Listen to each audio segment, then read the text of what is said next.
So when I was 16, my dad remarried, and I got a 5-year-old stepbrother that I'll call Sammy. His dad went to prison the year prior, and he didn't talk very much afterwards, not to people at least. When he and his mom moved in, the only thing he did was watch TV and hug his blue cat like a security blanket.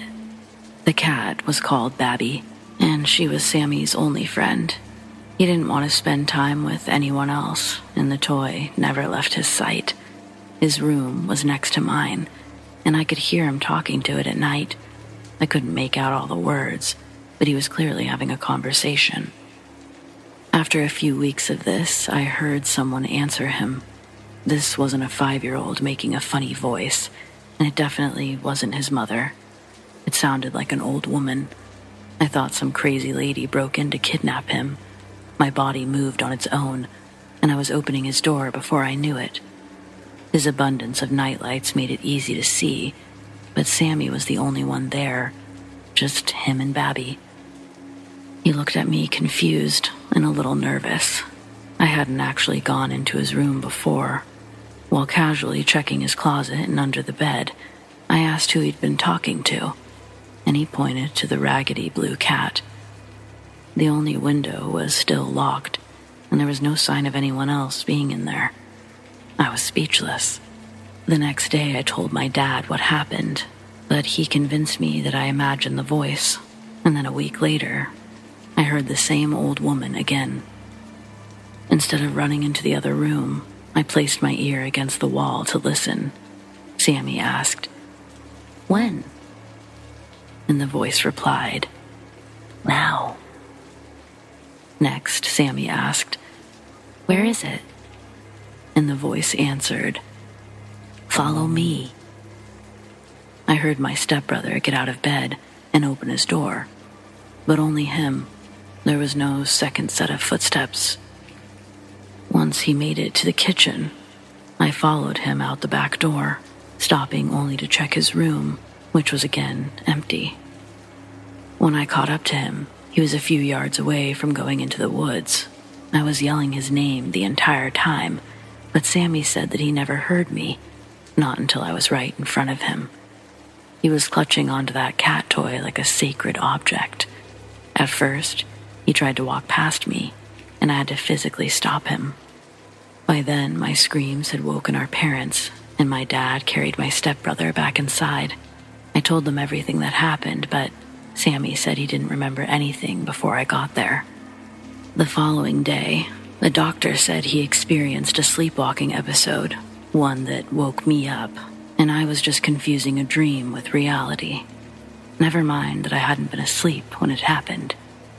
When we got home, Sammy came into my room to say that Babby was mad at me for ruining their trip.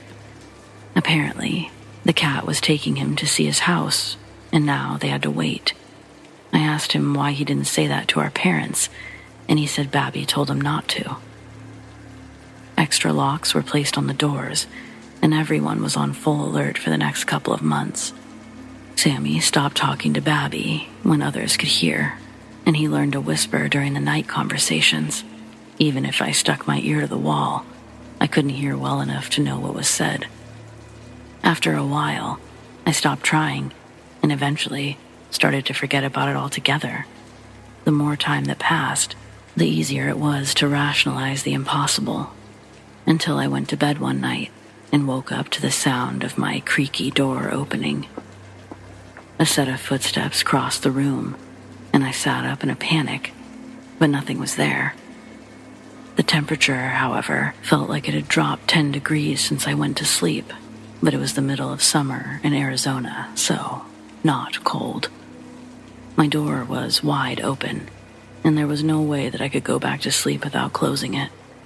Halfway across my room, I tripped over something and fell hard onto the wood floor. When I got the lights on, there was absolutely nothing there that could have tripped me, not even a rug. The floor was completely clear.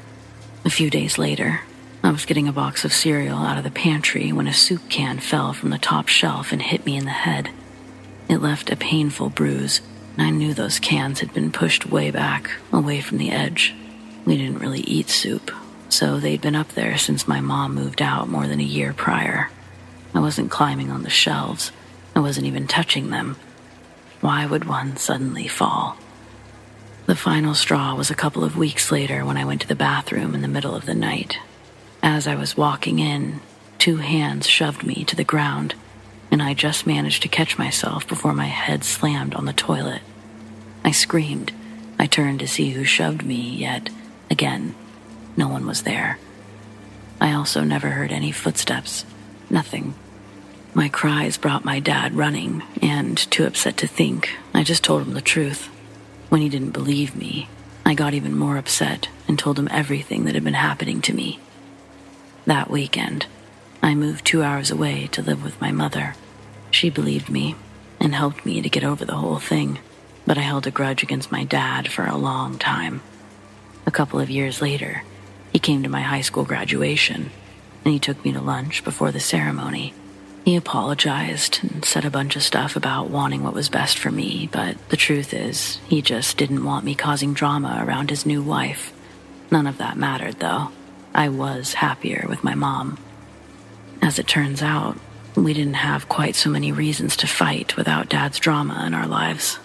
The only reason I even agreed to have lunch was so that I could ask him the one thing I cared about.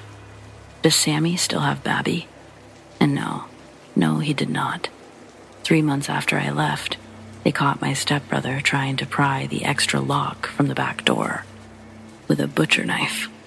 He cut his hand very badly and needed stitches, and his doctor recommended a psychiatrist. It didn't take long for the shrink to find out about his attachment to the creepy cat and disprove the sleepwalking diagnosis. The kid admitted to being awake when I chased him outside and how Babby wanted to hurt me. The doctor explained it all away with the new marriage and adjustment periods, and our parents believed her. But then things got worse. When they got home, Sammy was terrified of being alone because Babby was angry at him. He went into full hysterics if his mom even walked into the next room. Hoping to help him calm down, they put the cat in the bottom of my closet and let him sleep in their bed. But he still couldn't calm down. Not until his mom promised to keep watch all night. She stayed awake long enough to be sure Sammy was asleep before turning in herself. And Dad doesn't have much patience for that sort of thing, so he stayed up late watching TV in the living room. When he went to bed, he found Babby on the bedroom floor, facing the bed. He was so freaked out and annoyed that he took it outside and burned it right there on the spot. Sammy started to get better after that, but Dad never really knew what to make of it all. That's why it took him 2 years to tell me what happened. We obviously have a lot of family issues, but those aside, I know that cat had something evil in it.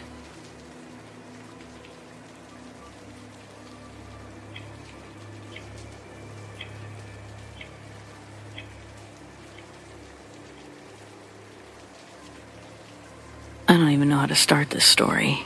Honestly, it's so fresh, some of you have probably even seen it on the local news if you're in Cali. I work in Wasco, California, doing construction near the transportation center. Well, yesterday, Friday, the workday took a pretty horrific turn. There was word that there had been a fatality at the Amtrak rail station on the tracks, which was basically where we were working. This isn't entirely uncommon, but it's not exactly good news to hear. Well, around roughly the same time as hearing about the train accident, my attention is drawn to a man in the distance as my coworker waves me and another guy over. This man was roughly 30 yards away, wearing a bright-colored shirt, hunched over, and for several moments we stared at this man. Why were we looking at him? I couldn't quite figure it out at first, but he did look out of place. And then my coworker says, "Pretty sure he's eating something." I'm color deficient, so sometimes browns and reds can look pretty similar, especially at that distance. So what I initially mistook for dirt or mud was actually blood.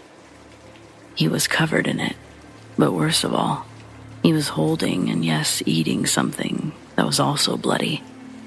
I'm not drawing this out for dramatics, it truly wasn't clearly visible based on how this guy was standing, until it was.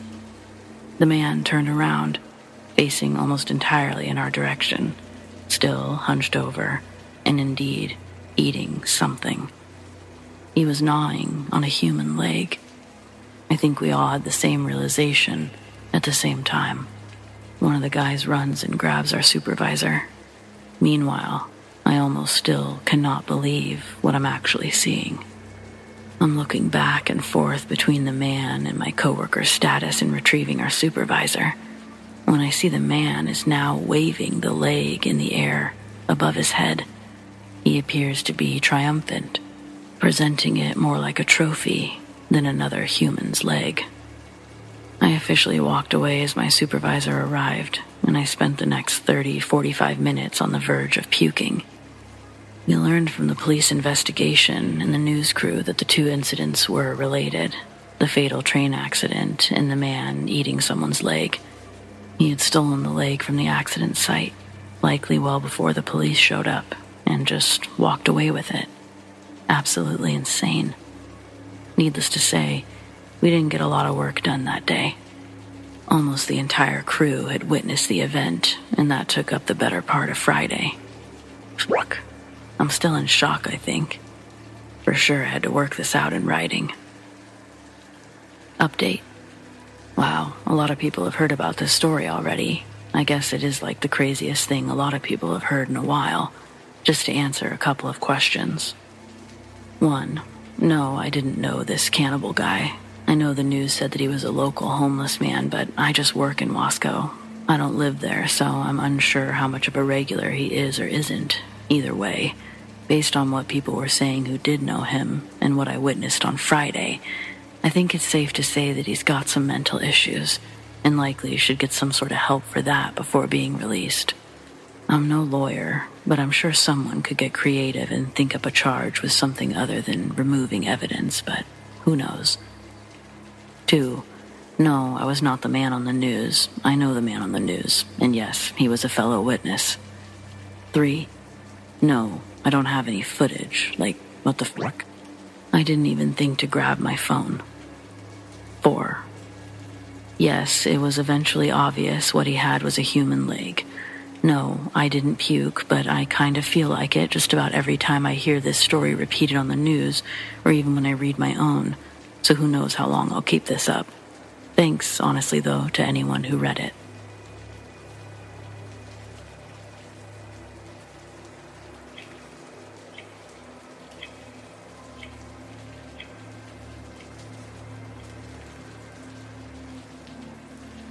Yesterday, I was surprised to see an old friend's name in my unread messages. His name's Austin. We knew each other from elementary school. He contacted me asking if I remembered a birthday party we'd both been in attendance for. His inquiry wasn't pertaining to the actual festivities, more so what happened adjacent to the party. And boy, did I remember. The birthday was being held at the apartment complex this kid lived in. The family had rented out the cabana for the day. The inside had air hockey, table tennis, and a few arcade games, which were all set to free play during the duration of the rental. Out the back doors was a long path that led to a lake with a dock. That's where most of the kids were playing that day. At that time in my life, I was very self-conscious about my body image. I was quite large compared to my peers, and they wouldn't hesitate to remind me any chance they got. As an adult, I'm able to understand that children are just holistically dumb. Fat jokes were the only low-hanging fruit of comedy their grubby little paws could grasp. But as a kid, it was traumatic. Needless to say, I spent the majority of my time in the cabana, pretending that I was too obsessed with getting high scores in the arcade games to bother with the water. Austin was also in the cabana that day because he had a big cast on his arm from a break he sustained a few months prior. This being the 90s, the small amount of chaperone supervision was focused primarily down by the lake, meaning Austin and I were alone in the cabana for most of the party. Personally, I preferred this, but Austin wanted to sneak away and explore the whole cabana. It was a huge building, and surely there had to be more exciting stuff compared to what was in the designated game room. I don't know what we were expecting to find that would be cooler than what was in the game room, but again, we were holistically dumb. And with no adult in sight, Austin and I opened the unlocked staff-only door located on one of these walls. The door led into a small hallway that led to a stairwell. Austin led the way as we climbed the flight of stairs. First door we found was locked, so we walked up another flight and tried the next one. It opened. Through this door was another hallway. It was dark. Keeping the stairwell door open, we used the light to search for a light switch, but there were none on the walls. I looked up, and there weren't even light fixtures on the ceiling, almost like it was under construction. But from the stairwell glow, the rest of the visible hallway looked intact. Clean carpet, no musky odors. We could also see another door directly across the way. It was a large glass door. It looked slightly illuminated from the sunlight coming in from the room's windows. Seeing that as our next destination, we let the stairwell door close behind us, turning the hallway black again, aside from the light emanating from the glass door in front of us. It was about 20 paces from where we were, but we were both a bit spooked, standing in the dark, quiet hallway. Austin was more hesitant to take the lead this time, and we walked parallel, approaching the door. After the first few steps, I began to feel that overwhelming sense of dread, like something was waiting to grab us from the shadows. The only reason I continued walking was because I didn't want to look like a baby in front of a new potential friend. Out of nowhere, Austin says, "What?" And so I say, "What?" And he says, "Were you just whispering?" I say no, and he gives a forced laugh and says, "Oh, weird." Most likely trying not to look like a baby in front of a new potential friend. So we continue towards the glass door. The sense of dread has only grown in my stomach, and I swear I see movement in the black around us. I don't know if I actually saw the dark moving, but to this day, I haven't seen anything like what I was seeing in that hallway. It was like waves of shadows rippling around the walls. My eyes couldn't comprehend exactly what I was seeing. Then, I feel Austin's cast pressed against my chest, stopping my stride. He doesn't have to tell me why we stopped, because when I stare directly forward again at the glass door, there's now a silhouette on the other side of the glass, blocking out a portion of the door's light. It stood completely still, examining us from the other side. We froze, holding our breath in fear, until the shadow disappeared like a blink, as if it was never there. The door once again had a soft glow fully engulfing the glass and the carpet in front of the door. It was gone faster than we could react. Austin and I remained statued for a good couple of seconds before our brains told us to panic and run. When we get to the stairwell door, the handle acts as if it's locked, and Austin starts pounding on the door with his cast while we both cry out in terror.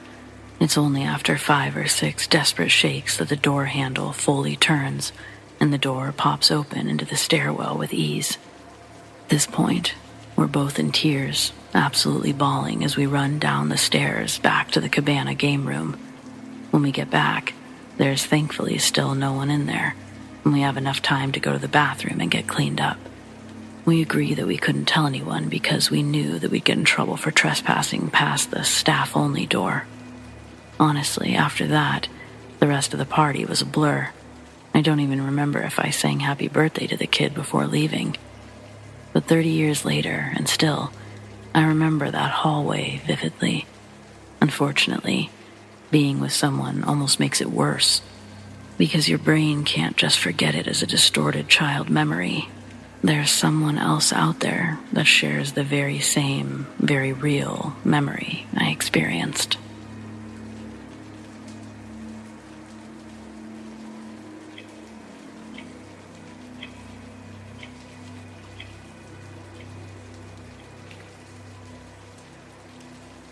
So, I want to tell you about my uncle Derek and my cousin Dennis. Derek is my mom's younger brother, and they also have another sister between them, my Aunt Pam. Their dad was abusive, and their mom was submissive towards him, so their childhood was rough. My mom was the only one to move away from the toxic small town they lived in while both of her siblings stayed and got hooked on drugs.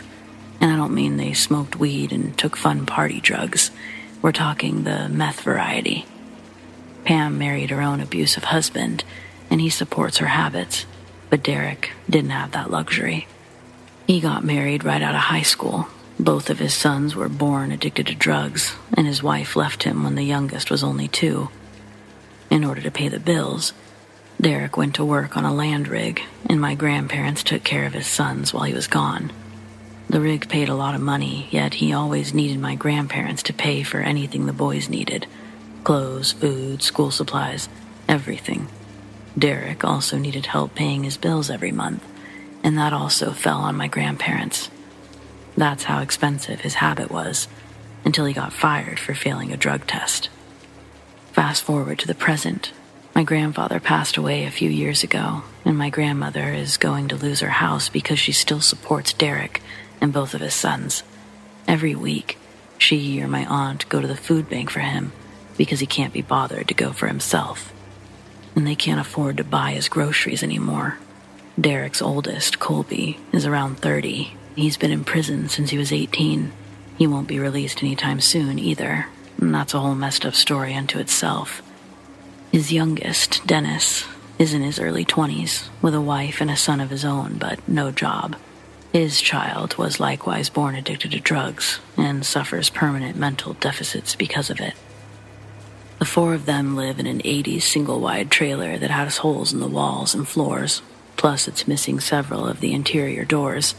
Needless to say, that also means it's filled with old wiring and rotting materials, but hey, it's paid for.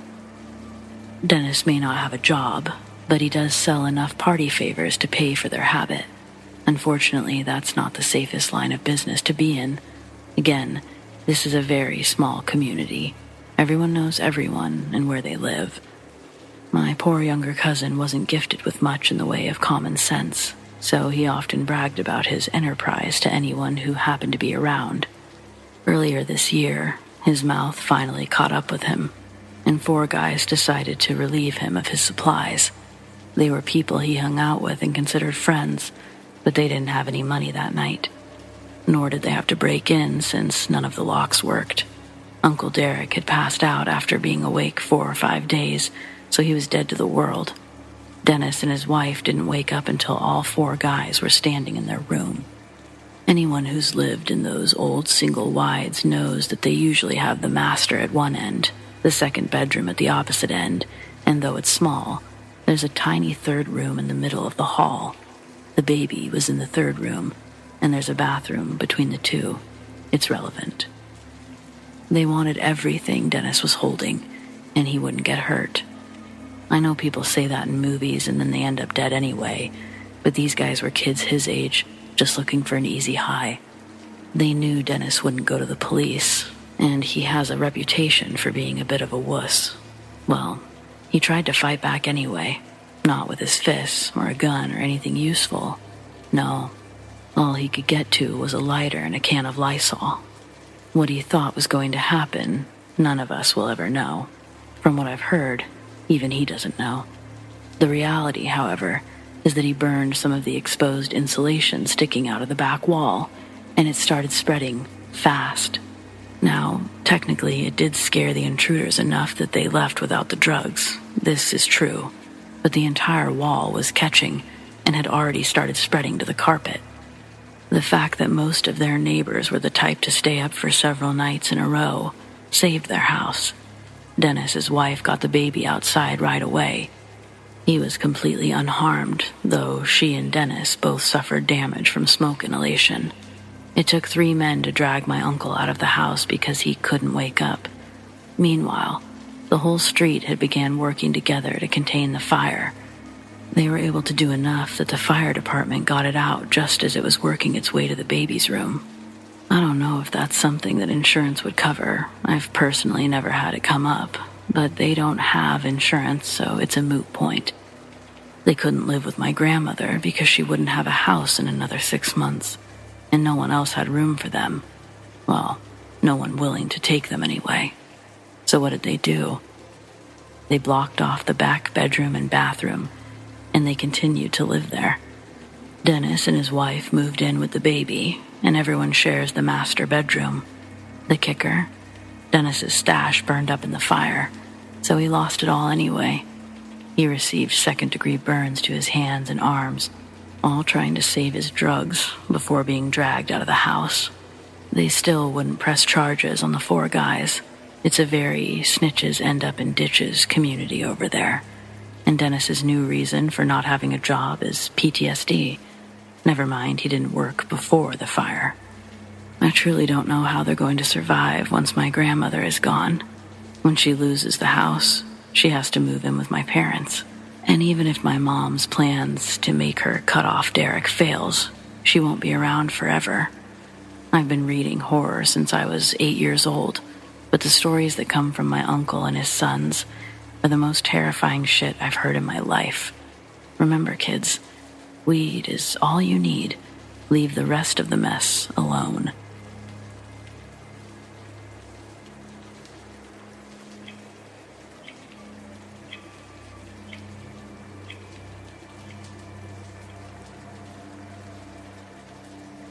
Okay, so this happened the other night, actually. And before you say it's not scary, I invite you to literally picture this happening to you. I was awake at 2 a.m. watching YouTube videos when I heard tapping behind my head. I have one window in my bedroom that happens to be right behind the headboard of my bed. I thought that it was a bug, so I was already a little freaked out. I hate bugs, but they've been getting into my room through a hole in my window screen lately. So I decided to put my computer away and go to sleep. The tapping continues, and at this point I'm getting irritated because I just want to go the fuck to sleep. So I take a look around. It was too dark to see out my window, so I grabbed my phone to use as a light. I swear to all that is holy, I nearly had a heart attack. Right outside my window, at 2 a.m, was a fucking owl staring right at me. Despite me screaming, waving my arms, and even throwing something at the window, it just stayed, staring at me. I don't really know why, but my heart was racing. It didn't feel like an animal was looking at me. And right at my peak scaredness, it flew away. Owls, they've always creeped me out, and I've never seen one up close except for a stuffed dead owl that was on display at my old elementary school. Maybe that's why they freak me out. Either way, it was weird as fuck.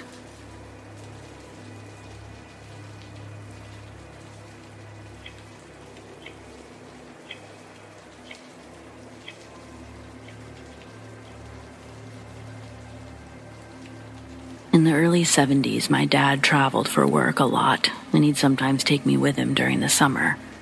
I was about 13 when we went on a week-long road trip. It was a great time until we stopped at a country diner on the way back. Dad stopped there all the time. The little hole-in-the-wall places were always his favorite, and he was particularly excited for me to try this one.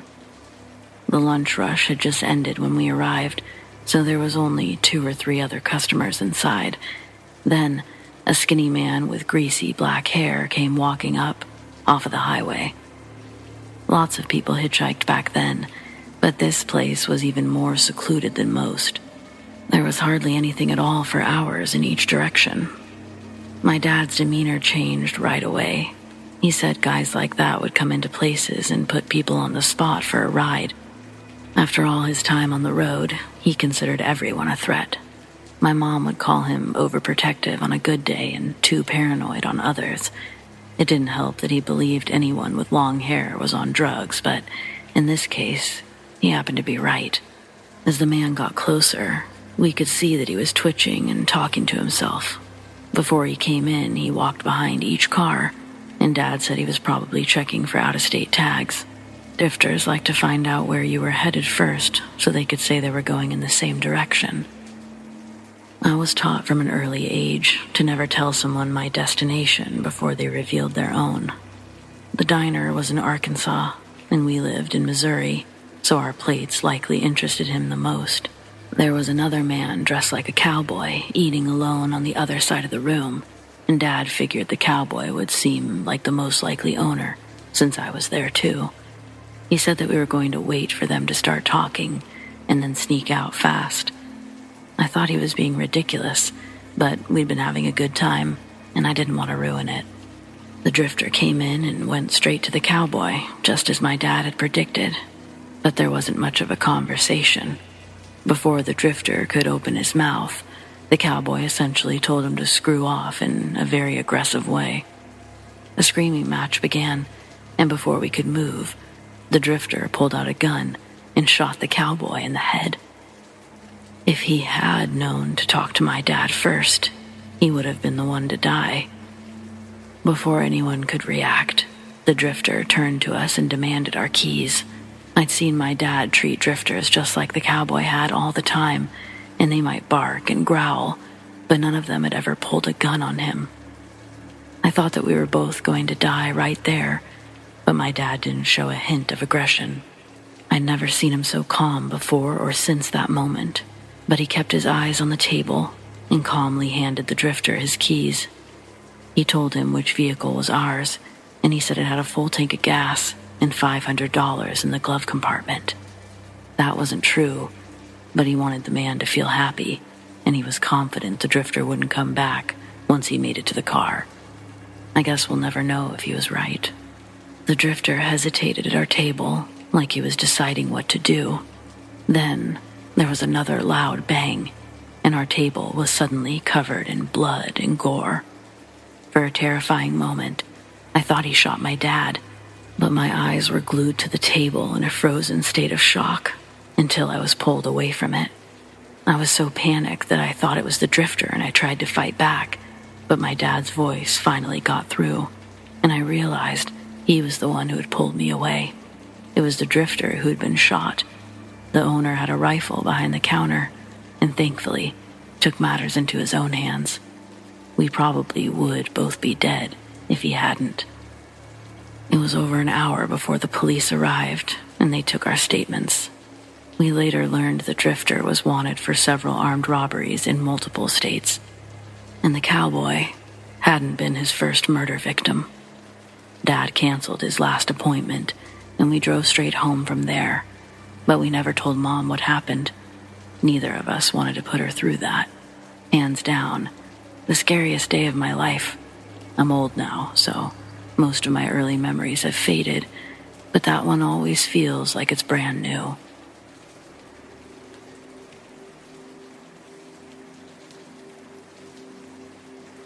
My grandpa spent his life on fishing boats in the North Sea, and he passed down a lot of stories before his stroke in 2016. Most of them involved giant waves, sinking ships, or piracy, but there was one instance he only spoke of a few times. If you aren't familiar with the North Sea, it's among the most dangerous bodies of water in the world. Grandpa worked on one of the larger boats, but even the biggest get tossed around like toys. Severe storms appear suddenly and unpredictably. The waves were so violent that the men were thrown about the ship without warning. Broken bones and concussions were just routine hazards of the job. Of course, that was nothing compared to falling overboard. That's why any man walking on the deck was tethered to a safety line. The day in question was one of the rare brighter days, but those came with their own dangers.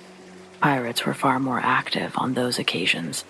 Grandpa was one of the men posted to keep watch, while the others brought in the nets. These giant nets were lifted with a crane and capable of supporting more than 1,000 pounds, so we're talking durable stuff here.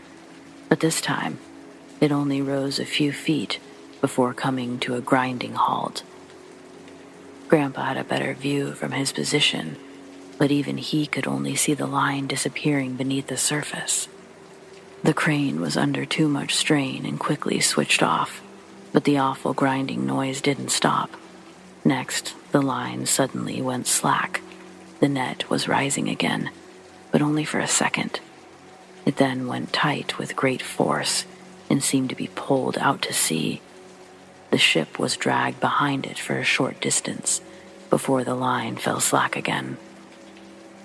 While most of the crew were distracted with bringing in the net, my grandpa and 2 others were still watching the water. They saw a giant ripple appear. It was more than 3 times the length of the boat as something began rising to the surface. Grandpa thought that he was about to see some kind of military submarine, but instead, it was a fishtail half the size of a blue whale. Not that you typically see blue whales in the North Sea, but it's supposed to be the largest creature in the world. Yet here was something that had an equally as large of a tail, possibly bigger. Only the finned part emerged, and it quickly disappeared again with a hard slap that sent a dangerous wave crashing into the side of the ship. You never want a wave to hit you from the side. They're lucky it didn't take them down, but it did knock Grandpa from his post. If not for the safety line, I would have probably never been born. When order was finally restored, the empty net was pulled back onto the boat. Something had ripped it apart. The ends hadn't been cut or chewed through. They had been pulled apart by brute force. Men who spend their lives at sea tend to be a superstitious bunch, and these guys were no different. By the time they learned what Grandpa and the other 2 witnessed, they were all ready to sail back to port, even though they had 3 weeks left on the hitch. I guess a lot of people would find a new profession, but there weren't a lot of job opportunities in my family's area, so my grandfather spent another 30 years at sea before finally retiring. It was a common lifestyle where they were from. My dad moved to the U.S. for college, where he met my mother, and we've been in Illinois ever since. I don't put much stock into ghosts or monsters, but we don't know what the hell might be out there in the oceans. I don't play when it comes to that stuff.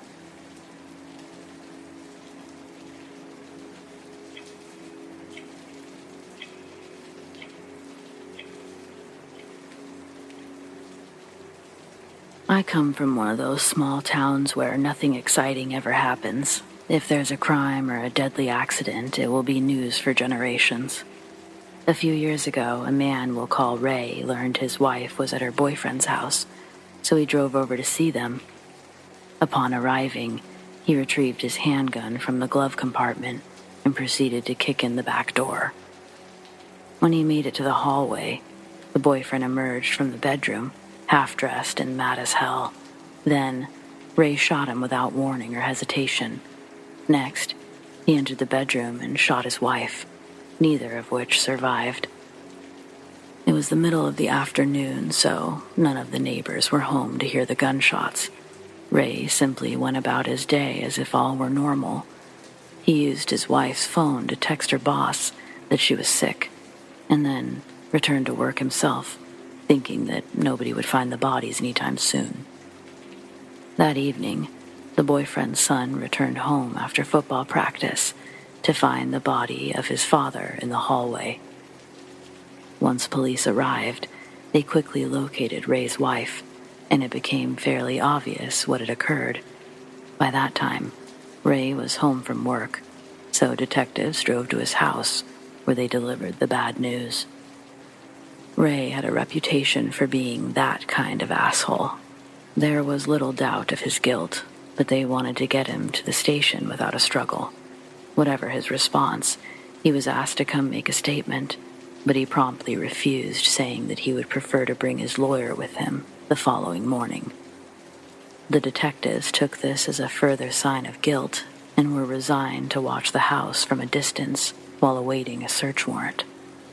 An hour later, Ray emerged from his house with a suitcase and hurried into his car. He was clearly making a run for it. In his haste, he ran a stop sign, so the detectives turned on their lights, but Ray only increased his speed. Before he was even out of the subdivision, news began to spread with the speed that only the smallest towns can manage. The search warrant was also approved this time, so police were already entering his home while more joined in the developing pursuit. Roadblocks were put into place and spike strips were prepared but never needed. Just before the first trap, Ray pulled onto a frontage road where he collided with a Ford Taurus at 65 miles an hour, killing himself and the other driver instantly. The sole occupant of the Taurus just so happened to be a town treasure. He was the owner of a locally famous bakery that our entire community will swear is the best in the world. I've had family and friends move all over the world, only to come home wanting his desserts on every visit. I've been in a fair few places myself. I've never found anywhere that comes close. There wasn't a single resident who didn't mourn his loss. He had been leaving the bakery late and just got off the phone with his wife. She warned him of the pursuit happening nearby, so he decided to take the frontage road in order to avoid the highway. She still blames herself for the accident, but she and her son have kept the bakery running. It might or might not be the best in the world, but it's the best I've ever had. Most of all, it absolutely terrifies me how much damage one sorry jackass can do in so little time.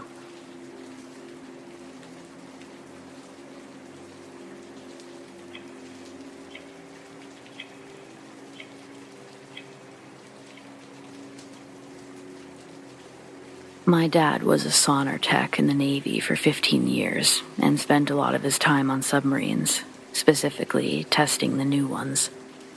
He told me many stories from his time at sea, but he never revealed why he quit the Navy until I was in my mid-20s.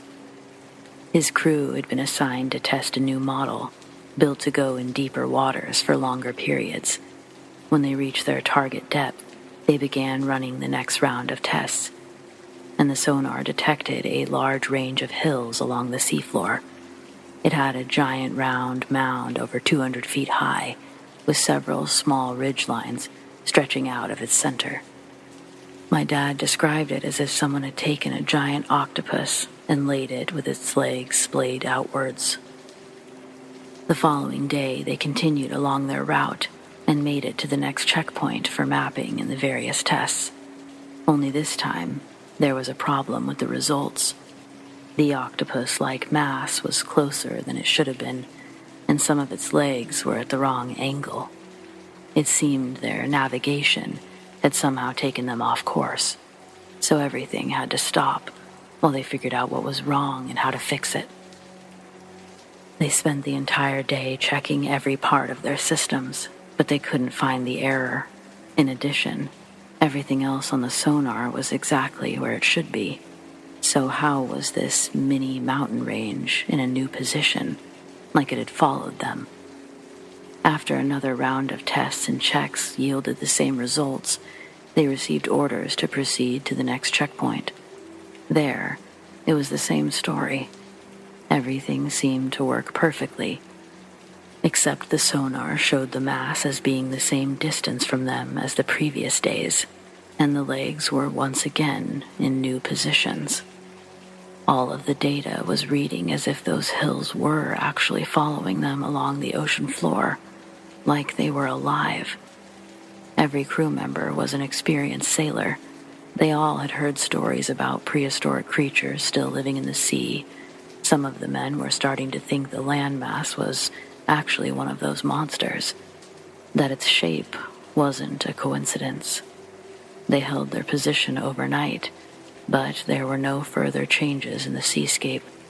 Being unable to determine the equipment's malfunction or quell the rising panic amongst the crew, they were ultimately ordered to abort the mission and begin their ascent. They had only risen a few hundred feet when the sonar showed one of those legs moving towards them. Whatever that mass happened to be, it was alive. It wasn't moving fast. Whether it didn't feel the need to or simply couldn't is unknown. But the long appendages dwarfed the submarine. It would be all too simple to crush them beneath its colossal weight. With no time to spare, the captain gave the order to fire or torpedo and increase to full speed. The creature took a hit and let out a sound that haunted my father until the day he died. He couldn't describe it except to say that it felt like the ocean itself was crying in pain. Every man on the sub froze as a shockwave from the explosion carried them helplessly away. The sonar was rendered useless during this time, At first, they believed it was damaged in the blast, but once the creature fell silent, it began to function normally once again. 2 days later, the Navy sent 2 teams down in hopes of eliminating the creature and recovering its body for study. But after more than 3 weeks of searching, there was simply no sign of it. My dad, along with most of his crewmates, never felt safe in the water again. Several were discharged, but my father managed to finish the last months of his contract. He had always planned to stay in the Navy until he retired, but thanks to this experience, he decided to sell cars instead. It was a huge change to our lifestyle, but I was just a kid who missed her dad. I thought he wanted more time at home, and for years afterwards, he never let us see the trauma beneath the surface. That's just the kind of man he was. Then, last year, he passed away after a long battle with cancer, and I've been thinking about his old stories a lot. So, I thought it might be good to share this one. If you spend a lot of time out at sea, please stay safe. There's so much we still don't know about the ocean.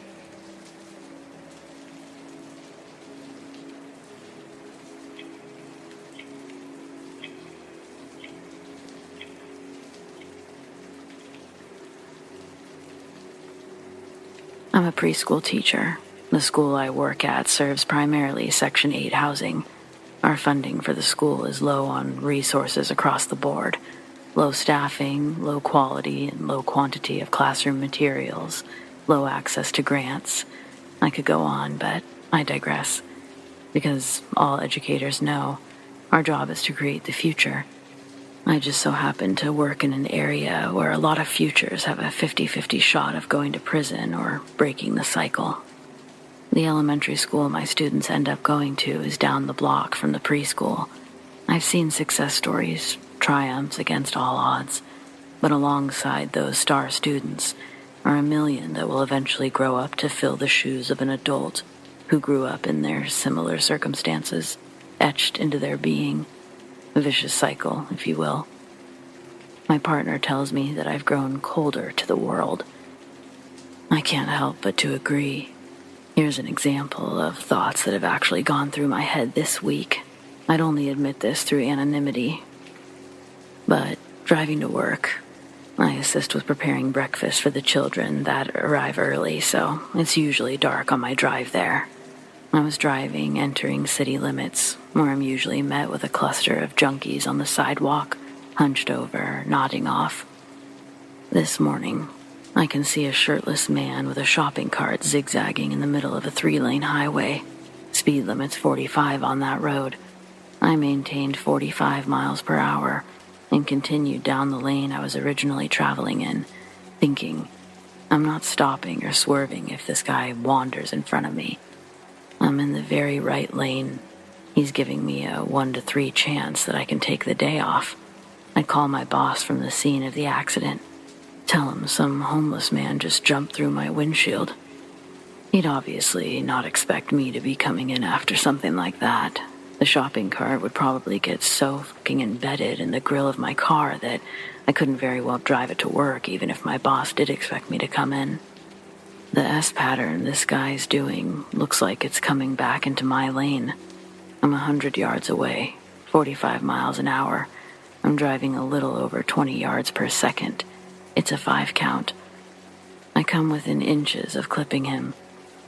In my rearview mirror, I watch him drift into the middle lane and continue his highway escapade, completely oblivious to how very close he came to dying. I'm sure my future self is glad it didn't happen, but at the time, I had no empathy for that man or his situation. So, to say I'm mentally exhausted would be the understatement of the year. But my spirit stays strong for the children in my classroom. It makes my day brighter when I can make their day brighter, as they come into my classroom from the hell their subjective home life provides them. So now comes the story that brings me here, I guess. A few months ago, a new student enrolled and was placed into my classroom.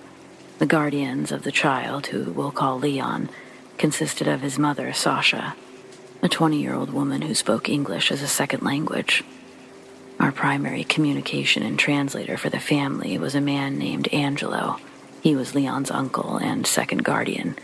Angelo was also in his 20s and Sasha's brother. The three of them lived in low-income housing apartments provided by the state.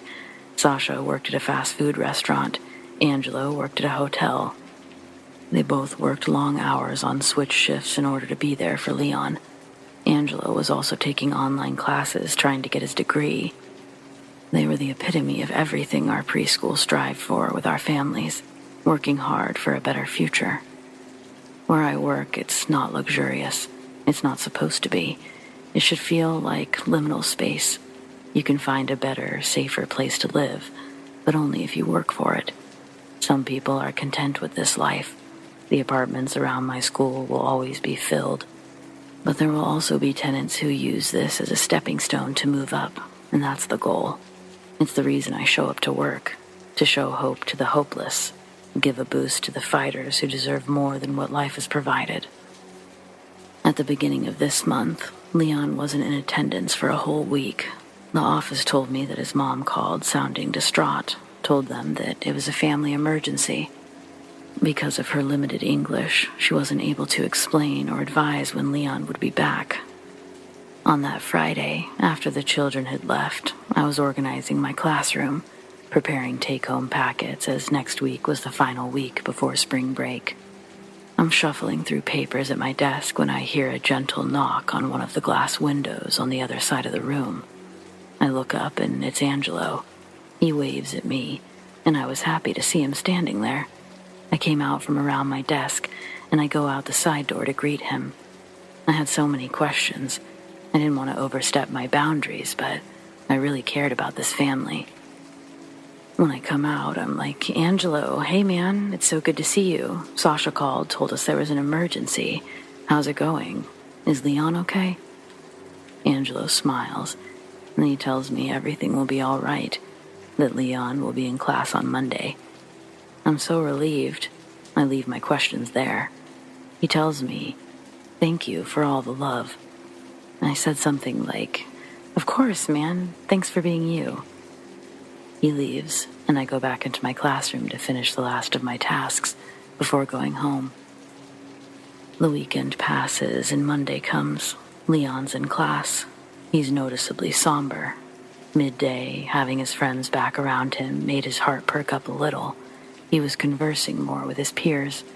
Throughout the day, I would ask, how are you feeling? And it was finally met with an answer instead of the silence he'd been holding on to. With a sigh, he tells me, Tio's gone. I say that I'm sorry to hear that. Then another child distracts Leon's attention with a dinosaur toy, and I'm grateful to see his eyes light up again. I try not to give him any more reasons to think about something sad that day. That afternoon, Sasha comes to pick up Leon. A friend from work has accompanied her, and she introduces herself and tells me Sasha brought me so I can explain what happened. Leon runs up and grabs Sasha's leg. The woman tells me that Angelo unalived himself last Monday. The cops were at Sasha's door as she was waking up that morning.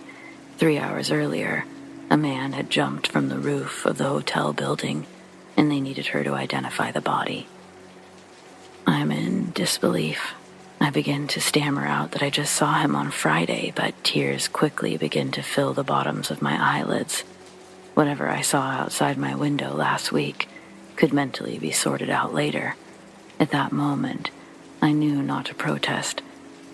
I couldn't stop the tears from forming in my eyes, and they immediately filled my eyes when I accepted the news as truth. I told her thank you. Sasha and I didn't engage with words. I didn't want to completely break down in front of my student. I had to be strong. I put my hand on her shoulder, and we looked at each other before they turned around and left. I really don't know how to end this. I really don't know why I started writing it to begin with. I do feel better for it, though. The world is dark, and it only becomes more opaque the longer you look. All you can do is try your best to make it a better place, and hope the next person will do the same.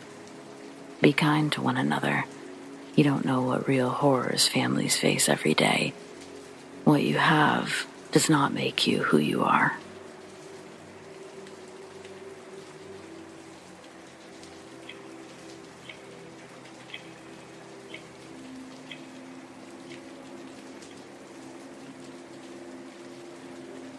An uncle of mine works at a software company in India. Last night he called my father, but it went to voicemail because he was asleep. Today at breakfast, we were all in the dining room. I was helping my mother clear the table while my father finished getting ready for work. He remembered that my uncle had called and left a voicemail, so he put the phone on speaker while he was fastening the buttons on his shirt. When the voicemail started to play, the sound was distorted from the amount of volume on the other side. We could hear men and women yelling all around my uncle as he tried to leave the message for my dad. We couldn't understand what he was saying, and after 30 or 40 seconds, the phone turned off and the message ended. At once, my father stopped what he was doing and picked up the phone to call my uncle. He turns off the speaker and presses it against his ear when it starts to ring. Then I watch his look of panic melt when my uncle answers the phone. He says, "I just listened to your message. Are you okay?" My uncle tells him that the company he works for was celebrating an anniversary, and the CEOs rented out a large stage at a movie studio to host the event. Everyone was sitting at tables, talking with one another and watching the giant LED screens on stage. Now it's known within the family that my uncle possesses the ability to interact with spirits. More so, spirits tend to interact with my uncle a lot. He's had this ability since he and my father were children. When their grandmother died, she told my uncle where her will had been filed, days after the funeral was held. They call them bhutas in India, restless spirits that walked out of the light, instead choosing to stay on Earth and influence the living for good and bad intentions. On the phone, still talking to my dad, my uncle tells him that the place where this event took place was saturated in negative energy, a place no god had claimed. Way above their heads were rows of large metal rafters with automated lasers and spotlights pointed at the floor of the stage. My uncle says through the glare of the lights, he could see the bhutas in the darkest parts near the ceiling, sitting on the metal beams. These inky black figures were also waiting for the show to start. Soon, everyone's attention was directed towards the stage, as rounds of pyrotechnics shot bursts of flames into the air. Then the spotlights all turned up and moved together to make one singular circle. Focused in the beam of light was a large green cage, hoisted high above the center stage. The bars were equipped with fireworks that began to shower down fountains of sparks. The crowd erupted with cheers and claps. Then, from the scaffolding bridge, the CEO and another man walk into the green cage, waving at the excited audience. The cage was intended to lower the men down onto the stage for a grand entrance. The machine comes to life, and the green cage starts shaking and wobbling. Both men grab the railings as they're almost knocked off balance. Gasps were heard, but the CEO never stopped smiling, and the crowd kept cheering. The cage shakes again. This time, one of the cables snapped, turning the cage sideways. The sudden failure sends both of the men tumbling over the railing of the cage, falling more than 20 feet to the ground.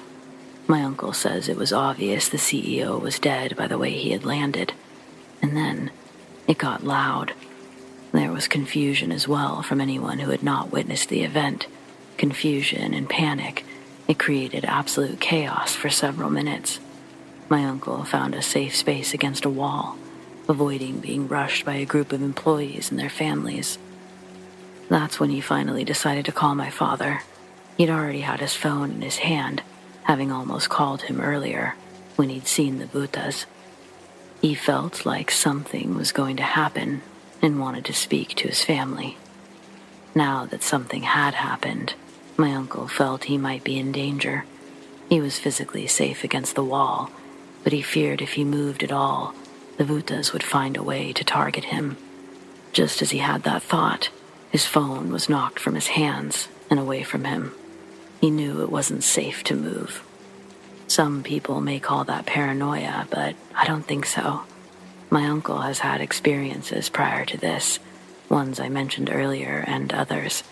I think he has the right to be a little wary of such things. Needless to say, he did escape unharmed, and the company's president, the other man, was critically injured but survived the accident. Still, it's all very unfortunate, and I think it's rather chilling in more than one way. Thanks for reading.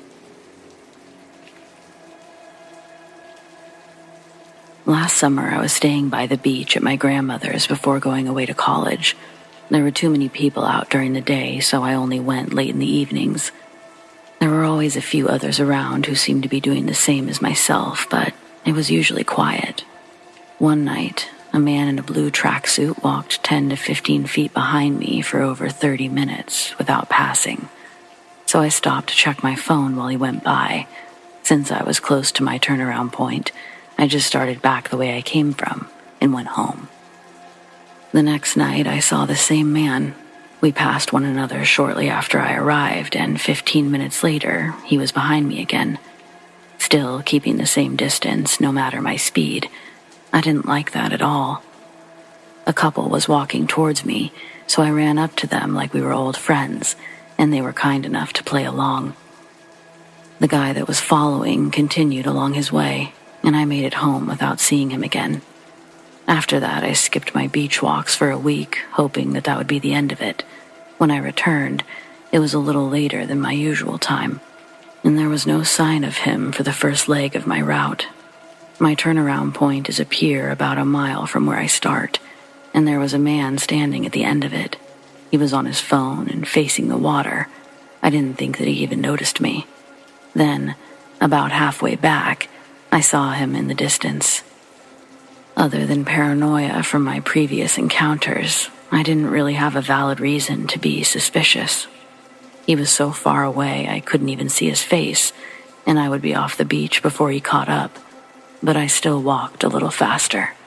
So fast that I bumped into a girl that I actually knew from school.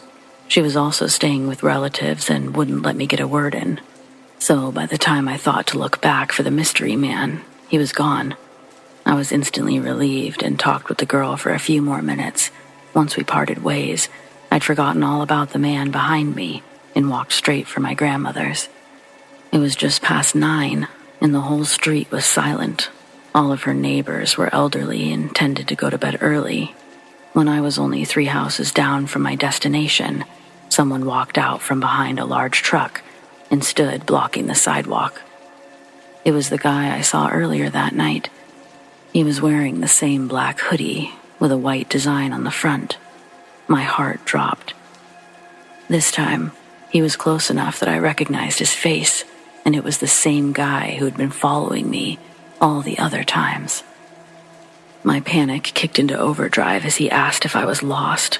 I said my house was just next to us and began walking towards it. But then he pointed to my grandmother's actual house and asked why I went into that one all the previous nights. I guess he had followed me more often than I realized. What do you even say to that? The guy was smirking like this was some kind of sport, and I didn't want to give him the satisfaction of being afraid.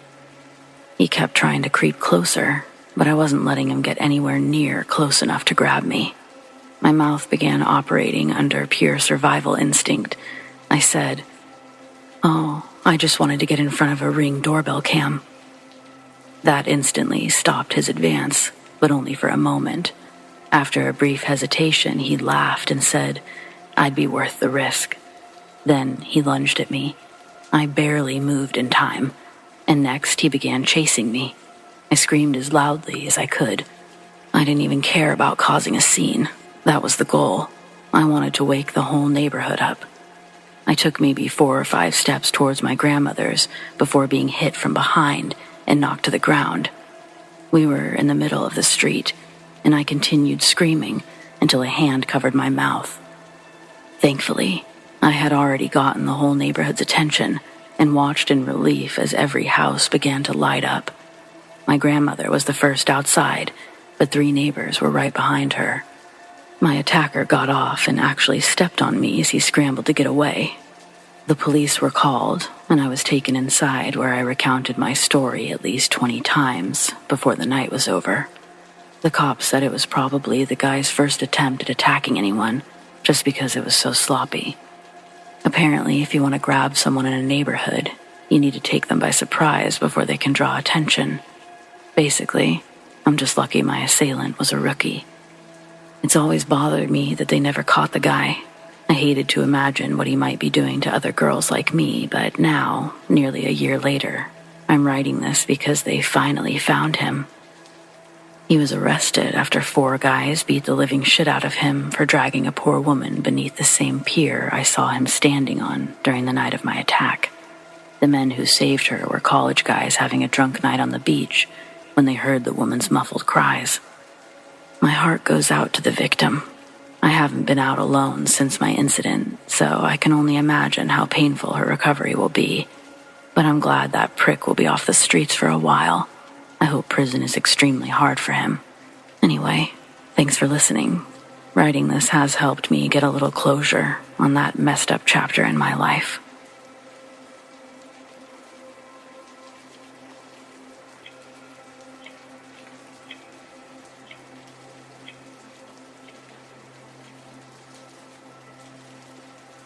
We were traveling in Fiji on a tight budget and found a hostel with a price significantly lower than all the rest.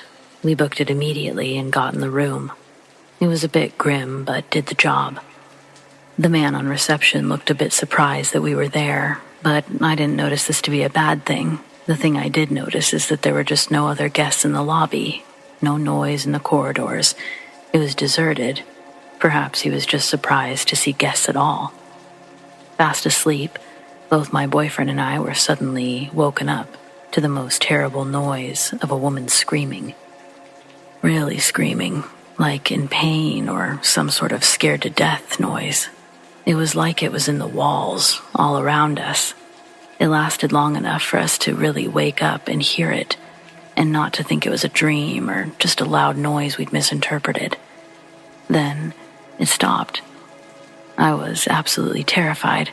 I was ready to leg it out of that door and down the road. After a little bit, I calmed down some.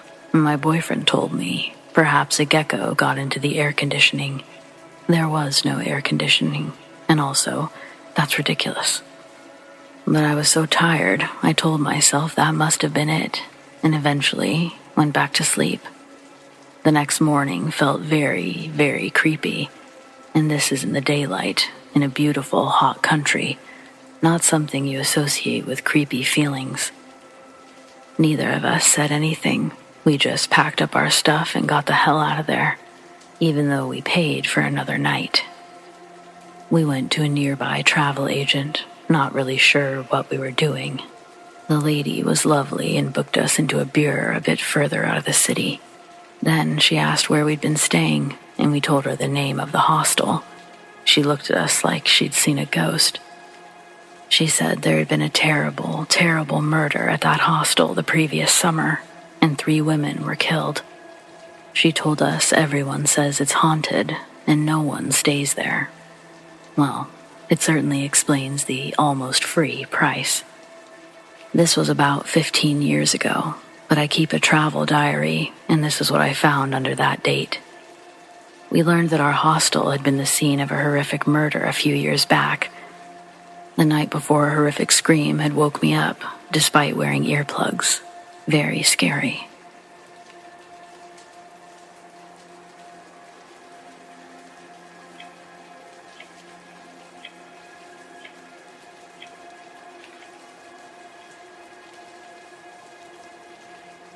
Every April, my family spends a week at our lake house in Louisiana. This year, we took my cousin because his parents were fighting again. My uncle is a real prick, so he stays with us a lot. Benji is 12 and on the way to being just like his father, so, needless to say, I wasn't happy to be stuck with him for an entire week. At least when he stayed with us at home, I could go out with friends. I know when you think lake house, you imagine swimming and jet skis, but it's not that kind of place. At least not this lake. It's all swampland and alligators, and that's how we could afford the property in the first place. If anything, it's more of a lake shack. There were too many snakes and bugs for my taste, so I usually watch TV and play Xbox. Benji, however, is an avid little fisherman, and his favorite kind is noodling. If you're not familiar with the term, it's also called hand fishing. It's illegal in over half the state, so allow me to explain. Noodling is when you go into muddy water and stick your arm into a giant catfish hole. If you're lucky, the fish will latch on and you can pull it out. Sounds fun, right? There's a few problems. It can be fairly dangerous for a number of reasons. Chief among those reasons, lots of things live in holes, snakes and snapping turtles among them. The first rule is to never stick your hand in a hole that's not 100% submerged. You also want to wear a protective glove, if not a full sleeve, or you can get cut up pretty badly. Our first day on the lake, Benji wanted to go noodling, but my parents warned him about the gators and reminded him that noodling season wouldn't even start until next month. For the next 2 days, Benji fished from the pier, and we all did our own thing. On the third day, my parents drove into town, and I was placed on babysitting duty. Benji immediately went back to the pier, and I went to my Xbox. All should have been well, but an hour later, I heard his screams. They were the kind of screams that let you know something awful was happening. Filled with pain and terror, I thought someone was attacking him, so I grabbed my dad's rifle on the way out, but it was so much worse than I thought. As I would later learn, Benji saw my parents leaving as a chance to go noodling. He didn't have his glove, and he had never done it without his dad being there to watch over him. After a couple of empty holes, he tried one that had some kind of sharp debris sticking through the wall. It cut into his forearm and down the length of his hand before he could get free. To hide what he had done, he tried to wash the blood off in the lake, hoping to wrap his arm in a t-shirt and bandage the wound before anyone noticed. Unfortunately, splashing your bloody hand in alligator-infested waters is a very bad thing to do, especially when you're a small boy. He never even noticed the gator as it approached, only after it lunged. It latched onto his hand and began dragging him down. That's when the screaming started. The water he was standing in was just over ankle deep, but the gator was trying to get him in a death roll. I was halfway there when the gator flipped him over. Benji's head went beneath the water, and I thought he was dead. I imagined explaining to my parents and the police how his parents would react, but just as quickly he was back, screaming louder than ever, but flailing too much to see anything more than a blur of movement. Suddenly, I was in the water with him. The gator was just making his second death roll attempt, and I fired straight into its underbelly.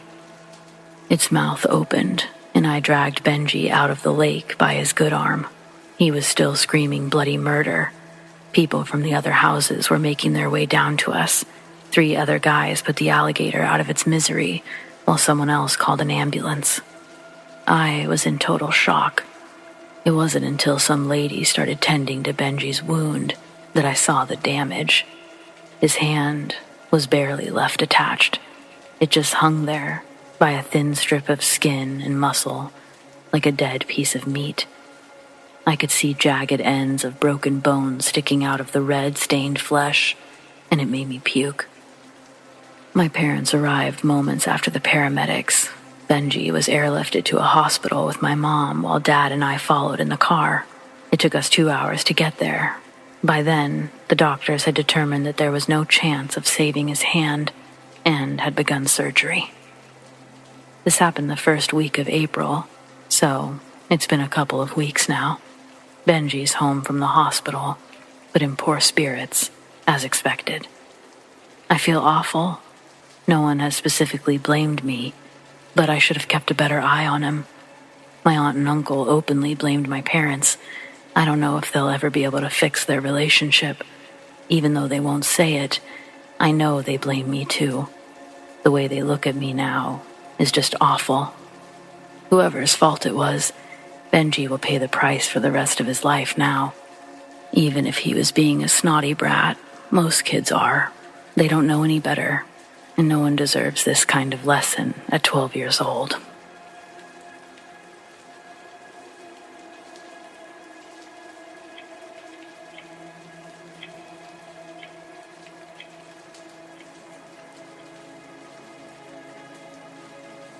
Last year, my boss was out of town, and his wife, Janie, needed help with her food bank deliveries, so I was elected to accompany her.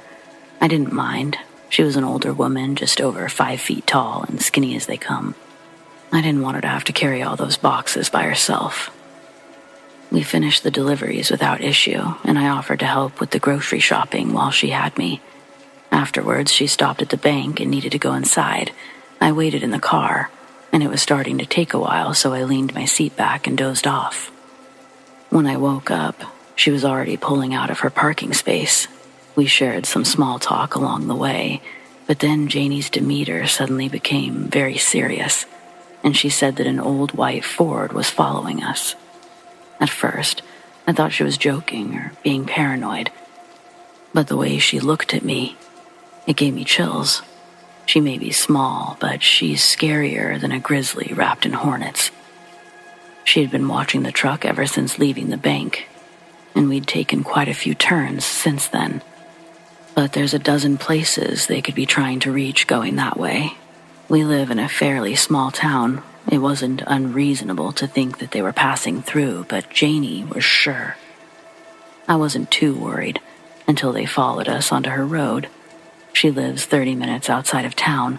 Lots of people go past the road, but only a few people live on it. And it wasn't one of her neighbors. Her driveway is over a mile long, so most people mistake it for another turnoff, the white truck included. Once they followed us down the drive, Janie retrieved a gun from her center console and stopped just past the first curve, forcing our stalkers to stop right behind us. The only thing she said to me was, "Call the police and don't get out of the car." I could see the two men now. They both looked like a couple of drug addicts, and their truck had definitely seen a few accidents. The pair argued between themselves for a moment before stepping out and calling over to us. The driver asked if we needed any help as he continued to move closer, but the passenger stayed close to the truck. The last thing the driver said was something about being in a hurry and needing to get by. That's when Janie stepped out and pointed her gun at him. While I continued updating the operator, she informed the men that they were in her driveway and that the road we turned off of was a dead end. The driver went stone-faced and stopped speaking while the passenger begged Janie not to shoot them. She turned her attention to the other man and ordered him to come stand next to his friend, away from their truck. In that brief moment of distraction, the driver rushed forward in an attempt to overpower Janie, and she shot him in the stomach. It was the most terrifying thing I've ever seen, and absolutely nothing like the movies. I'll hear that man scream to my dying day. The passenger didn't move, just got on his knees and held his hands up high while he apologized. He claimed that he'd wanted no part of his friend's actions, had begged him to turn back. I didn't super believe him, but hey, maybe it was true. The operator took my call much more seriously after the gunshot and screaming. The driver laid crying and bleeding on the ground until help arrived. He survived, but with all the warrants he had before this incident, he had 12 years in prison after this. His friend had less serious possession charges and spent very little time in jail. We weren't the first ones the driver had followed home. Over the weeks before, 2 other women were followed from the bank and robbed as they tried to enter their homes. The man parked just out of sight and ran back to ambush his victims once the door was unlocked. Both women had suffered broken bones in the struggle, and one was still in the hospital when we were followed. The passenger told the police the other man wouldn't have followed Janie if they had seen me in the car, but I had my seat back when we left the bank. Too bad for them, I guess. But that, my friends, is why you never mess with little old ladies in Texas. They'll shoot your ass. If that had happened to just me, I probably would have been robbed. I'm much more aware of my surroundings now.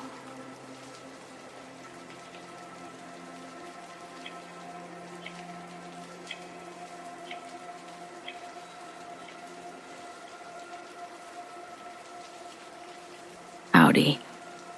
I'm not close with my parents. Dad left when I was young.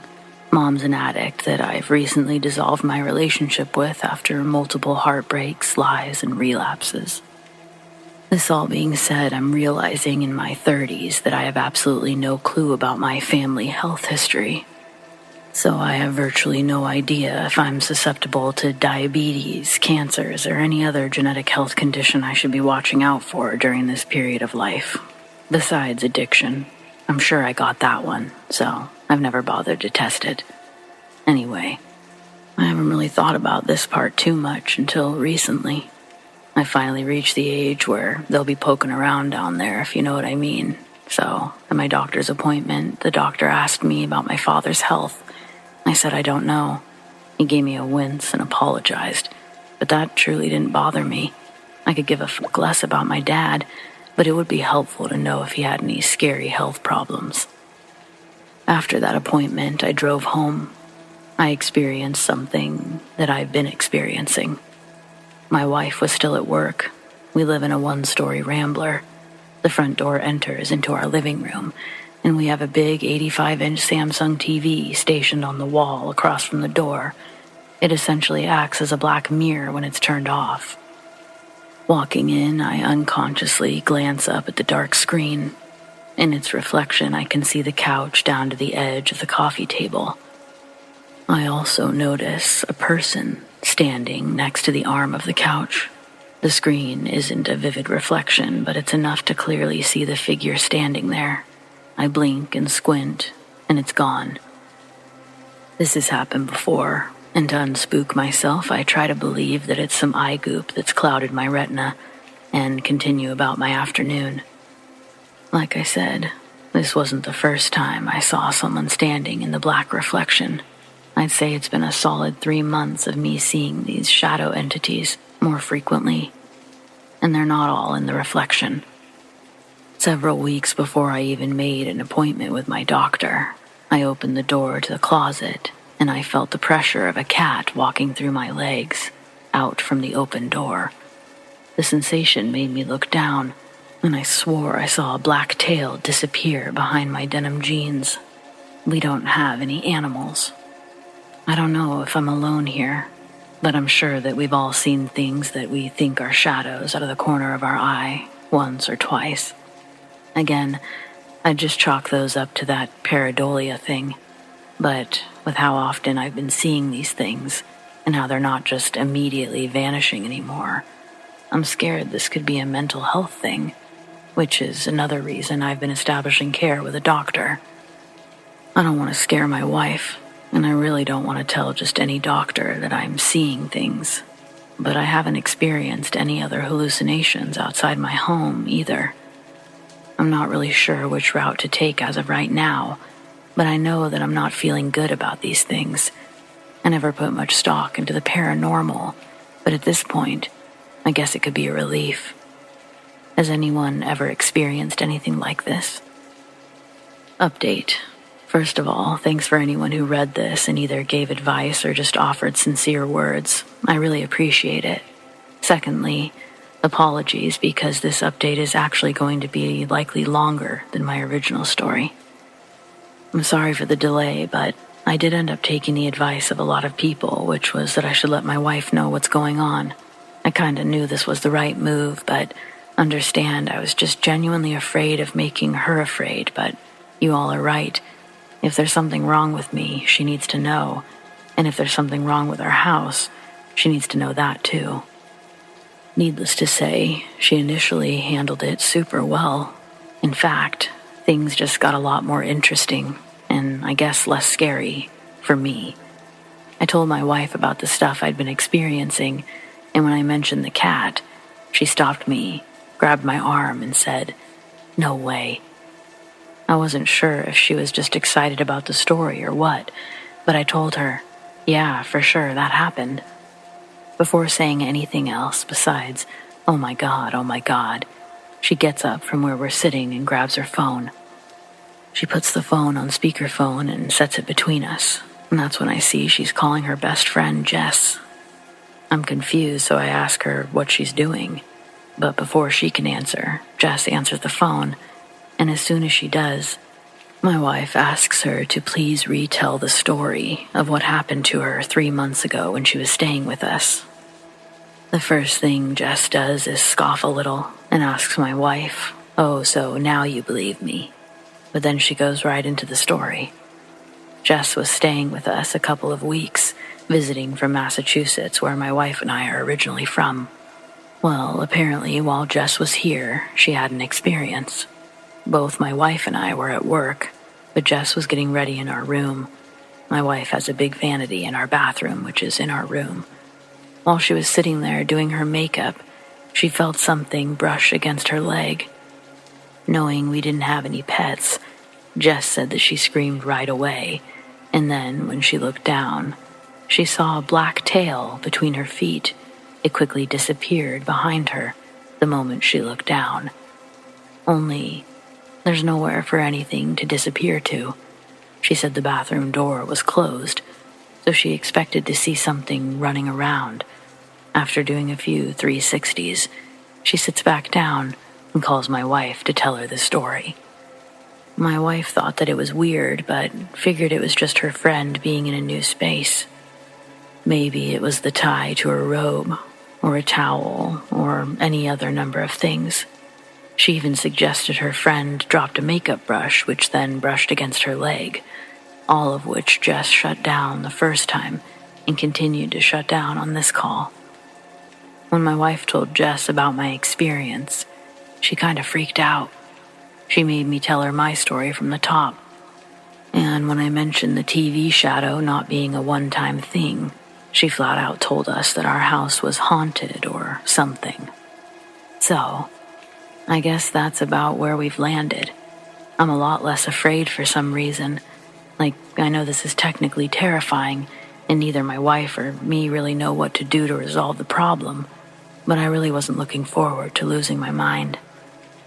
The problem now is that I can tell that my wife is a little bit paranoid, and though she's also happy I'm not crazy, she's scared of whatever this thing is. Ever since I told her, she keeps asking me if I've seen anything again, where it is, and what it looks like. I tell her every time something happens, but I think that's making things worse. She's starting to ask lots of questions on the internet, and then coming to me with essentially various possibilities. She's obsessing over the fact that she hasn't seen anything like a shadow, but constantly feels like she's being watched. I've tried to do small things that she suggested, rearranging the furniture to a more welcoming and protective feng shui, invested in crystals, but now she wants to get crosses and invite a priest in. Some of you originally recommended that route, so I guess it's officially time to do something about it. If anyone has suggestions on the real right place to start, or even an actual connection in New England, I'd love those recommendations. I'll be sure to update this if anything comes about, but in the meantime, I appreciate the kindness from strangers on the internet. I don't really have anyone else besides my wife to talk to about this, so thank you. Hey there, love the channel. I heard you read a noodling story the other day and decided to tell my own. I hope y'all like it. This happened about 5 years ago. I was in my 20s and still living in Mississippi. Most folks call it hand fishing there, but I prefer to say noodling. People always act surprised when I wade into the water with the boys, but there's lots of girls who do it. I don't compete or take it too seriously, but I like to go when I get the chance. When I was younger, I ended up with 8 stitches in my hand, and I've been wearing a protective glove ever since. I know noodling sounds a bit extreme, especially when you look at Google Images and see how big catfish get, but it's actually pretty safe as long as you take the necessary precautions, which I failed to do on this particular day. It's true that you shouldn't reach into any hole that isn't fully submerged. Your biggest dangers come from things that breathe air. No air, no snapping turtles. But it's also true that you should stay away from the holes that go too deep. If you're wading into waist-deep waters and then crawling halfway inside a 6-foot hole, you could get stuck, and people might not be able to get you out in time. I was noodling with 2 of my cousins, Chris and Brandon, and we hadn't caught anything for over an hour when I found a choice hole just a couple feet deeper into the river. The water was just above, about halfway up my torso, but I went under and reached in for a feel. Sure enough, the hole was occupied with a big mama. They get protective over their eggs, so they'll spin and thrash around with more force than you'd expect. Their mini death rolls can scrape up your arm pretty good if you aren't wearing protection, which I was. Unfortunately, it wasn't my usual gear. Our fishing trip was a last-minute thing, so I had to borrow Brandon's girlfriend's glove. It was loose and a little short on me, so the fish's mouth made it to the exposed skin. It wasn't anything to panic over. People do worse all the time, but I was starting to run out of air, and the fish didn't budge as I tried to pull. It just kept thrashing, and then I realized the glove was stuck on something. When I couldn't immediately withdraw, I began kicking to signal Chris and Brandon. I immediately felt their arms pulling at me, and then there was an incredibly sharp pain just above my wrist as something punctured deep into my skin. I had so many things racing through my mind. There couldn't be any air breathers down there, and whatever got me was definitely inside the fish's mouth. But catfish don't have needle-sharp teeth, so what the hell jabbed me? It went in deep enough that I had to restrain myself from gasping. I was on the verge of running out of breath when the fish finally came free with my arm, and we were pulled to the surface. There was only a brief moment of relief before the pain in my arm intensified. I had a catfish all right, and it was twice as mad as it had been in the hole. My cousins didn't understand why I was screaming, but it took both of them to wrangle that fish and get it off of me. For the most part, when we catch something, the only trophy we're looking for is a good picture. 9 times out of 10, we release the fish with no harm done. Some people, however, are scumbags and release fish with hooks still in their jaws. In this case, it looked like someone couldn't get the hook out, so they cut the end off and called it a day. This wasn't a little hook either. It damaged the ulnar nerve, which apparently runs from your elbow to wrist. Chris called a friend to help him with the catfish while Brandon drove me to the ER. A little fun fact about the ulnar nerve. It's the thing that makes the tingling sensation when you hit your funny bone, and when it's damaged, that sensation is 10 times worse. Mine was particularly nasty. It hurt like hell for weeks, and it was numb for months. It was probably close to a year before I got full sensation back. There was a while at the beginning that I could barely even move my hand. I've been noodling twice since then, but I only use my own gear, and I'm much more cautious about picking my holes. Getting an angry mama with a hook in its jaw was just bad luck, on top of using the wrong glove. But I had no business going into a hole that deep. Yeah, I mean, people can drown in the shallow water too, but I don't know. I did so many things half-assed that day, and now I've paid for it. It took some doing, but for those interested, they were able to liberate the fish and safely return it to its home. They even brought me the hook as a souvenir. So yeah, that's my noodling story.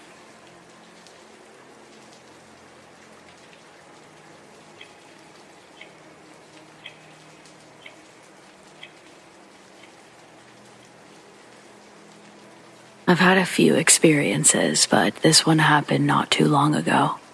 I've been going to therapy for quite some time. At this point, I'd been with my current therapist for maybe 2 years. I was making progress and was really impressed with how much she'd been able to help me. She had 2 young kids who would come to her office on days when there was no school. There was a playroom set up across from her office. Usually a nanny would accompany the kids. There was never any disruption to our sessions, even though the children were young. I was almost as impressed by that as I was by her obvious skills. This day, she came in with her 2 kids and started upstairs. A much older woman was between her and her kids. I thought that she must have gotten a new nanny. She told me to come up and we settled in for our session, except I had an overwhelming feeling of sadness. I asked her if she was okay. She told me that she was, but, of course, she would say that because she has boundaries. I was looking past her at the closet with a dark wooden door when the strangest thing happened. The older woman that I'd seen behind her kids sort of materialized into the wood grain and then stepped forward behind my therapist. She put her hand on her shoulder. I asked my therapist if she was okay. She assured me she was. Then the older woman seemed to notice me. She spoke. "Tell her I'm okay." I pretended I didn't hear her. She said louder, "Tell her I'm okay." This time I said, "No." This was all happening not out loud, but telepathically. It's very hard to explain. I guess it's sort of like having your head and your heart working simultaneously. I didn't want to tell her that her dead mother was standing behind her, asking me to give her a really bland message from the beyond. I might have been willing to take a chance had she said, tell her about the time when she was 5 and we went to the beach and had a fish boil, or anything that wasn't so mundane. But I'm okay. I don't know. I asked my therapist one more time, and with greater urgency, "Are you sure you're okay?" This time she said, "Well, I just found out before I came to work that someone close to me died." I thought, yeah, no kidding. I told her I was sorry, and that we certainly didn't need to finish the session, since I also knew it was her mother, and she probably needed to make some sort of arrangements. Meanwhile, her mother continued to talk to me. Here's the thing. This is my therapist, not a friend, and I really liked her as a therapist. I didn't really want to tell her that I was seeing things. I also didn't want to pass on a message from the beyond, because it seemed like a really big boundary problem. I left. She told me she'd be gone for several weeks. In the ensuing weeks, I was obsessing about the message from her mother. Keep in mind, my therapist never told me who had died. When she came back to work, I scrounged up my courage and told her what had happened. I described what the woman had looked like, what she was wearing, what she said. I told her I knew it was a pretty bland message, but I had to tell her because I couldn't quit hearing it, and I had to say it out loud to her. She looked absolutely astonished. She told me that when her father passed, her mother would say, "I just wish I knew he was okay." It had become something that she obsessed about over the years. The message, "I'm okay," it meant a lot to her and her siblings. Go figure.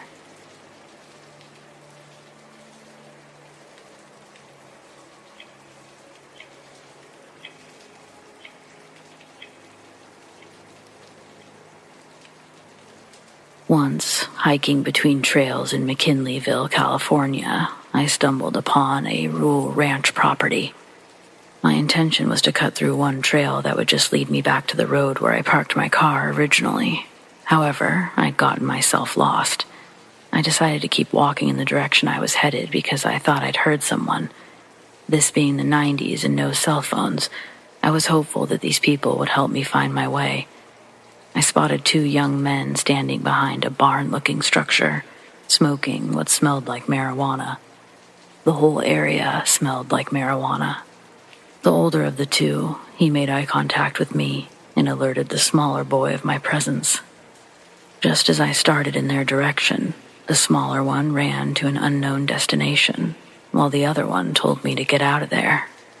At the time, I thought maybe they were just being smart kids, not talking to a stranger, so I proceeded on my way, assuming I'd likely run into someone else too. The structure the boys stood behind wasn't in shambles. It almost looked as though it was new. I realized as I kept walking that the marijuana smell didn't really subside. And that's when it dawned on me. I was walking through someone's marijuana farm. Someone's illegal marijuana farm. I came upon a house from which I could see the end of the road in a kind of courtyard. There suddenly emerged a very angry older man, and he was wielding a rifle. Behind him, I could see the smaller boy standing inside the home. He'd gone to alert his grandfather, Shirley. Pops is yelling, waving his rifle at me, saying he's going to kill me. He made it clear I was to go back wherever I came from. I pointed to the road. It was just there in sight, but he wasn't having it, so I backtracked a bit. The moment he turned back towards the house, I ran towards a nearby trail, but was spotted as he turned back again. He began to come towards the trail, still carrying that rifle. Now, he was firing shots. I was running up the trail, and as soon as I was out of the line of sight, I jumped down off the trail, hiding under a huge bush, and taking off my sweatshirt, a quite visible red and blue, burying it under me. I could hear the man, but I didn't dare look. Eyes see eyes and all. He turned and headed back toward the house, right in front of the bush.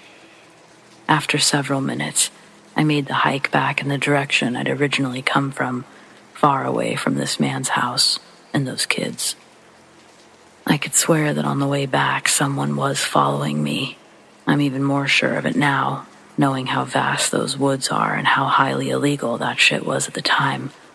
I was lucky to get the hell out of there, but it makes you wonder how many people have gotten themselves into the same mess, and were they so lucky?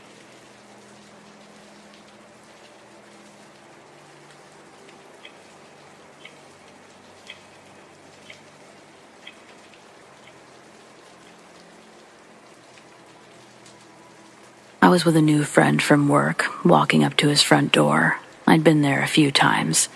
He unlocks the door and opens it, but pulls off his backpack before we walk in.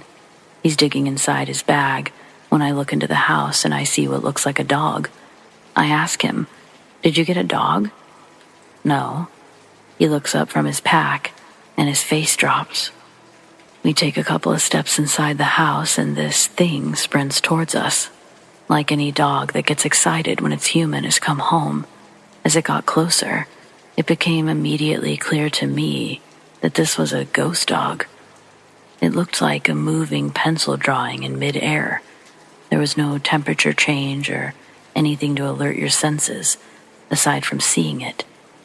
Anyway, like I said, the dog was super excited, running in circles through our legs, jumping up on us, mainly my buddy. We're double and triple checking with each other. "You see it?" Yeah, it's right here. You see it. I see it." This goes on for at least a couple minutes before the dog leaves out the back door. My buddy at this point is a little distraught. I ask him what's going on. He tells me that that was his dog. That dog had died giving birth. We're still in the living room talking about what had just happened when the dog comes through the back door. Only this time, following the dog, are 5 little balls of white light at about puppy height. She walks over to us and the light balls follow. Needless to say, this blew my mind, and at that point, my friend had lost it, started crying. My buddy and I still talk about this, and believe it or not, he says that he's never seen any other kind of ghost in his life, and he never saw this one again.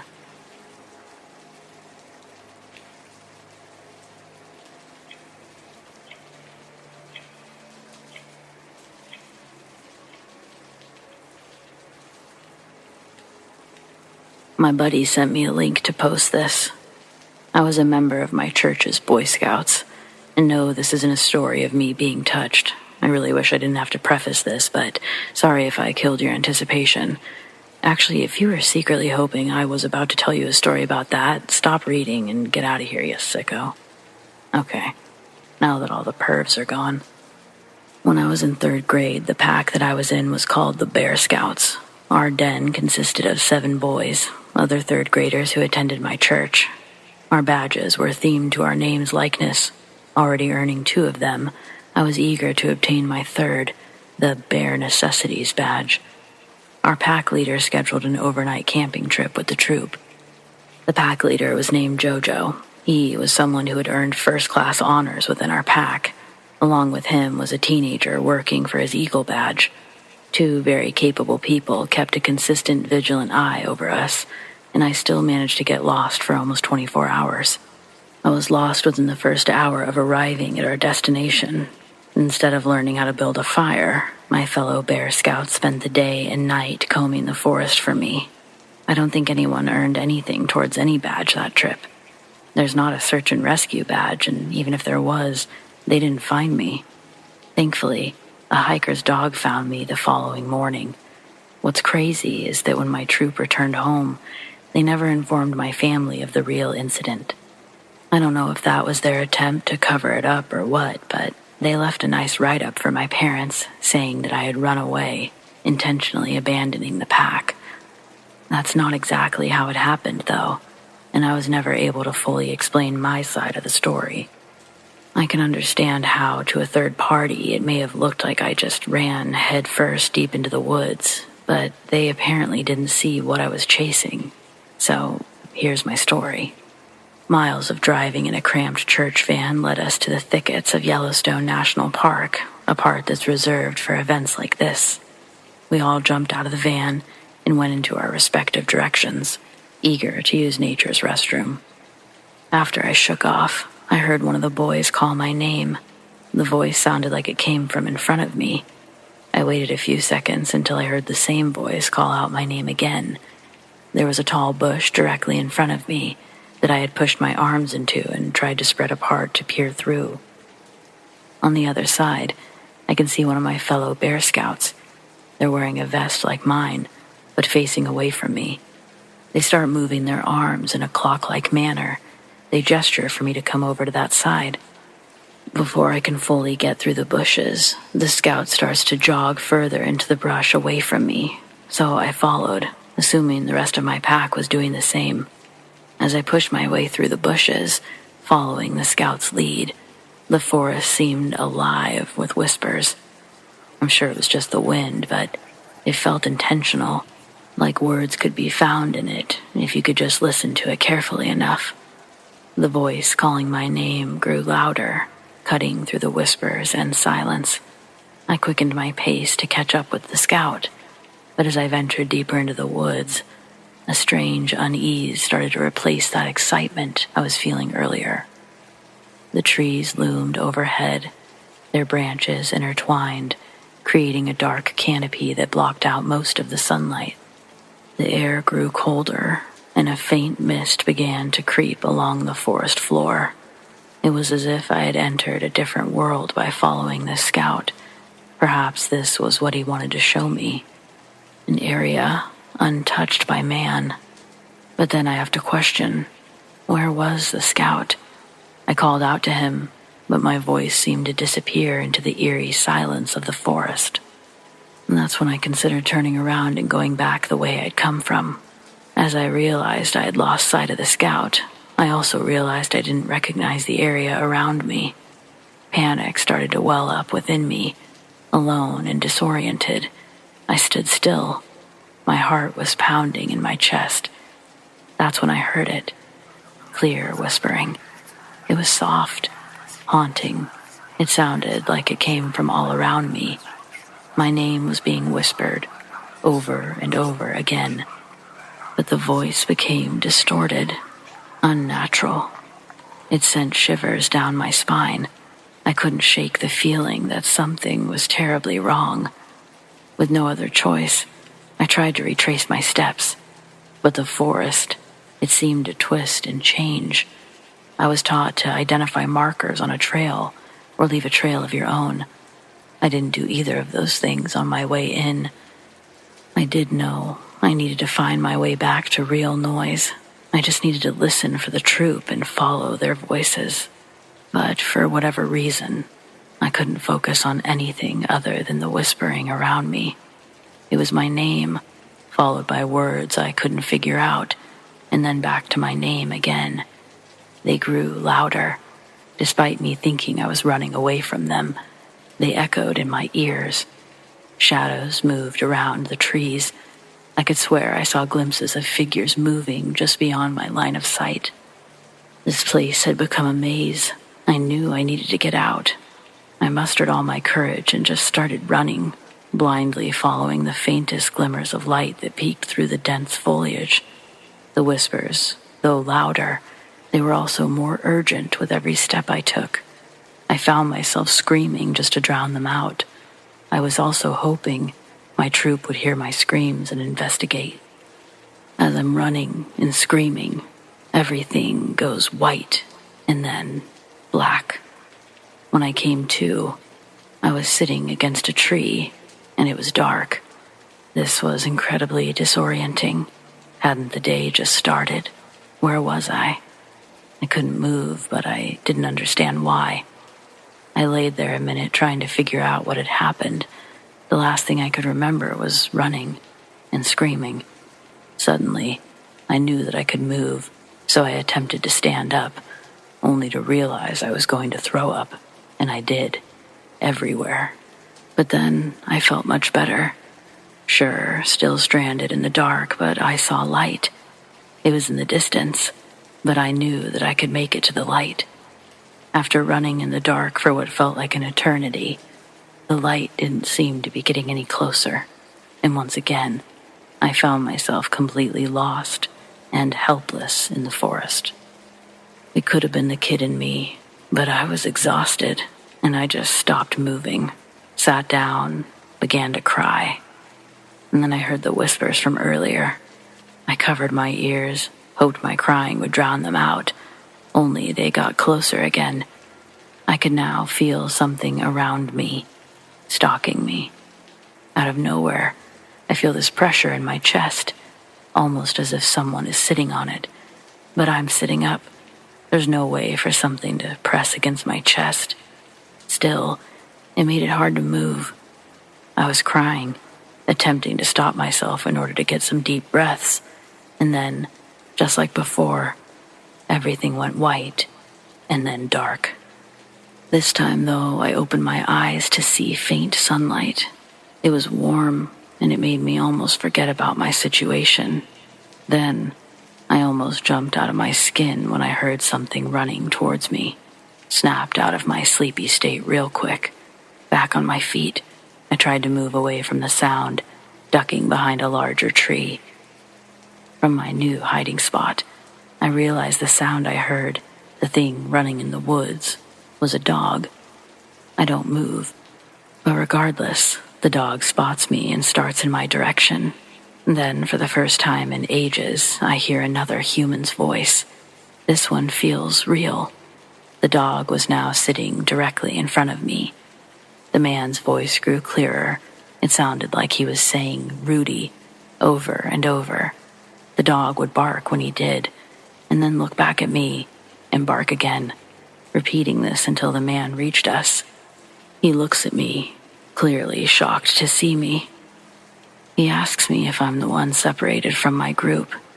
I don't even bother explaining everything to the man, just answer his question and ask if he can help me find them. He agrees, saying that he knows exactly where they are and to just follow him. Finally, after what felt like an eternity, I burst out of the forest into the clearing where my group was. I looked around and realized the familiar faces of my fellow Bear Scouts. Jojo and the other troop leader are set further back, and they're talking to the police. Their expressions are all filled with concern. When they catch a glimpse of me, they almost do a double take. Everyone runs over to me and the hiker. Sighs of relief and a million questions start filling the space. Feeling overwhelmed, I just stood there. I didn't know how to answer anyone's questions. Where were you, or what happened? I felt like I didn't really know. They told me I'd been missing for hours. almost an entire 24. Then they said they'd been searching desperately for me, calling my name loudly, flashlights out and everything. The hiker explains where he found me, and Jojo says they searched there several times and found nothing. The first thing I ended up asking or saying was, "Did you hear my screams?"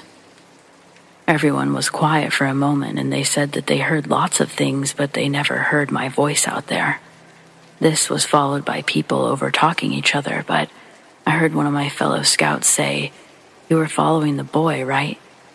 I shook my head yes, but that was the end of that. As Jojo and the others recounted their efforts, I couldn't help but feel that they were leaving something out, something they couldn't explain either. How could they have been walking past and calling out to me for several hours and never have found me? Surely I didn't walk that far into the woods, but just as surely there was no boy in the woods besides me.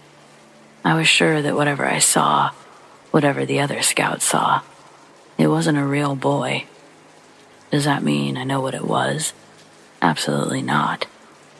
The incident was never spoken of again. The official story remained that I had run away from the pack on purpose with no purpose at all, other than to cause trouble, of course.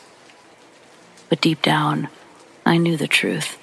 I'd stumbled into an odd place in those woods.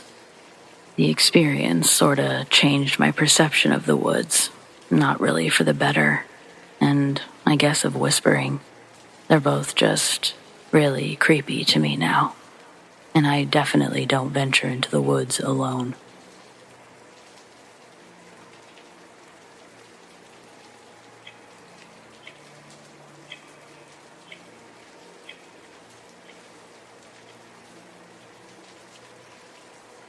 Years ago, I became good friends with my neighbor across the street. We both had young children, and we spoke and or saw each other almost every day. Probably 6 years into our friendship, she developed leukemia and only lived one more year. She was 35.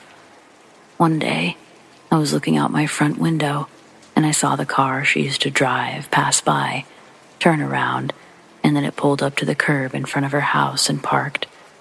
I continued to watch, and I saw her husband and her 3 children get out of the car. The car was a light blue station wagon, one that she used to drive the kids around in, and her husband still had it.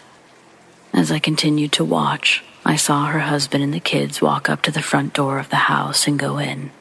A moment or two later, I saw my friend get out of the car and walk to the door.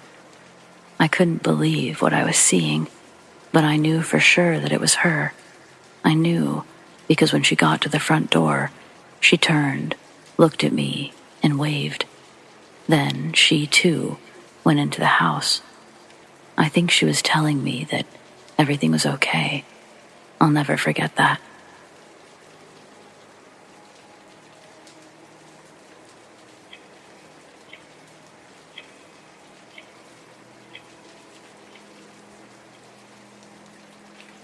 At my old middle school, there was a man that had been teaching English since my mom went to the same middle school years before. His name was Mr. H. He was one of the 2 8th-grade English teachers at the school, and I was not placed in his class. I was disappointed because Mr. H was supposed to be one of the cool teachers. All the student body loved him. He was old, nearing his early 80s by the time I was there, but fit for his age. He didn't look a day over 50. On his face, though, he had 3 large, very predominant scars that ran down his face and over his left eye, which he had covered with an eye patch. During a summer vacation in the 70s, Mr. H went on a solo hiking trip in Orange County. He was attacked by a cougar. If it wasn't for its deteriorated condition, Mr. H probably wouldn't have been able to fight it off. The cougar took out his eye with a swipe from its big paw. Mr. H was forced to start swinging blindly with the machete he had when the cougar was about to pounce again. Mr. H heard its legs dig into the gravel, and he knew which direction it was going to attack from. And with one Hail Mary home run swing, Mr. H made contact. The cat landed on him. sending both of them to the ground in a cloud of dust. The lifeless cat pinned Mr. H to the ground. He would then push the heavy creature off of him and walk back to civilization, injured and bloodied, before he could call for help. No cell phone days. When I told my mom the story, she was familiar with it, an alumni of the middle school herself. She was placed in his class for her 8th grade year. I was surprised to learn that. She'd never mentioned it before. I'd only heard from the older kids and some of their parents that Mr. H was the best. We didn't talk much more about it. Then, I was nearing the end of high school, and we got to reminiscing about things. I brought up that teacher with the crazy scar and eye patch. I couldn't remember his name. So, my mom says that she knew Mr. H before he had the scars, seeing him around when she was in 7th grade, and her 8th grade class was the first that he told the story to. Then, my mom says, that was a summer from hell. She tells me her best friend Jana was also attacked that summer, and as a result, the family moved away before the girls could start their school year together. On a late summer night, a radio station was having a contest, and Jana and my mom were listening to the broadcast. Jana was listening outside on her portable radio. She did this often as to not disturb the family by playing the radio in the house.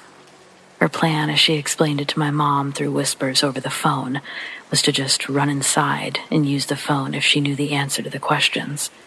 My mom would also be listening to the radio, ready to answer the questions. This was a team effort. There were a series of questions, and in between them, they would have long musical breaks and advertisements.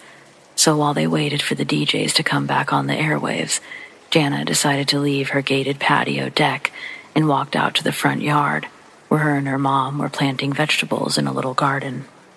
Although the patio had a little fence bordering it, the actual front yard did not. But the property line stretched far between the house and the street. The family had no animals, but that still made them feel more comfortable, having the sidewalk line be so far from the home. The neighborhood they lived in was also very safe, and what was about to happen was unheard of for that little residential neighborhood.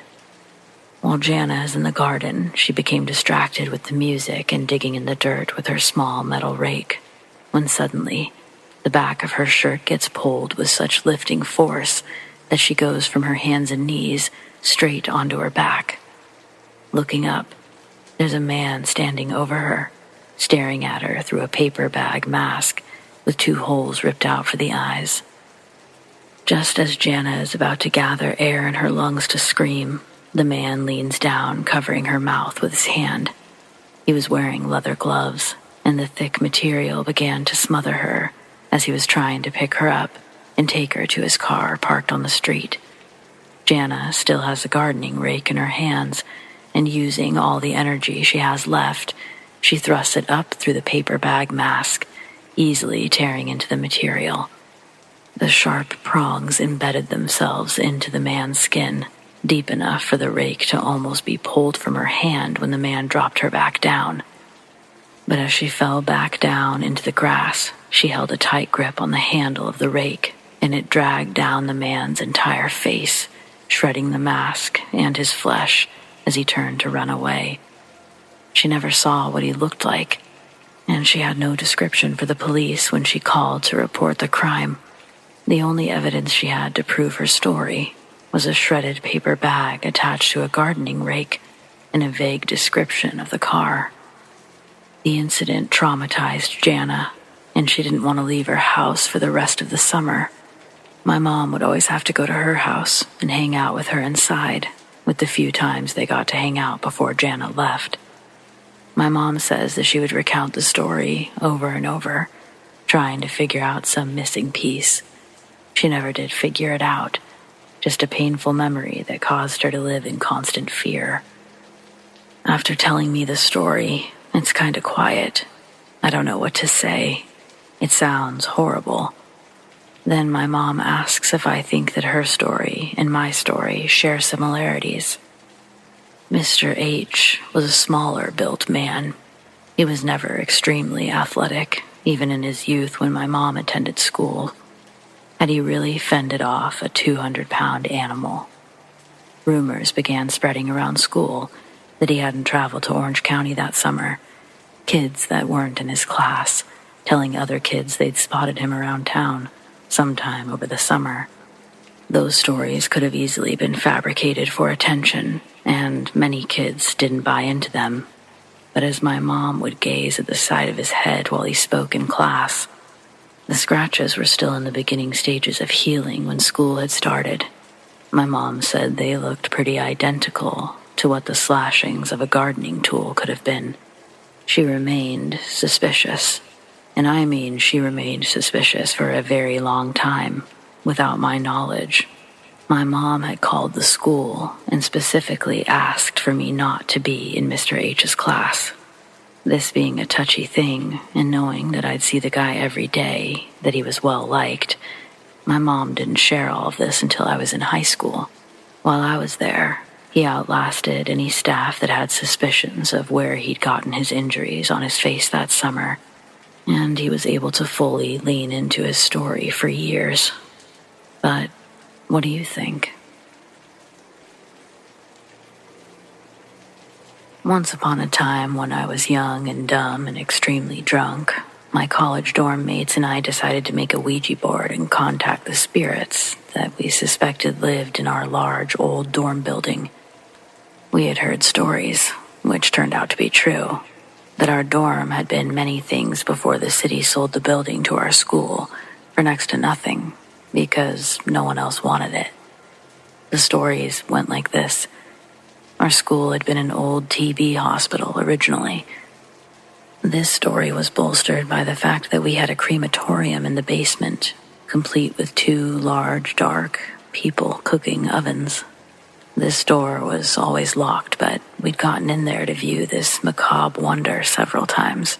Supposedly, there was a nurse who had worked at the hospital, whose husband had left her for a woman he'd met during the war, and so she hated men. This will become relevant later. We found a gurney in some back room. It was old and completely made of metal. The kind of thing that could have easily transported the dead from anywhere to that cold crematorium. The last thing that the building had been before the school gained possession was a not-so-nice brothel. Rumor had it that a prostitute had been slain by her pimp in the creepy elevator, one that was so dangerous it had to be drywalled up long ago. There was supposed to be blood splatter still on the walls. Throughout the place, walls were where they weren't supposed to be, added for convenience and space over time.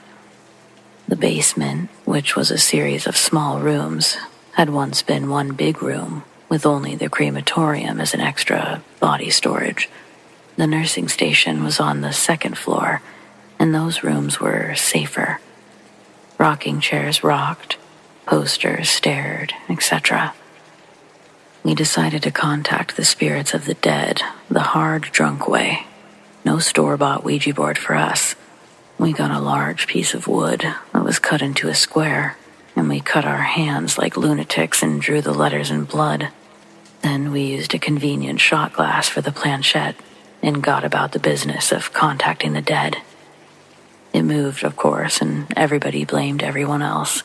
I was drunk scared, though, which translates to absolutely terrified. We talked to a little boy first, who wouldn't tell us his name, and seemed almost as scared as I was of something. He kept saying that he shouldn't talk to us because 9 was coming.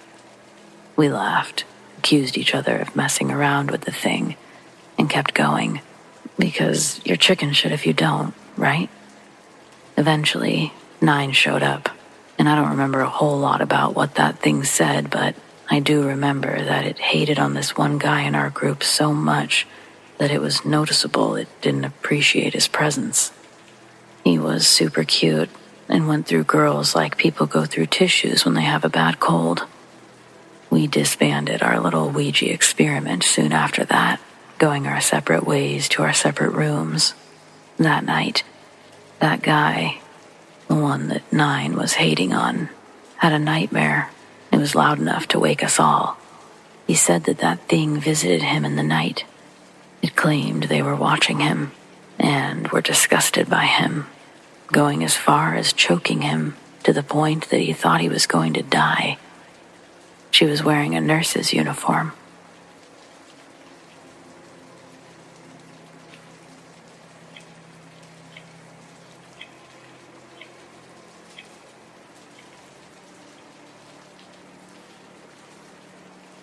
Back in the 90s, when I was married, my wife and I experimented with Ouija boards and other things for a while, which I don't recommend. I think the lure of curiosity can lead to trouble. Weird occurrences can both terrify and stimulate more curiosity. Once during this period, my then wife was on the couch watching TV in the living room one evening. There was light from the kitchen and a hallway by the front door, and from the TV. The living room was dimly lit. I stood near a set of bookshelves where the TV was, by the short hallway that led to the front door. I noticed a shadow near my wife on the wall behind the couch. It moved slowly along the wall, just behind her and towards the window. I asked her if she saw it too, and she said that she did. We both watched as it moved steadily along the wall, past the window, and down along behind the couch, and then beyond that, into a dark corner. It then moved over the wooden bookshelves, and I could hear some subtle cracks and pops in the wood of the shelves as it passed over them. It went directly past where I stood, and around the corner in the hallway. The hall light flared brighter as it passed. Then, it moved to the closed front door and seemed to be gone. Realistically, I don't believe that there's any explaining it away. Nothing was moving by a light source to cause it, and it moved independently.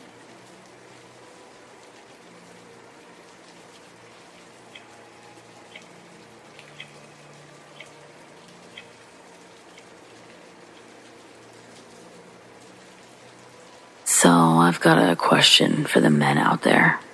And I just emphasize men because I don't want comments from little boys or giga-chads. Just good old-fashioned real answers. Let's say you're dating a lady who's independently middle class, owns her own home from a recent settlement that went in her favor, and she's smoking hot. But her house might be haunted. Is that a deal breaker?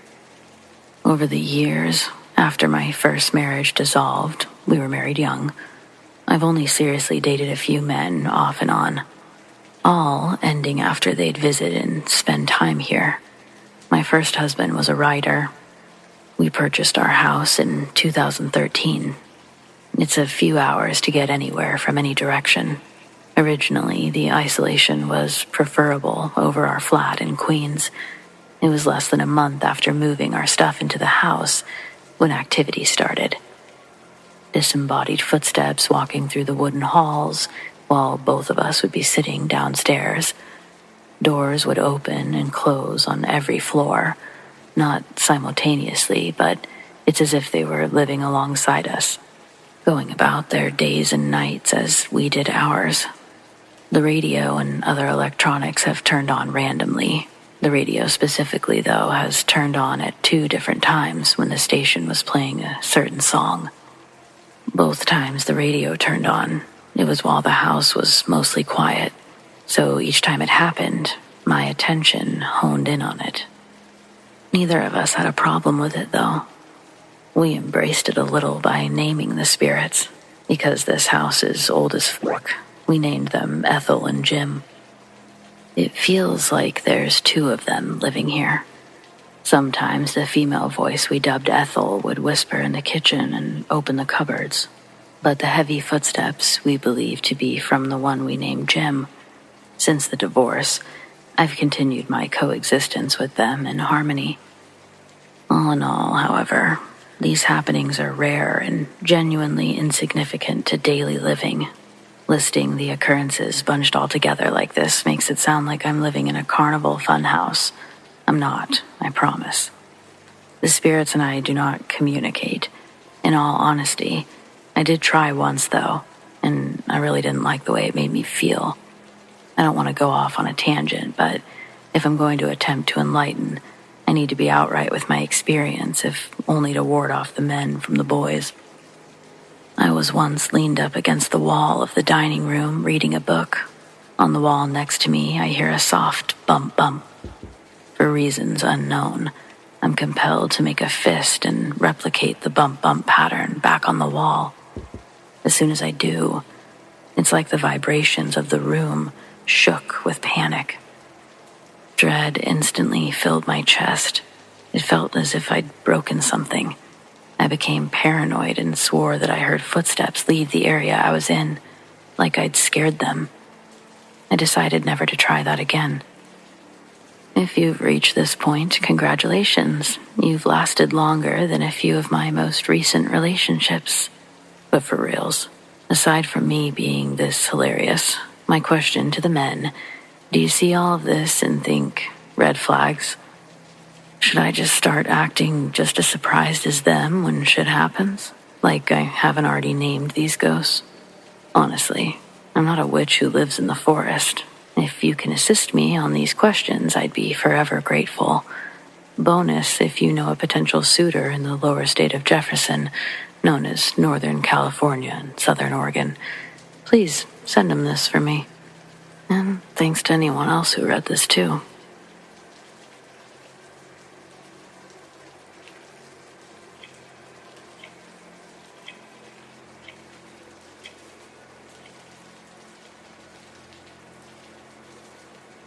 I used to hang out with these sisters named Hannah and Laura.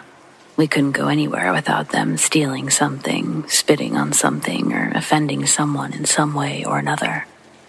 Way before clout and viral status could be acquired, these two were harassing people purely for their own enjoyment. Couple of devious bitches, honestly. Our dads worked construction together, and the three of us grew up together. I guess my upbringing was slightly better than theirs because I never got into their hijinks. I had a conscience, and they were morally bankrupt at 11. I think their mom drank while she was pregnant. Laura had beady little eyes and a thin upper lip. A telltale sign that she was swimming in booze, even after her mom knew that she had 2 buns in the oven. A quarter of the prison population has fetal alcohol syndrome. I'm not saying anyone diagnosed with fetal alcohol syndrome is prone to impulsive aggression in any way, but in this case, yeah, it was probably a contributing factor. The 3 of us were walking home from the mini-mart one night when a big truck pulls up beside us on the road. It's a man in his 30s, clean-shaven, wearing a Houston Oilers hat. He leans through his car to talk out the passenger side window, asking us if we need a ride home. We don't slow down, just keep walking. He asks again. Hannah's walking closest to the street, and without warning, she grabs onto the man's passenger side mirror, lifting her whole body weight on the thing, and yanks it off, calling him a pedophile in the process. The guy starts losing his shit and throws his truck into park. The 3 of us start running as fast as we could, but our 11-year-old legs couldn't outpace his, and he was quickly on our tail. He catches Hannah and begins dragging her back to his truck. She's kicking and screaming while he struggles to carry her back. Me and Laura stop and turn around to run and save Hannah. Both of us grab each of Hannah's legs and begin to play tug of war with her, but again, becoming easily overpowered. Then, like an angel's glow in the distance, a pair of headlights come over the horizon, heading our way. The highway we were walking on is a dark 4-lane highway with only a handful of lampposts on the sidewalk, leaving big gaps of black in between. We were close enough to one of the posts for me to attempt making myself visible to flag down the car. Laura starts jumping on the man, and both girls wrestle with him. The headlights I'm watching are coming up incredibly fast. When I get under the lamppost, I start waving my arms and jumping, trying to get their attention. But by the growing sound of its engine, I'm losing hope that it will see me in time to stop and help. Then I see the headlights slowly begin to swerve into the lane closest to us. Maybe they did see me. I keep jumping and waving like a lunatic. The headlights fully merge into our lane. but as the engine's roar approaches, I realize the car is going even faster than I thought, and it's not slowing down. It passes me, close enough to feel the wind against my body as it blows by like lightning.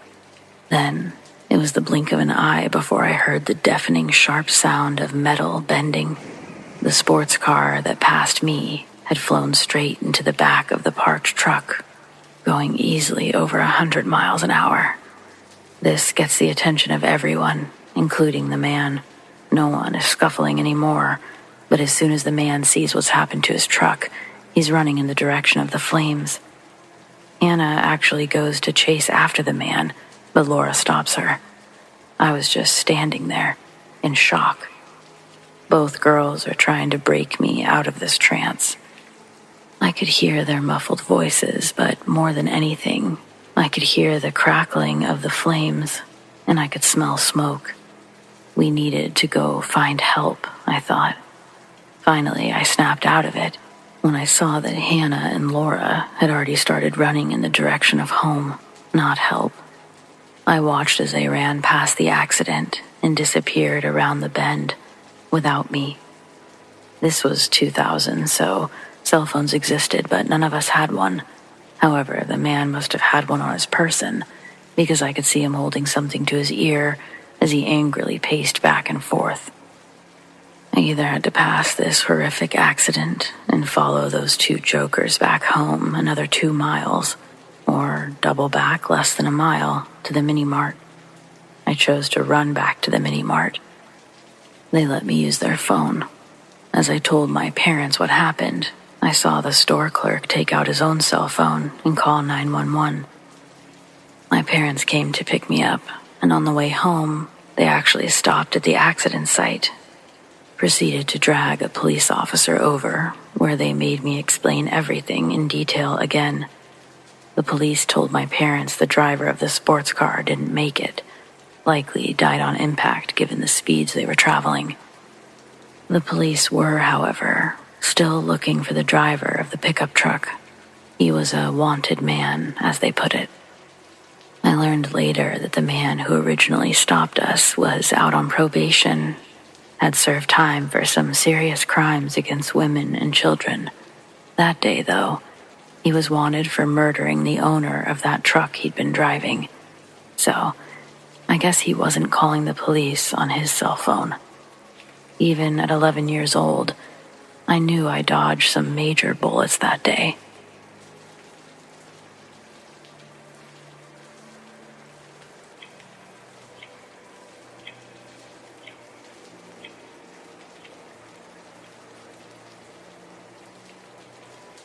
Seaside Sanatorium, Waterford, Connecticut. Back in 2002, my friends and I did some old-fashioned trespassing that turned kinda terrifying. The building had been abandoned for 4 or 5 years by this point. We thought, let's bring some alcohol, some flashlights, and just see if this place was as scary as everyone ramped it up to be. Right when we got inside, it was obvious we weren't the first ones with this idea. Leftover alcohol, a makeshift Ouija board, some pentagrams, and other random shit that littered the floor.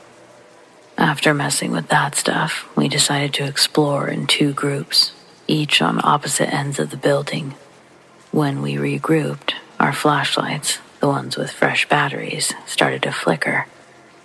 While we were all standing together, discussing what happened, we discovered that what we were hearing couldn't have been each other. The whispers, they weren't us messing around. The obnoxious sounds of doors slamming. Then, while standing together discussing what had happened, we heard a door slam in the distance. With that, we ran, and in our hurry, leaving our own alcohol behind.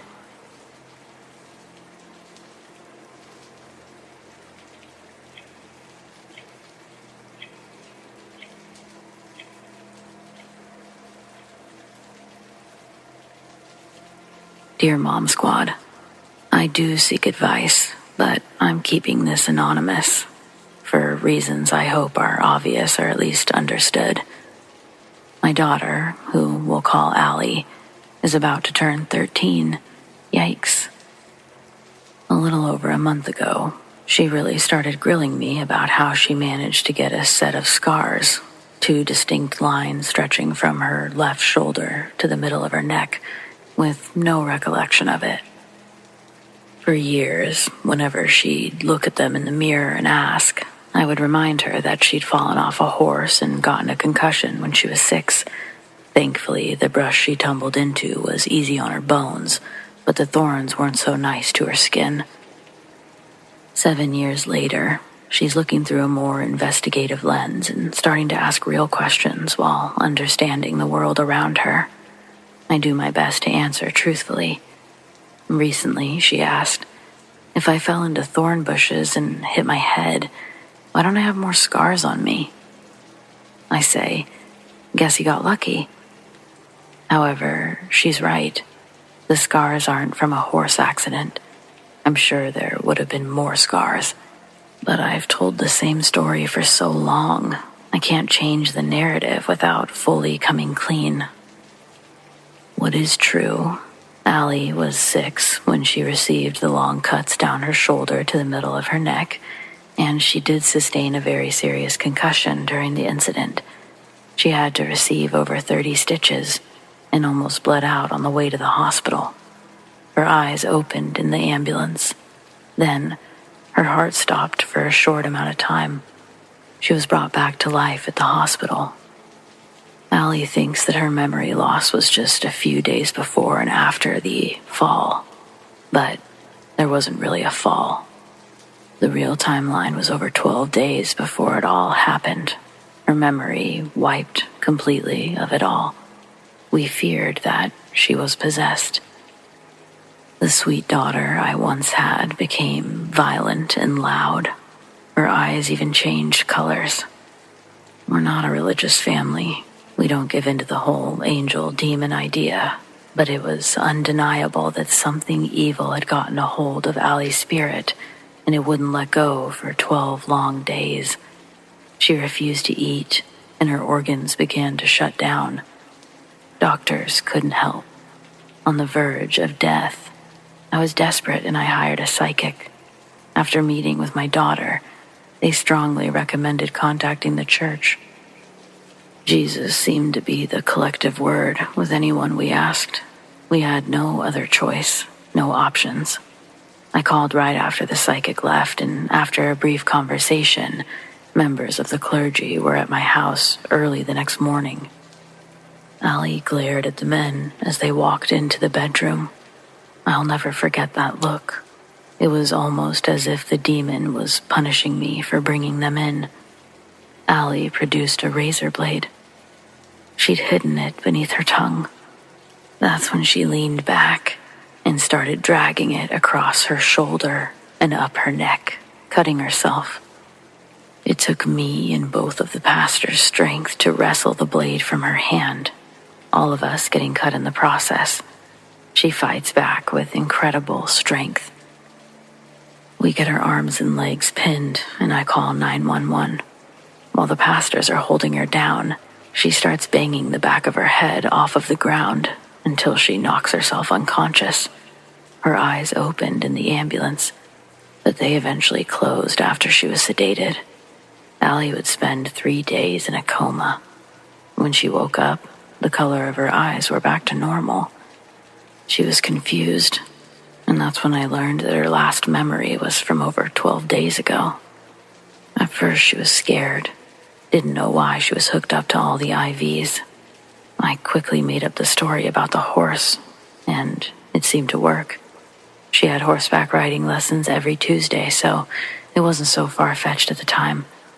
I didn't know what else to do. I still don't. I'm afraid talking about it might stir everything up again. Is this something that I should tell my daughter? Would you? The priest didn't even have a chance to bless the place before emergency services were called. But I believe the demon left her body when her heart stopped. I don't want her to have to think about that. I don't want to tell her I don't know when she asks if it could happen again. What do I do? I guess when it comes down to it, what's going to traumatize my daughter less? lying to her and possibly building a bridge of distrust in our communication, or the latter. I don't know. It really feels like a secret I could take to my grave. But, Mom Squad, it takes a village, and I'm in need of guidance. Thank you.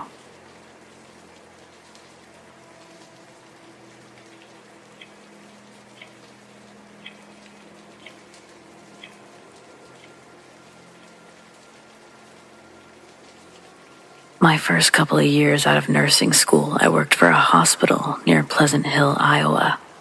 Rumors of the place being haunted circulated from the moment I started, but I was heavily focused on doing a good job and really tried to ignore the rumors.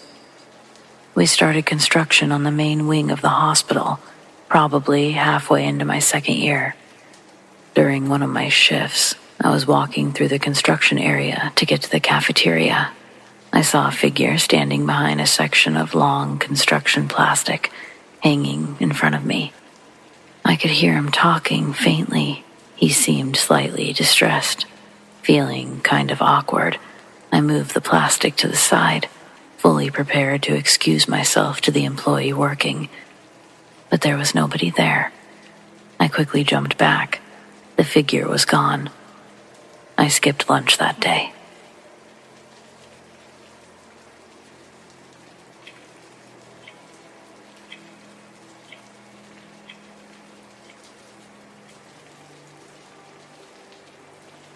I flip houses for a living. In my most recent project, it's haunted. It sounds horrible, I know, but when you do this for a profession, you gotta go for the best deal. And that sad reality is, nothing sells cheaper than a murder house. By the time you change its appearance, the community has moved on, and you can sell for a mint. Obviously, the market and location are important, but we're not doing a masterclass here. My most recent purchase was a 3-bedroom, 2-bath on half an acre's plot in a nice neighborhood. The inspection was favorable, so I never personally went inside until after closing. I've definitely started with much worse. Most of these upgrades will be purely cosmetic, which is pretty rare. The couple who previously owned the house had 2 girls, ages 4 and 8. The husband was leaving his wife for someone else, and she decided that he would never see the children again. Several neighbors heard their argument. It spilled into the front yard as she chased her husband to his truck, throwing picture frames as he fled. Shattered glass covered the driveway when it was over, and she went back inside without glancing at the small audience that had gathered. They'd lived in that house for 15 years, and everyone knew them well. No one expected what would happen next. It was during summer break, and the wife had a work-from-home job, so no one thought much of it when they didn't see her for a few days. Everyone assumed that she was just taking time to herself. It was 3 days later when the husband returned to find the bodies. The children were each in their beds, as if tucked in for the night, but the medical examiner ruled that they most likely died shortly after their father left.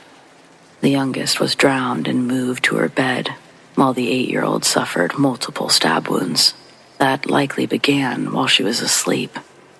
Afterwards, the wife put on her finest dress and jewelry. Then she took a lethal dose of her prescription medication. The whole community mourned their loss. Almost every house in the neighborhood had children who played with the 2 sisters. There's a park a few streets over where a memorial had been placed in their honor, and I see people stopping there regularly, even a year later. The story is indeed tragic. They all are. My heart goes out to the family's loved ones. But no matter how much bad juju is associated with a location, I've never experienced anything remotely paranormal or unusual. A house is a clever arrangement of wood and nails that protects us from the elements, or so I thought. Now I don't know what to believe. A lot of clothes and random effects were left behind, so my first order of business was to box up everything for donation. Once I finished with all the other rooms, I moved on to the bedrooms. That's when shit started to get crazy. In the master bedroom, I was emptying a dresser when a small ring holder fell from the shelf and hit me in the back. Only it didn't seem like it just fell. It hit me weirdly hard for a short drop. Plus, I hadn't touched that shelf or even the wall. 5 minutes later, the door slammed shut with a loud bang. I nearly jumped out of my skin. I thought someone was in the house with me, but I searched every room without finding a soul. The second kid's room was colder than the rest of the house. I packed it quickly and hurried back to the master bedroom, but it was like the cold followed me. I opened the closet and began tossing everything into boxes, but then that door slammed on my hand. Before it could stop throbbing, a set of footsteps crossed the room right behind me. I felt a light breeze as they passed, but no one was there. I suddenly felt dizzy and sick to my stomach. For a minute, I thought I was going to puke, but then everything was just normal again. I felt fine. The room wasn't cold anymore, but then there was a loud crash from the living room. The boxes I previously stacked were spilled onto the floor. As I cleaned the mess, one of the hallway doors began opening and slamming over and over. I've never loaded so much so fast into my truck. When I was finally backing out of the driveway, I saw a shadow standing in the window, watching me leave. There's nothing about this experience that I can explain. Now, I have to go back this weekend. I can't afford to hire someone for cleaning and cosmetic work, but I'm hoping to have a few friends come along. I really don't think I can go into that house alone again.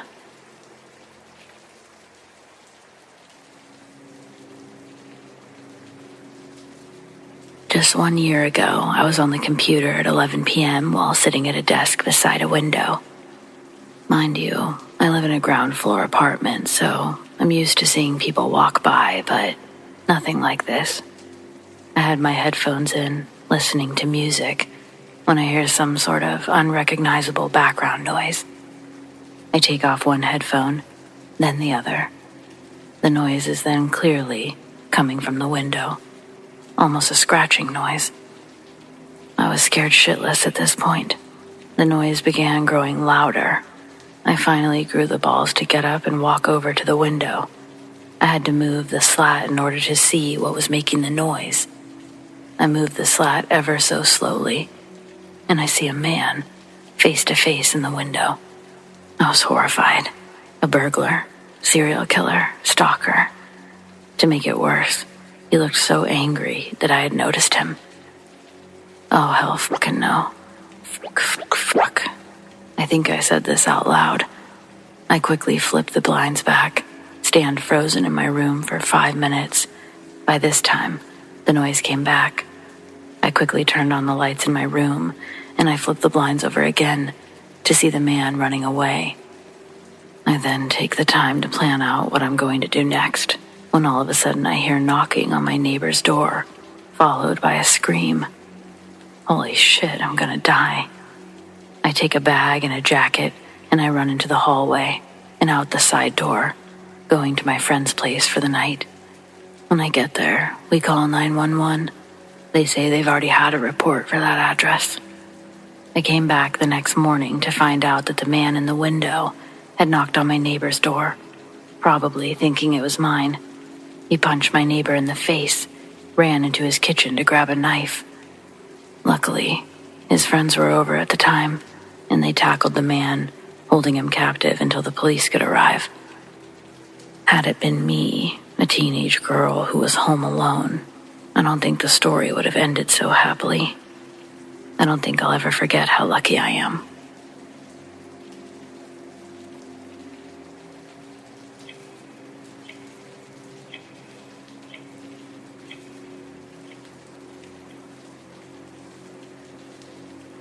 How do I start this without triggering the kiddos?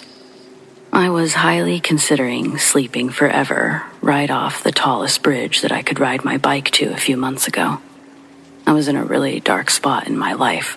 I still am, but now I'm able to look at it from a different perspective. Slightly more hopeful rather than pessimistic. I'm a firm believer that life is what you make it, like a ball of clay. The possibilities of what it could be are endless. Its quality represented only in the effort its potter has invested. To say life is what you make it ignores circumstances and all it involves. It's true. Each one of us are handed a piece of clay, but as we mold, groove, and smooth these blocks with time, we begin to notice that the mineral composition of our clay is vastly different from our neighbors. The effort it took one person to create their ceramic bowl of life is primarily reliant on the quality of clay they're working with, and additional support from tools. This past year, I've been feeling like the clay I was handed has recently hardened and crusted from neglect. About 5 years ago, I essentially abandoned my friend group, not from a dramatic falling out. I just didn't care anymore. I just started my internship at a tattoo shop, and in order to impress my mentor, I needed to go above and beyond. My mentor was also a female, meaning that although I'd never degrade my artistic worth by exposing some cleavage for a job, this option was now completely off the table. Mostly off the table. She didn't give me that curious vibe, so I mentally put the option off the table. I had to take this seriously, and I couldn't be hungover or showing up to work. I needed to increase my gallery of work. Besides doing little pieces here and there for my portfolio, my lifestyle was no longer in sync with the friends I'd grown up with. At the end of the first year, I got a permanent chair at the shop. I moved closer to work, and it was only 1 town away, but it still felt symbolic amongst the girl group. They and I were no longer going to be walking distance from each other. Our bond was severed with well-intention. I know it affected them more than it did me, because I knew they didn't understand what it was like to have a dream. Otherwise, they'd be doing the same thing in pursuit of theirs. It feels pretentious to say this, but it's true. You either find a passion worth giving your life to, or you watch passively on the sidelines until the game is over. I left in 2020, right after COVID lifted. 3 years passed by, so 2023, none of my friends reach out anymore, understandably. They know I would have given them a sorry girl to whatever they invited me to. Looking on social media from time to time, I see that they haven't strayed from their usual routine of drinking. I become depressed. Not because I missed my old life, but because I don't feel like this one has started yet. The traction I was hoping to get with my permanent position hasn't been enough for me to comfortably afford rent, bills, or food. It's the most alone I've ever felt in my life. I was losing purpose, and one night, after an especially draining session with one of the rudest clients I've ever worked with, I was all done. I passed the gas station while my car was on empty. It had long enough to get me home, and I didn't plan on driving it the next day. When I pulled into an apartment complex, I took my bike lock key off my lanyard and left the rest of my keys on the seat. I didn't even go inside. I unlocked the bike and rode for miles, spiraling in negative thoughts up until I got to the bridge. This bridge is tall. It used to be a section of a railroad that was abandoned and repurposed. It looks off a deep river and evergreen forest. I left my bike at the bottom of the stairs and began to climb these stairs that led to the trail up the tracks. I can hear water splashing against rocks in the distance. I keep thinking, okay, this is it. Here I go. I'm really doing this. I do this on repeat until I make it to the actual bridge. The rushing water is loud, and I feel my stance weaken in stride, almost subconsciously pulling me back. I pick the left side of the tracks because the wind isn't blowing my hair in my face. I've come all this way, miles and miles from my home, set on doing this. But as I'm hyping myself up, there's an earth-shaking roar that sends me backwards in shock. I stay frozen where I landed. The sound is enough to shake the birds out of the trees, a sight I've only seen in movies. And then I hear a second guttural screech before the original thing roaring joins in the screaming match. There are 2, maybe 3 big creatures fighting somewhere close by.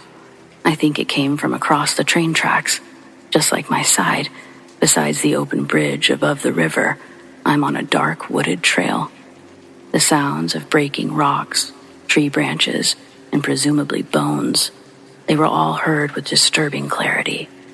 Eventually, one of the creatures had clearly gained the upper hand in the combat, and having to listen as the other lost was the most unsettling, terrible thing I've ever heard. Shrill octaves forever burned into my eardrum. I hadn't dared to move yet. The commotion sounded just across the train tracks. It was a 20-yard dash from end to end. I couldn't move even if I wanted to. More noises started echoing from the other side of the bridge. This time, what I was hearing wasn't the sound of monsters fighting. Something large was being dragged through the gravel, accompanied by 2 very heavy footsteps, and they were walking my way. It walked in a 1-2, 1-2 pattern. I don't know of any animal that walks in a 2-step pattern while holding its prey. I also wasn't trying to find out. My legs suddenly got strength, and I bolted. I didn't want to see what was going to come across those tracks. I sprinted through the pitch-black forest until I reached the bottom of the stairs. It didn't sound like I was being chased, but that didn't stop me from jumping on my bike and pedaling out of there the fastest I've ever pushed a bike. During the 2.5 miles of forest I had to breach before entering civilization, I rode at Tour de France speeds, last day finish line behavior. When I got to my apartment, I was absolutely physically exhausted. I had a headache from dehydration, but as I flopped onto my couch, something came over me, and I couldn't help myself but to laugh until I was in tearful hysterics about all of the insanity I'd just experienced. I went there feeling at my absolute most depressed, to the most scared and confused I've been in my life. I'm honestly traumatized by it. I can't believe that's the thing that stopped me from going through with what I'd gone there to do. I called the shop and took a couple mental health days where I had time to talk to a therapist. Talking to someone really does help. I also had time to sit and reflect, and philosophically speaking, if I'm living up to my own words, I've got a passion that's worth giving my life to, and I'm not going to leave the game midway through. If my dad taught me anything before having an affair and leaving the family, it was this: play until the end. You miss 100% of the shots you don't take, and you'll never know if you don't try. I wish that didn't oddly coincide with his infidelities, but it also did with mine, and I'm making it mine. Life is absurd, so try to laugh more while experiencing existence.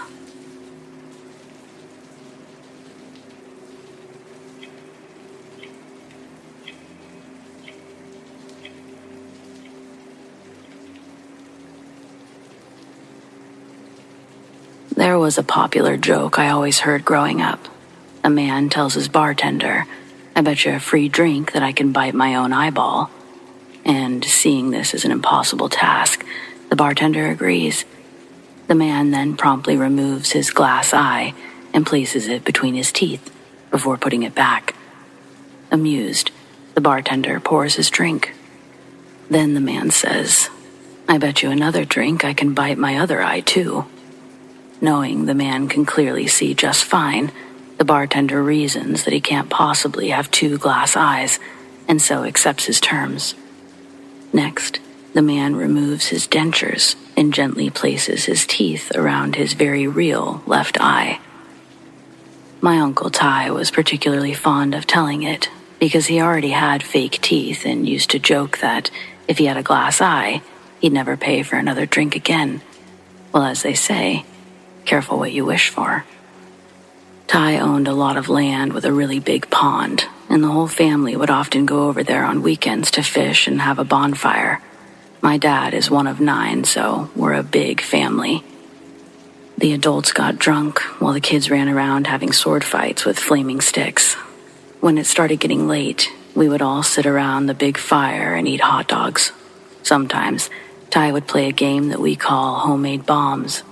The objective was to throw a random item into the fire and rate the resulting explosion.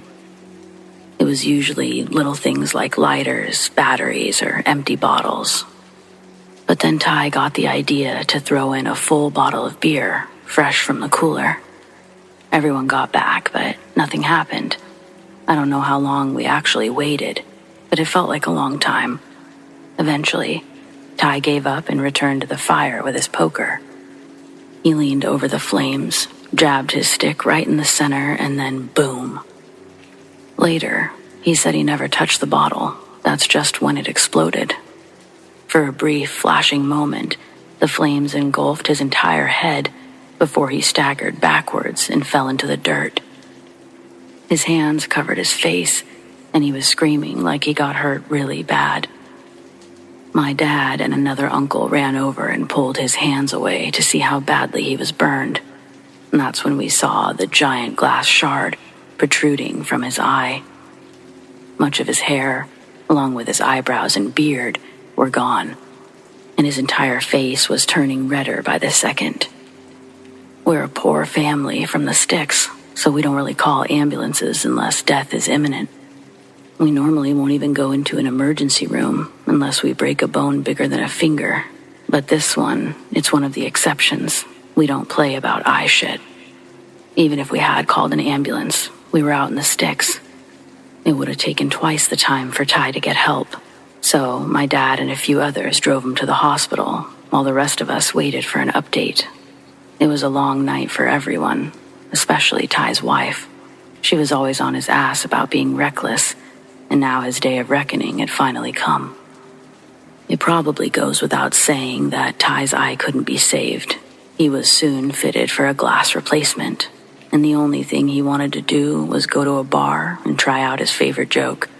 The problem is that we're in a small town, so everyone had not only heard the joke, they knew about his accident. Well, that man got a truckload of his buddies and drove 2 hours to the nearest city where he finally got to do his trick. It didn't take long for the word to spread, but over the years, he would occasionally go out and find a stranger willing to play. For the most part, people just didn't mind humoring him because he was a fun guy to be around. Sadly, he passed away 3 years ago. In the end, it was his heart that got him. But he had a long life filled with great stories.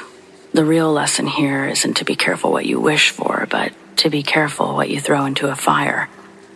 I love explosions as much as the next country bumpkin, but you gotta throw some common sense in there too.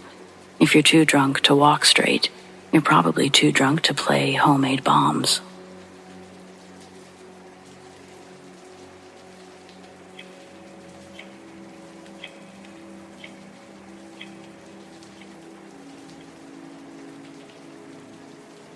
I grew up in South America, in Brazil, right in the middle of the country in the center-western state of Goiás.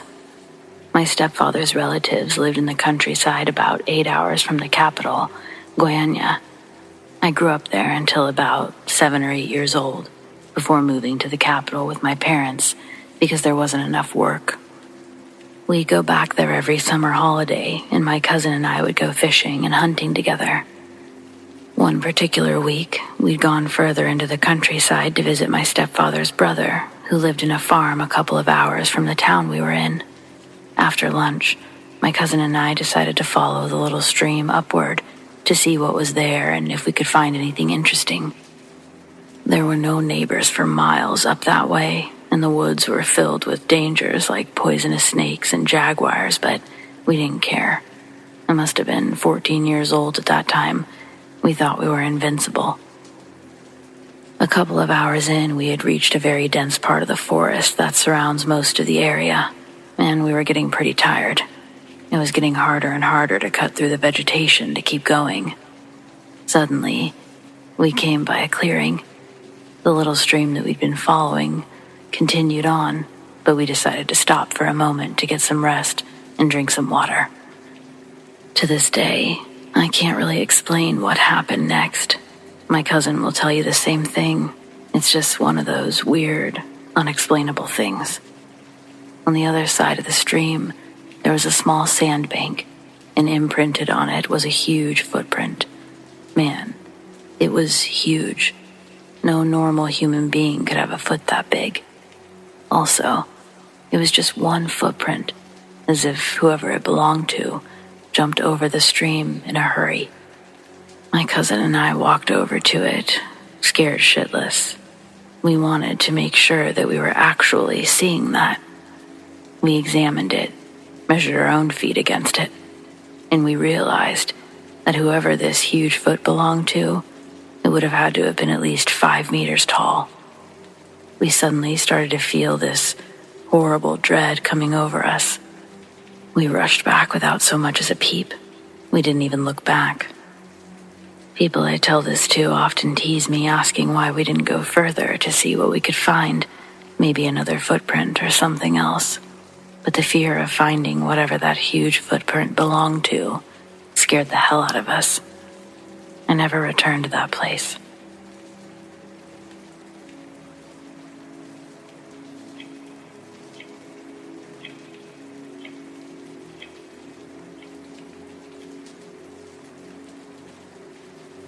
In the early 90s, my dad worked at a Missouri bottling factory. He was on the line where the bottles were filled while his friend Paul operated the machine that took empty bottles off their pallets. When a new stack was placed into the machine, a large arm with vacuum suction cups lowered to remove a thin board atop the bottles, which were then stacked to the side, while a sweeper arm pushed the bottles onto the conveyor.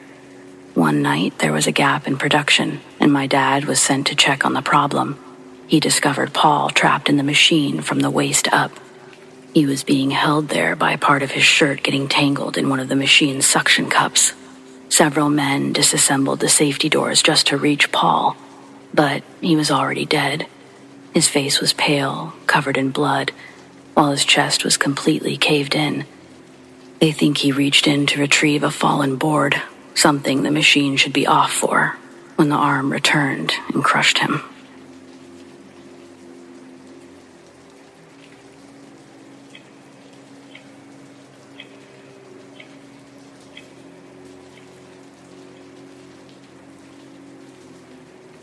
When I was in 7th grade, so 12 or 13 years old, my best friend got sick with mono and had to stay home from school for several weeks. As an excuse to basically just talk to her through the window, I agreed to drop off her homework after school. I gave her mom the papers and she offered to drive me home like she always did, and I declined like I always did. The walk was short and I appreciated it. When I was a couple blocks from my house, I saw my 6-year-old brother and a neighbor that was about the same age starting to get into a stranger's car. Immediately, I screamed at him. I threw my backpack in the air and started running towards them. They hesitated on getting in, focusing their attention in my direction. And with that, the man in the car took off with the doors open. Catching up to them, my stupid little brother turned to me and was very mad.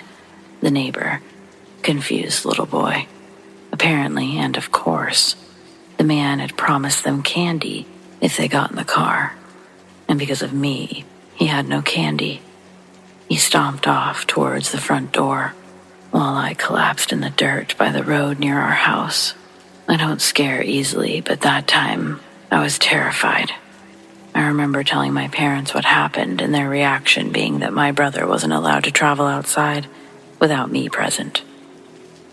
Not much of a reward for saving his life, but I was sure to drill into him the importance of never stepping foot in a car with a stranger. I didn't go into every gruesome detail, but he knew about John Wayne Gacy when I was through with him. I didn't care if I scared him. That was the point. I'd like to think I saved his life multiple times, thanks to those lessons.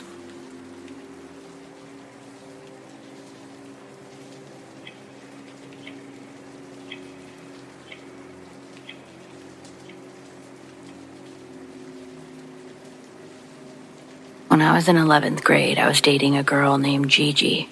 Our families didn't really care much for our lesbian relationship. And one night, her family situation became physically abusive, and she called my house from a payphone. It was 2 a.m. My dad answered. The only reason he'd woken me up is because Gigi sounded so upset on the phone. He might have thought that she was going to dump me or something. Regardless, he hands over the phone and she explains what happened. She tells me what street she's on, and I tell her that I'll come pick her up. That's where my dad drew the line. He said, "The hell you are." He said, "In no way am I going to take the car out." I only had a learner's permit, so I couldn't really argue the legal ramifications, if I would have been pulled over, that is. So, I got back on the phone. I told her that I'd run to her. The park that she was calling me from was only a mile or two from our house. My dad again interrupted me, told me flat out, if I leave this house tonight, that the doors would be locked when I tried to come home. Him saying that only made me want to do it more. So I did. I said, "Be right there," and hung up the phone. Then I got up, walked past my dad and out the front door. The suburbs of Detroit were empty that night. Freezing temperatures, the snow that was slowly accumulating on the sidewalk, and it was 2 a.m. I was the only soul on the street walking to Gigi. When I got to her, she'd taken shelter inside the phone booth. Temperatures were only going to get colder as the night progressed. I suggested that we use one of the many vacant houses to get out of the conditions for the night. We found a boarded-up Rambler and entered through the back door. We said hello a couple of times, making sure nobody was already occupying this location with the same idea we had. The place was an absolute mess and smelled terrible. But it was an insulated roof, 4 walls to protect us from the elements. So, we decided to stay. We didn't initially explore the house during the night. Both of us were exhausted, and all we had for a light source was Gigi's Bic. Sitting on the hardwood floor, I realized I didn't bring anything for warmth for an overnight outing. Thankfully, Gigi had done this before. She'd brought a sleeping bag, along with a few pieces of clothing that we also used to bundle up on the floor that night. We relied mostly on trying not to break the seal of our body heat, keeping us warm under the mix of clothes and a sleeping bag. It would have been impossible to actually fall asleep. The hard floorboards were uncomfortable, and all night, we both kept hearing the sound of others in the house. Footsteps and whispers from other rooms were clear enough for us to destroy our hot pocket bed and creep around the pitch-black house, trying to find where the sounds were coming from. Each time we thought we were getting close, the voices would sound like they were coming from another room. We poked our head into each room to confirm nobody or no animal was there. Then, we got back into our cocoon and tried to warm up again. A few minutes later, the sound started again. But this time, there were footsteps walking in the room we were laying in. Both of us just tucked our heads under the sleeping bag and hid, trembling together as the heavy steps walked past us. Back and forth. Then it would stop again. Gigi and I stayed hidden under her sleeping bag until the sun rose that next morning. As soon as there was light in the house, the sound stopped. Gigi and I got up and rechecked the rooms now that there was visibility once again, but we don't find anyone in any of the other rooms. We didn't find anyone until I looked closer at one of the trash piles in the back bedroom. There, reaching out from the bottom of this heap of trash, was a thin, decomposing arm. The sun perfectly bounced off the blue and silver watch that sparkled in the rays. We thought that it was a Halloween prop. The skin was discolored and sank deep into the curves of the bone. Having seen nothing like this before, we were convinced it was fake. Gigi liked the watch, so she walked over to it and attempts to lift up its arm to get a closer look. It's heavy as she begins to pull, and Gigi quickly realizes that's because there's a body attached to the arm, a dead body, badly decomposed. Gigi unintentionally pulled the arm off the body, but the long-sleeve shirt that they were wearing kept everything together when it was dragged out from underneath the trash. The corpse was only revealed to the shoulders before Gigi dropped it, and we both started screaming and ran for the door. In 1974, Detroit would experience one of the heaviest snowstorms on record. As we shivered inside through the night, Outside it would snow over 19 inches. We were virtually trapped inside the abandoned house. A little over 1.5 feet doesn't seem that bad, but the front door was unusable. And the back door, it was already partially obstructed, with rubble from a falling roof, overgrown bushes, and other debris. We discovered the snow had packed in the little shimmy that we used to enter by crawling in the night before. Gigi had packed a couple of items for food that we could ration through the day, but we needed a plan to escape. In the hallway outside of the corpse room, the ceiling had a square-shaped wooden hatch that led to the attic. We pulled the kitchen table through the house until it was directly under the opening. I was a little shorter than Gigi and still couldn't reach it when I climbed onto the table. Gigi could, however, so I got under her feet and assisted in pushing her up into the attic. She spins around and tells me that she'll go call the fire department from the payphone. I blow her a kiss and watch her disappear from the square frame. Then I listen to her footsteps as she crosses the attic to the area that had caved in, leaving a gaping hole that led to the backyard. Snow had made it into the attic from the hole, and the ceiling creaked with the added pressure of Gigi's movement. Eventually, I would hear her scuffle from the shingles on the roof and drop into the snow outside the back door. She would then slowly make her way through the snow that reached up to her knees. She'd barely prepared for an overnight stay, but Gigi definitely didn't plan on walking miles through deep freezing snow with her thin bell-bottom jeans. Those were in no way protecting her from the cold. They were instantly wet, making each step feel like needles against her legs until they went numb. It was close to 5 a.m, but with the thick clouds hanging above, the sun couldn't break through. The streets were still empty due to the record amount of snow that had fallen. Nobody in their right mind was going anywhere that day. The flurries and the wind made visibility practically impossible as Gigi slowly pushed through the white powder. While Gigi's gone, I sit on our sleeping bag nest and color in one of her notepads, trying to distract myself from the fact that I'm trapped alone in a condemned house with a corpse. Soon, I hear crunching and cracking moving about in the attic. I'm hoping Gigi's come back, but there's something deep in my soul that's telling me it hasn't been nearly enough time for Gigi to have made it to a payphone and back. Maybe she'd abandoned her mission. The conditions were too harsh and she was forced to turn around. But as I listened, the noises above my head, whoever was in the attic, they'd started running back and forth. You could tell where the snow had stopped its intrusion because the steps would have been louder on the wood as it was unbuffed by the snow. Moving left to right, the steps remained fast, but the crunch of snow became more and more present, back and forth, back and forth. Now I'm really praying that what I'm hearing might possibly be Gigi. I stood up and I walked over to the square frame that looks up into the attic. The footsteps continued, and they only stopped after I shouted out, "Gigi? Gigi?" Then, the house becomes completely quiet again. The only thing I can hear is my heartbeat in my ears. I thought I was going to have my first anxiety attack. I walked back, sat on the sleeping bag to resume my coloring, but almost as soon as my pencil hit the notebook, the click echoes off the wall. In my peripheral vision, I see a door at the end of the hallway pop open a crack. My eyes would shoot back and forth from there into the ceiling, hoping not to see something crawling down from it. Then back to the door. It hadn't opened more. I didn't know what time it was. I couldn't measure how long I was there until I heard the sound of my dad's voice approaching with Gigi. They started calling my name and I started shouting back. My dad had brought a shovel and he was able to dig a big break through the original opening that we had outside the back door. I was able to get out.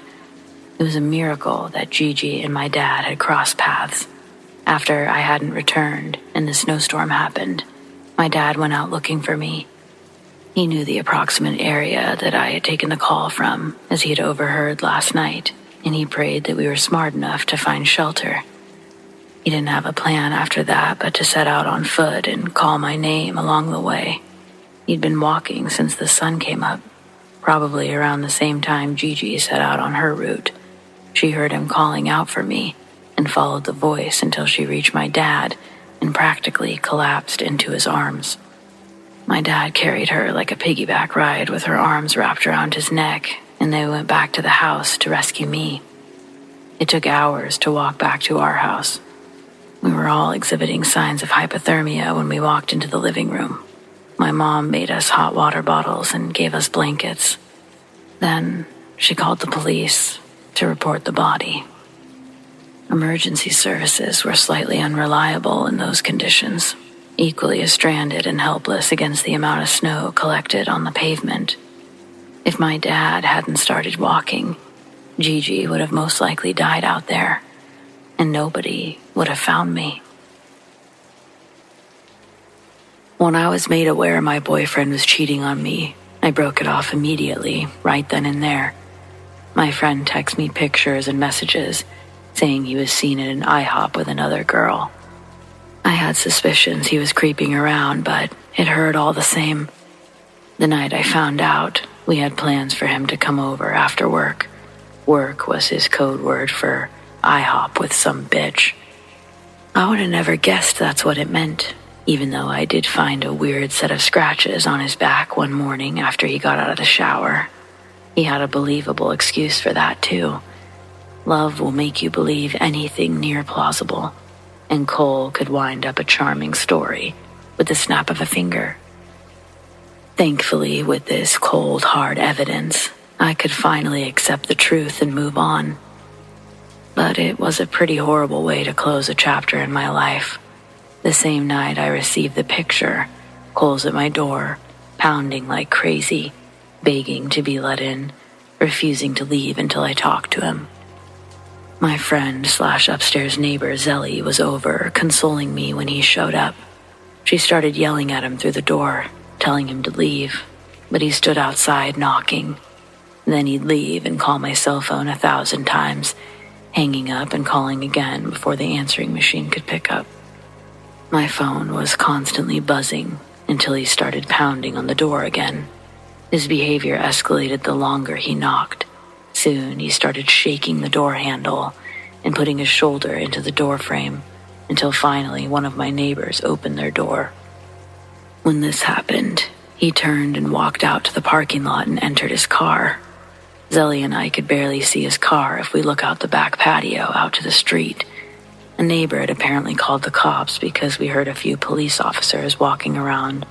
Their flashlights moved below our patio, and there's no sign that they found anything.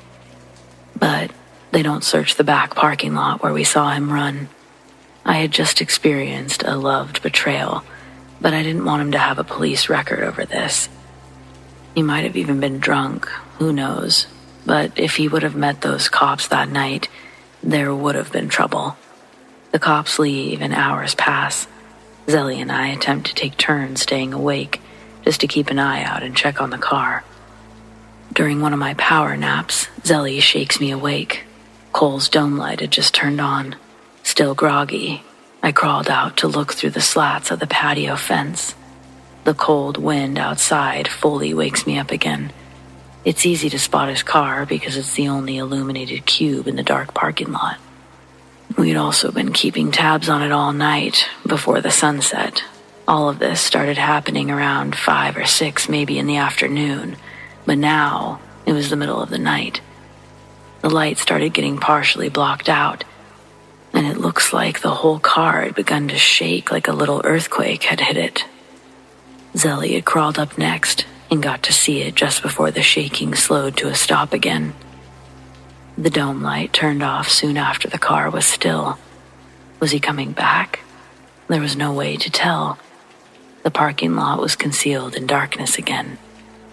However, it wasn't long before we could see another light beginning to glow in the far parking lot. At first, we didn't know what we were looking at. Unlike how we saw the dome light, it wasn't instantly illuminated. What we were staring at began as a low, moving glow that quickly grew in brightness. Zelly and I realize that the light was coming from rising flames engulfing the interior of the car. Then, the car door opens and we hear screams fill the parking lot. A figure has jumped out of the flaming vehicle. He too is on fire. Zelly calls 911 while I continue to watch the burning man. He's flailing, rolling on the ground, all the while continuing to scream. The car is now completely on fire. Black smoke fills the parking lot. The smell of burning gasoline and rubber. It's enough to make us shut our own backsliding door. The smoke hung in the air long after the fire department put out the flaming car. The vehicle's occupant speaks to the police and firemen on scene before leaving the charred mess in an ambulance. It was Cole. Later that afternoon, from my back patio, I could see the local news out doing a story about what had happened. The car had not been towed yet, and seeing it up close on the news was almost unreal. The report said a man had been sleeping in his car. He'd been attacked by a female assailant. The attacker entered his car around 1 a.m. He was stabbed multiple times, and his car was set ablaze after the attack. They didn't say his name on the news, but I knew it was Cole. His other girlfriend had followed him to my apartment. She came back later that night to commit the arson. When she found him sleeping in the car, her impulsive rage got the best of her. She stabbed him 3 times, none of which were fatal. It's been a decade since this incident happened, and I never saw Cole in person again. When he first got out of the hospital, he left a bunch of messages on my phone explaining what had happened in the parking lot that night. I answered none of them.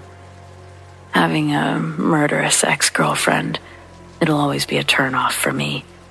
So, I guess I'll just conclude my story like this. Cole, let's not meet again. It's impossible not to associate your name with the burning rubber smell that saturated my apartment for weeks. What did you do to piss that girl off so much? I know cheating is bad, but she wasn't even trying to talk about it.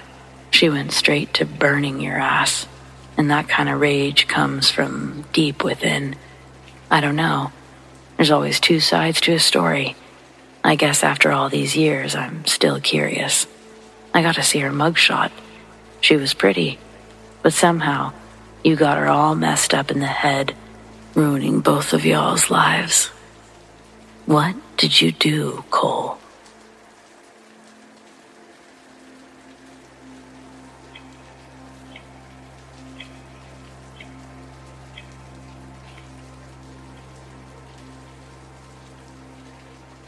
I live in Miami, Florida. When I was in 5th grade, my best friend's family, though absurdly wealthy, loved picking mangoes from other people's houses.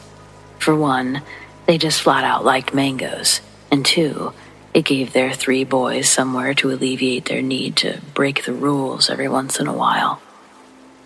Sometime during the school year, my best friend and his family introduced this fun little crime to me and decided to take me on a few of their mango heists. I'll admit it was really fun. The parents would wait in the car, and the 4 of us boys, all aged 7 to 12, would hop someone's fence and pick up all the fallen mangoes. Then head back to the car with a stash of 10 or so.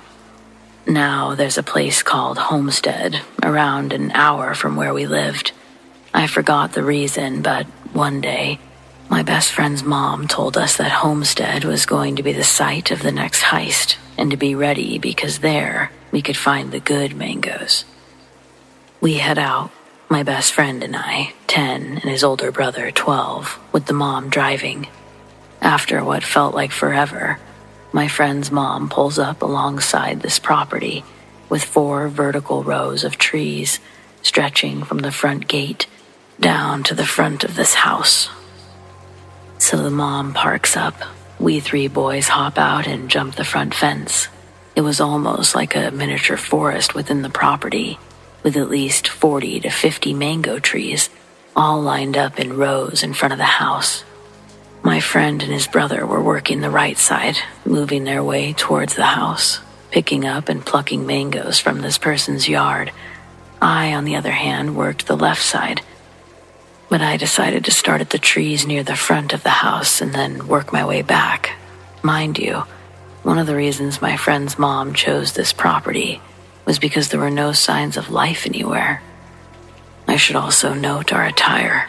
We 3 boys were wearing all black, with masks made out of old t-shirts wrapped around the lower halves of our faces. We thought at 10 or 12 that we looked really cool, and the outfit really matched the whole mango robbing energy. As I'm picking up the mangoes next to the house, farthest from the fence, I see some of the blinds from the house in the back move. I was a fast kid, so the thought of the owner coming out and chasing really didn't bother me.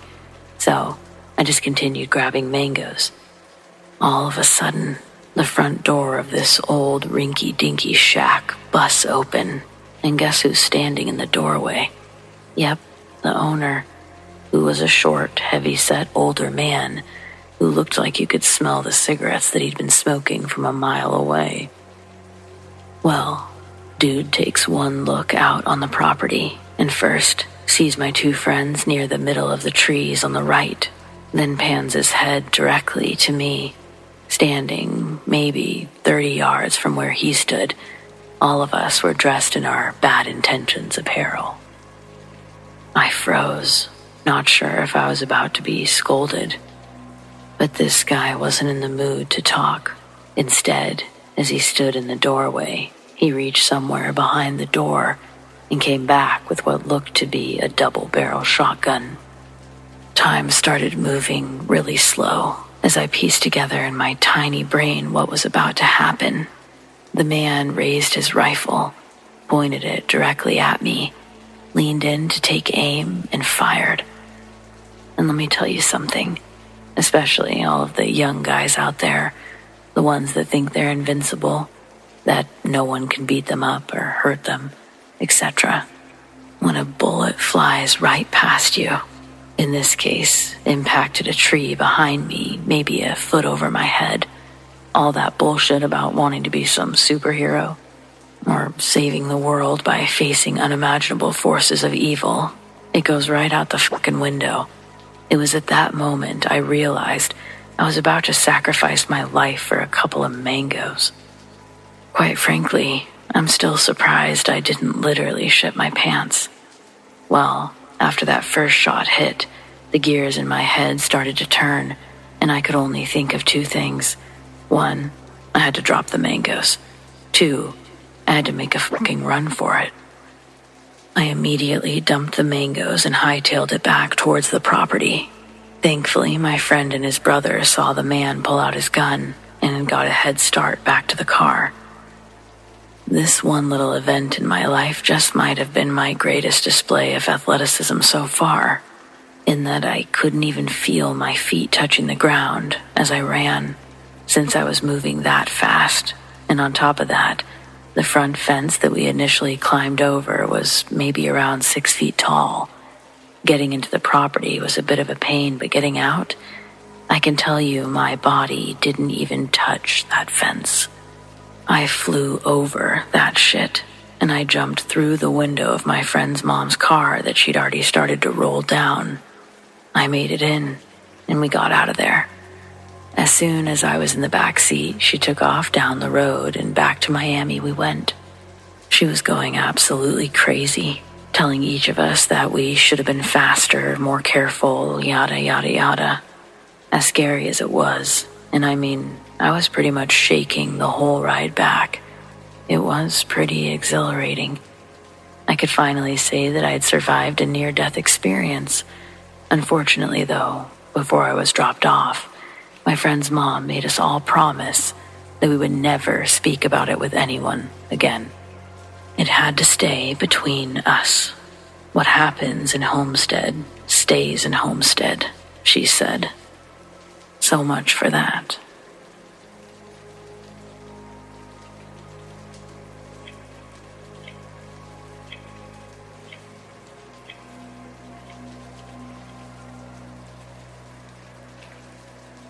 I witnessed the aftermath of my family business being torn into pieces by a fire.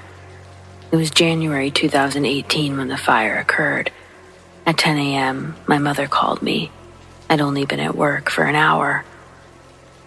"Hurry, everything's gone. There was a fire. You need to come right now." I was in shock. I kept asking her for more information. How could this have happened? How big was the fire? When she says everything, does she really mean everything? I thought maybe she could be exaggerating. We've had the business for 20 plus years and have never experienced something of this magnitude. I ran for the bus. I had so many questions running through my head. My heart was racing, pounding. My body was sweating and tears ran down my cheeks as I placed my head on the window. As soon as I arrived, my jaw dropped. I inhaled the smoke and choked profusely. The walls were black and the glass shattered. I walked into the kitchen. Nothing felt real. It felt like a dream, a nightmare. I've never seen my dad so heartbroken. We were closed for 6 long months. It really was a difficult time, financially and emotionally. But we got through it, and I think we're all a lot more appreciative than we were before.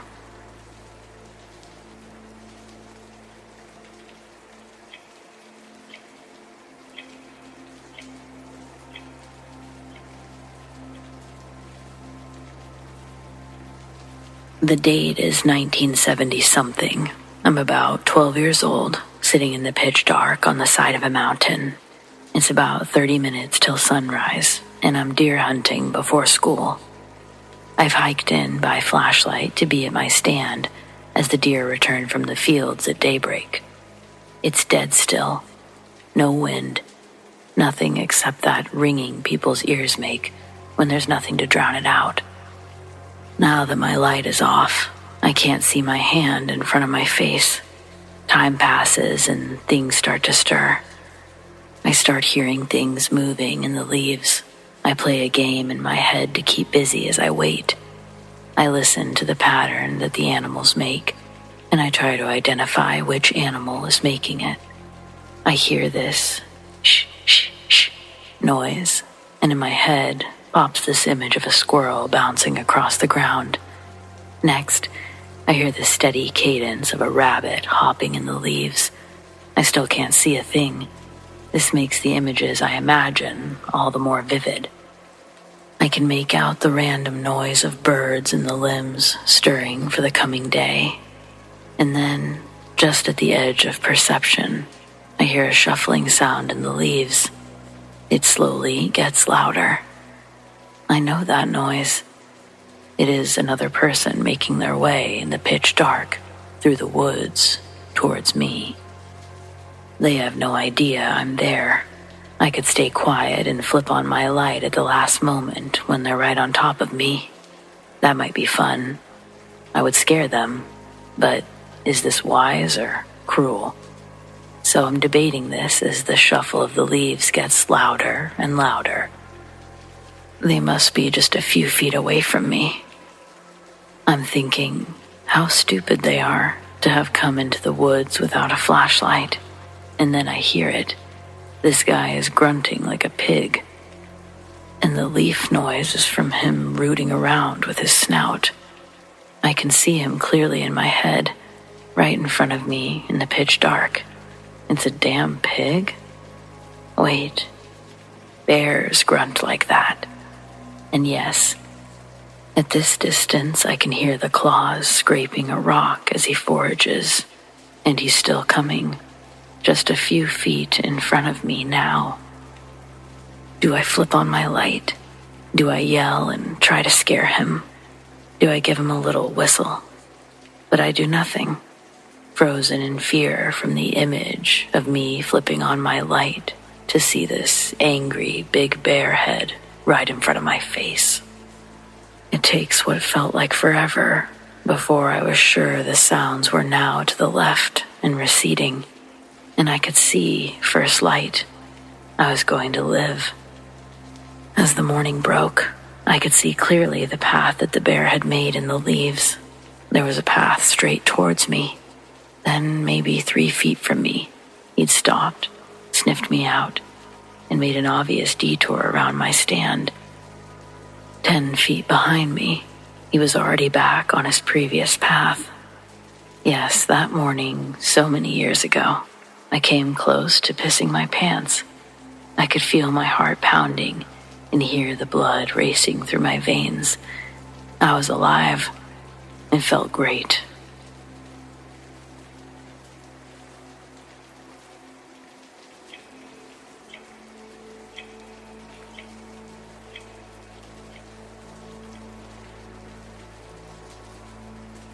I believe children are a little more connected to the other side when they arrive here, until the third-dimensional world we live in beats the magical thinking out of us.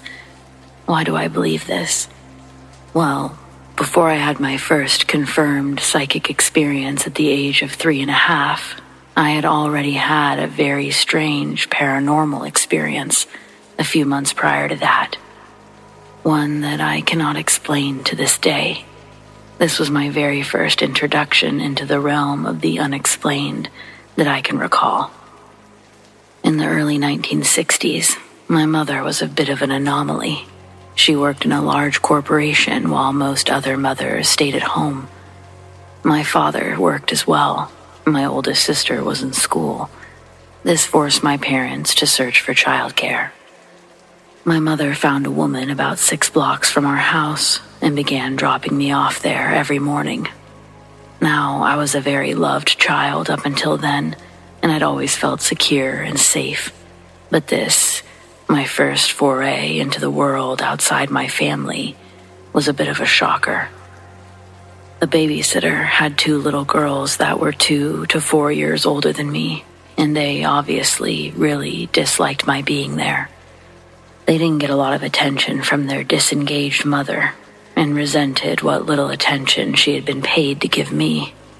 Within the first few weeks of being there, they would hide every one of my toys that I brought to play with and torture me endlessly. It was a hide-and-seek game with my toy of the day that I had brought. I could never win because they always hid it in one closet that we're not allowed to go into. That was in their mother's bedroom. I was a compliant child who obeyed the rules, never looked for the mother's bedroom. I didn't understand the concept of deviousness, lies, and manipulation at the time, and then I would get distracted and finally forget about them. But I eventually caught on, stopped giving them my toys to hide. With that game over, they resorted to simply calling me to come find them down the hallway, pulling me away from quietly watching cartoons in the living room. As I toddled down the hall, one of them jumped out of hiding and bit me as hard as she could on the arm, for no reason other than pure hatred. I was stunned at this behavior and this unprovoked attack. When I cried in pain and complained to the woman who was tending to tasks in the kitchen, I was telling her that her children were behaving like animals, hurting me. Her detached response was simply, "Well, fight them back." I was stunned that the rules that applied in my house didn't apparently apply in others, and that random violence was condoned and even encouraged here. I tried to point out that her girls were much bigger and stronger than I was, and she just shrugged. If I had bitten someone, my mother would have beaten my butt. Why did this woman not react the same way? For the first time in my life, I felt vulnerable, afraid, and uncertain. I was getting my first taste of injustice in this dimension. Our usual daily routine was to hang out in the house in the morning watching cartoons, where I was left to fend off their pinching attacks and emotional treachery. Then we'd have lunch around noon, and then the mother would shoo us out into the backyard for a while, presumably to get some peace and quiet. We'd stay outside for about an hour, but shortly thereafter, in the Texas summer, it would get very hot. There was no swing set or real toys to play with, so after a while, one child would report she needed to go to the bathroom and leave the group. A few minutes later, the second would state that she was going to get a drink or something and would leave me, waiting, alone, in the yard. Of course, neither of them came back, and I was baking out there in the hot summer sun by myself. I would go to the back screen door that led into the kitchen and the living room area to see where everyone was. There was the mother, 6 feet away from me, reading a newspaper in the kitchen. And the girls were in the cool shade of the house, watching afternoon cartoons. Those were the days before air conditioning. Well, I certainly didn't want to be outside in the heat with nothing to do, and I really would like to be in a cool house watching cartoons too, so I tried to open the door. First came the surprise, and then the shocking realization that there was a conspiracy against me when I found the door to be locked. I asked the mother, too, "Unlock the door, please, and let me in." But she just said, "Nope, you stay outside." My pleas that it was hot, or that I was tired or thirsty, or I'm 3 years old, shouldn't I be taking a nap? All of it fell on deaf ears as the mother just shut me down with every request. The girls rolled over and looked at me from their spot on the floor in front of the TV and snickered in glee at my plight. Apparently, this is how the mother decided to show her girls that she loved them. Group torture of a little outsider girl. I don't know. A couple of hours later, the father would show up from work. I would sneak into the house right behind him as the mother unlocked the door for him. He never questioned why the door was locked in the first place or why I'd been outside. After the 3rd or 4th day of this, I tried waiting for the dad to come up the walkway. So I proceeded to go out to the front yard and sit by the curb in the shade of a tree and wait for him there. My plan was to tell him about the unfair treatment I was getting when he would presumably ask what I was doing upon his arrival. I had a plan for justice. But the mother suddenly realized I wasn't on the back porch anymore and was looking for me. When she found me by the curb, she freaked out and beat me with a paddle so hard she left a large, noticeable bruise on my body. A couple. I was to never go out into the front yard again, she screamed. I did, however, get to stay in that particular afternoon, watch cartoons in the shade for a little bit, till my parents came to pick me up. Apparently, she realized her mistake, because when the father came home before my parents arrived, she showed him the bruises that she'd left on my body with some concern. She wondered out loud to him what my mother might think about this. I'm not sure, but his reply seemed to be along the lines of, "You did it, you're going to have to deal with it." That night, when giving me a bath, my mother notices them too and questioned me about them. I explained, as best as a 3-year-old can, why I'd gotten a spanking. My mother seemed to get it and seemed upset with her. I had a feeling that my mother was going to right this wrong. She was a strong woman. I had no doubt she would protect me. The next morning, though, I was dropped off as usual, and my mother didn't say anything. She actually had what appeared to be a friendly conversation with that woman. In retrospect, I'm sure that she was just being smart and simply didn't want to rile the woman into abusing me even more on my last day, as she needed to find alternate childcare. So, she kept her mouth shut and pretended everything was fine and left me there to go to work. Things were harder for working women back then. Now, here's where it gets interesting. I felt a little more than betrayed and dismayed after watching my mother converse in a friendly manner to this woman, and I thought that there was nothing to be done about my situation. Was this woman somehow stronger than my mother? I resigned myself to, that's the way it is, I guess. This is my lot and I'll have to make the best of it.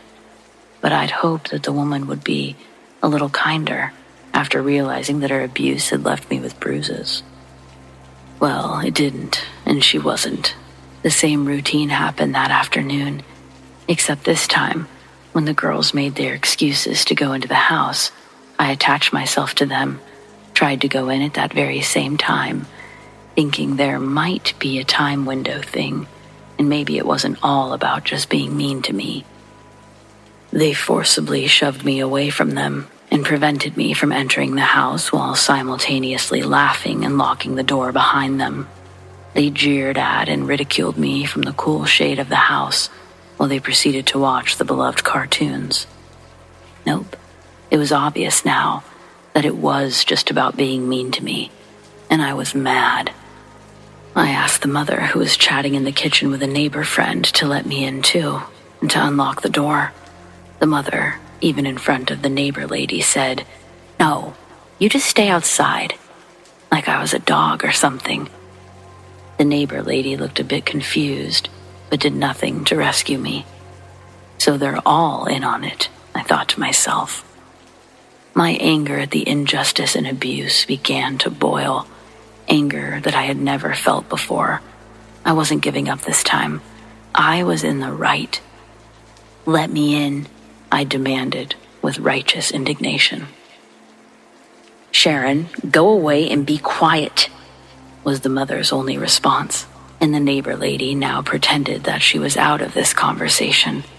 I did not go away. I stood there, and I screamed even louder and with more determination. "No, I won't. Let me in." And I planned on continuing to scream until I wore her down. Each up modulation of my voice matched the up modulation of my anger and intent. But she had a plan too. "If you don't be quiet, go away right this minute, I'm gonna paddle you again." Oh my God, the dreaded paddle. Again? Punished for not liking being punished for no reason. The unfairness, the injustice. I'm a nice little girl. Why would anyone be so mean?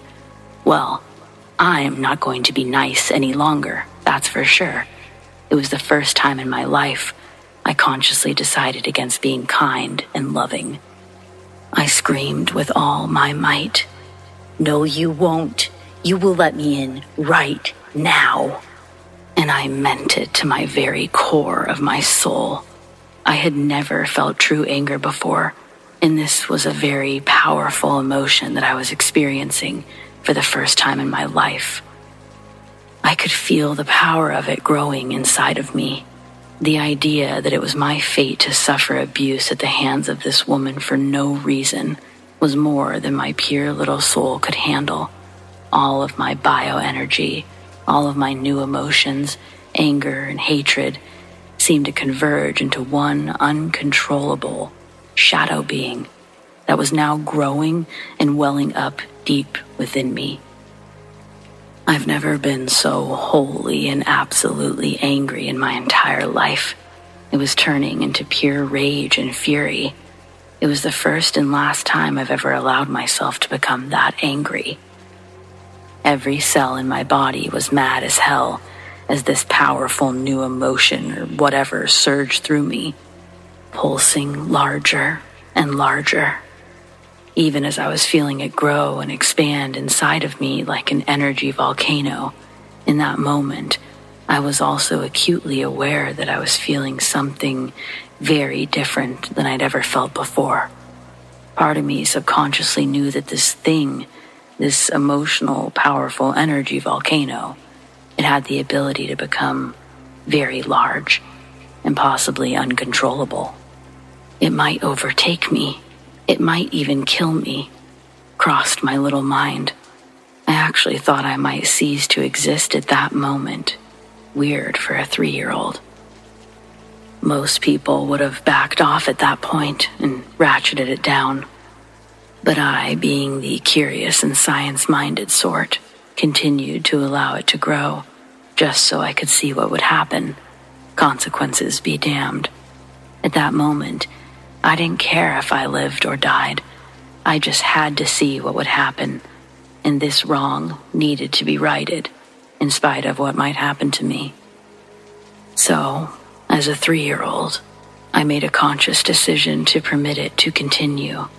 It was kind of scary, but fascinating at the same time, learning the power of this whole new raw emotion. Anger, turning to rage, turning to fury, turning to what? And just as I began to scream once again while simultaneously deciding to cross that threshold of emotional no return, something snapped inside of me. I felt a shift in some kind of release. The pressure of the volcano thing from inside my body and psyche seemed to go away, and I sort of depressurized.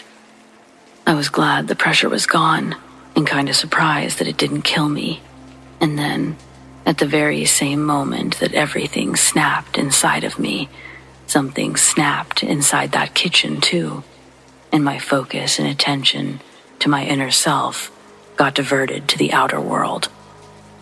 With an audible pop, a small ball of blue fire, about the size of a soccer ball, appeared right in the middle of the kitchen, hovering in the air in the very center of the room. Almost before you could say, "What the heck is that?" the ball quickly expanded, and the blue fire filled the airspace inside the kitchen. It flickered and loudly cracked with fury, drowning out the sound of the cartoons in the living room. It sounded sort of electrical, but mostly like that of a roaring fire, though I felt no heat. I'm not sure what the ladies inside felt, though, but it definitely looked and acted like fire and flames, only blue and kitchen-sized. It was as if the air in that room had decided to become blue fire. That's the only way I can describe it. The two ladies were screaming and batting their heads and each other, afraid that their hair was catching on fire, but it wasn't for some reason. Their screaming and the cackling of the blue flame continued for almost 20 seconds, which is a long time when you sit down and count it out. I stood there, still in absolute rage at first. Even at the first appearance of the blue flame ball, I was still angry as it was expanding. But even at my age, I knew this wasn't normal, and the surprise and wonder of it all caught me off guard. Curiosity and wonder replaced my anger as I watched the ladies screaming, and I saw the frightened little girls in the living room behind them. Seeing their frightened faces somehow made me feel a little bit better about my situation. And that's about when the blue flame lessened and dissolved back into a soccer ball size before fading out altogether. We were all pretty stunned, and honestly, at that point, I was glad I was outside. Well, of course, the ladies called the fire department right away as I stood outside and watched all the commotion through the screen door. They inspected all of the electrical circuits of the house, all of the outlets in the kitchen, and found that nothing would have caused such a thing. The woman kept trying to convince them of what they saw. The fire chief pointed out that there was hardly any evidence of a room engulfing blue fire having occurred there. But one thing was burned, and so they couldn't fully deny that it had happened. If you could venture one guess as to what that one thing was, yeah, it was that dreaded paddle, sitting on the far counter, away from any electrical outlets. I watched with an odd sort of satisfaction as the woman held it up to the fireman to prove she wasn't crazy. It was only at that point that I began to wonder if that fire had anything to do with me and that anger thing I'd felt. If not, it surely was some divine synchronicity that this bizarre phenomena happened right as I was feeling all of that rage and only burned that paddle. That evening when my parents came to get me, my mother came inside and spent a few minutes to share some very strong words with that evil woman. I didn't understand all of them. I just got the emotional gist of them. And I knew that I would never be coming back to this house ever again. My mother told me to get your stuff, we're leaving. Empowered now, knowing this was my last chance, I listened to my instincts and went directly back to that closet, the one in the mother's bedroom. I opened it, and sure enough, I saw all of my toys were in there, a huge pile on a shelf. She had to have known they were in there. She knew they were mine. What an evil person. I filled my arms with as many of my favorites as I could carry, while my parents angrily honked the horn for me to hurry up. I rescued most of them, and we left, never to return. Nothing like that has ever happened again, although I wonder what might have been had I explored that talent a little more. Back when I was pure and strong and open, was it all me? Was it my guardian angels backing me up? I don't know. I'm not sure that I ever will. It was both scary and satisfying. I don't think I'd have the courage to explore it nowadays, but it'd sure come in handy sometimes, I think. I still smile about it to this day and now know with certainty that we are all much stronger and more powerful than the powers that be would have us realize. Our consciousness has been purposely suppressed since our inception. Hopefully, we'll all wake up soon and take back our humanity.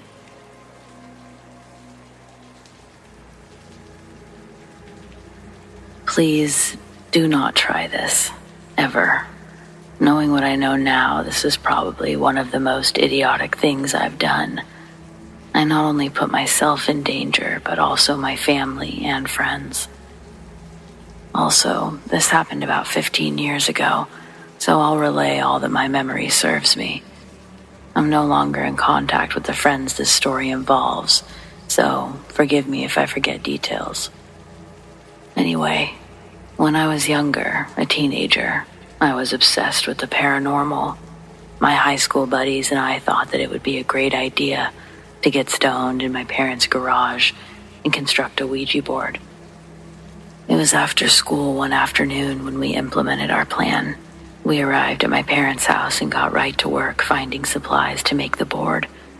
And if I remember correctly, we found an old shot glass to use as a planchette. We decided to ask the most provoking questions that you could think of. Everything the internet told us not to ask, whatever was on the other side. But we wanted a big response. We wanted something crazy to happen. We got a response almost instantly, and we each thought that the others were moving the planchette to mess with each other. But we soon found out that it was real. I believe that I was the one asking most of the questions. I remember asking, "When did you die?" The planchette moved to the numbers we scrawled on the board. The exact year escapes me, but it was sometime in the late 1980s. I know I asked the spirit's name, but I can't remember the name, so we'll just call the spirit Robert. Robert would not disclose how he died, although he did say that his favorite band was Nirvana, which is relevant later. We had a classic rock mix playing in the background, and he seemed to enjoy this. Unfortunately, I don't remember most of the conversation, but I do remember we didn't say goodbye when the session concluded. That night, my friends left except for one who stayed the night. We'll call her Jane. For this part, I'll need to describe the layout. It was an old house with a weird setup. When you enter through the front door, there was a medium-sized living room with a huge bay window facing the street. Going further into the house, on the left was the kitchen. Beyond that was a glass door, behind which was a sort of family room. And then the backyard, which led to the garage. Jane and I were chilling in the kitchen later that night, and we were seated at the kitchen table. Jane was sitting with her back towards the glass door that leads to the family room, and I was facing her and the door.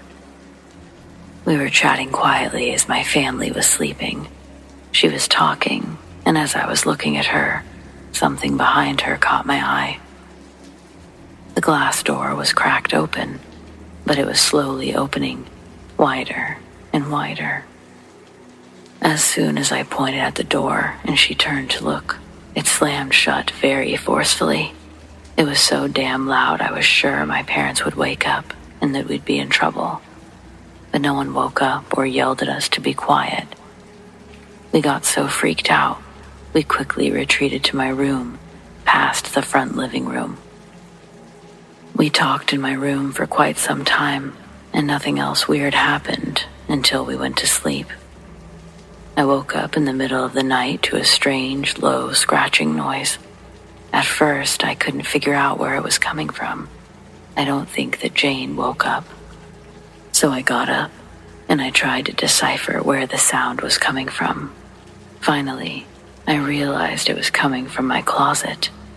The door was closed, and I knew there was nothing in there that should be making that noise. The only pet we had in the house was an old border collie, and he slept in my parents' room at the end of the hall. I jumped back into bed and threw the covers over my head, and I tried to ignore the sounds coming from the closet. I don't know how long it took for me to go back to sleep, or even if I did, but the next thing I knew, it was morning, and Jane had to go back home later that day. We decided to go to the garage to smoke, and the air felt so heavy as soon as we stepped inside, like we shouldn't be in there, even though we chilled in the garage countless times before. We went back in the house, sat on the couch in the living room instead. We were either talking or watching TV, but I think at that point I went into some sort of trance. Jane told me later that I suddenly stopped responding to her, and that I wasn't moving even though my eyes were open. The only thing I remember before coming to was the feeling of the back of the couch sinking in. I felt as though I was being slowly sucked into the couch, and my back felt so hot. It was like there was a fire getting closer and closer to my back. Then, right before I snapped out of it, I felt hands on me, like they were trying to grab me and pull me even further into the couch. I know it might sound dumb, but I thought I was being pulled into hell. I'm aware that there's no demonic portals in my parents' couch that leads to hell, but I swear to you, this is what it felt like. When I finally snapped out of it, Jane was looking at me with a look of concern on her face, and I felt like I was having a panic attack. I can't remember much after that, but her parents arrived to pick her up short after, and she left. That night, I was absolutely terrified to sleep in my room. So, being the dumbass I am, I decided I'd crash on the hell couch with the TV on all night. I didn't think I'd sleep, but at some point I must have fallen asleep. I don't know what time it was when I suddenly woke up with a jolt. The TV I know for a fact I left on was now turned off. In its reflection, I could see the bay window slightly illuminated by the streetlight outside. Then I noticed it, a figure standing behind me, so tall it touched the ceiling, its head and neck craned down to stare at me. It was so black that it was darker than anything else in the room, and it was motionless. I just feigned to still be sleeping. I don't remember slipping back into a slumber, but just like the previous night, before I knew it, it was morning. I decided to take a shower. Upon undressing, I noticed my side was sore and hurting pretty bad. When I took off my shirt, I looked, and there were deep scratches in the shape of the Nirvana logo. That wonky smiley face. At that point, I knew Robert wasn't just a spirit. This was a demon. I don't know why I never told my parents what was going on, but one day my dad, who didn't believe in the paranormal, told me that he was taking a shower when all of a sudden the faucet turned on its own, and the water got so hot so suddenly it scalded him. Now I was pissed. I had allowed a demon to mess with my family. I promised myself I'd never mess with a Ouija board or even be around one ever again. I begged a Catholic friend of mine to come over and bless the house and the garage. She agreed and brought a bunch of supplies for the blessing. Afterwards, we disposed of the board and we prayed. Nothing happened in that house ever again, and we ended up moving a couple years later. As an adult, I'm a Christian, and I've still had experiences with the paranormal after this story, but now I know I'm protected and how to rid demonic energy from my life. I apologize if this ending is a little anticlimactic, but thanks for listening. And please, be very cautious when dealing with things we don't fully understand. It could have disastrous consequences.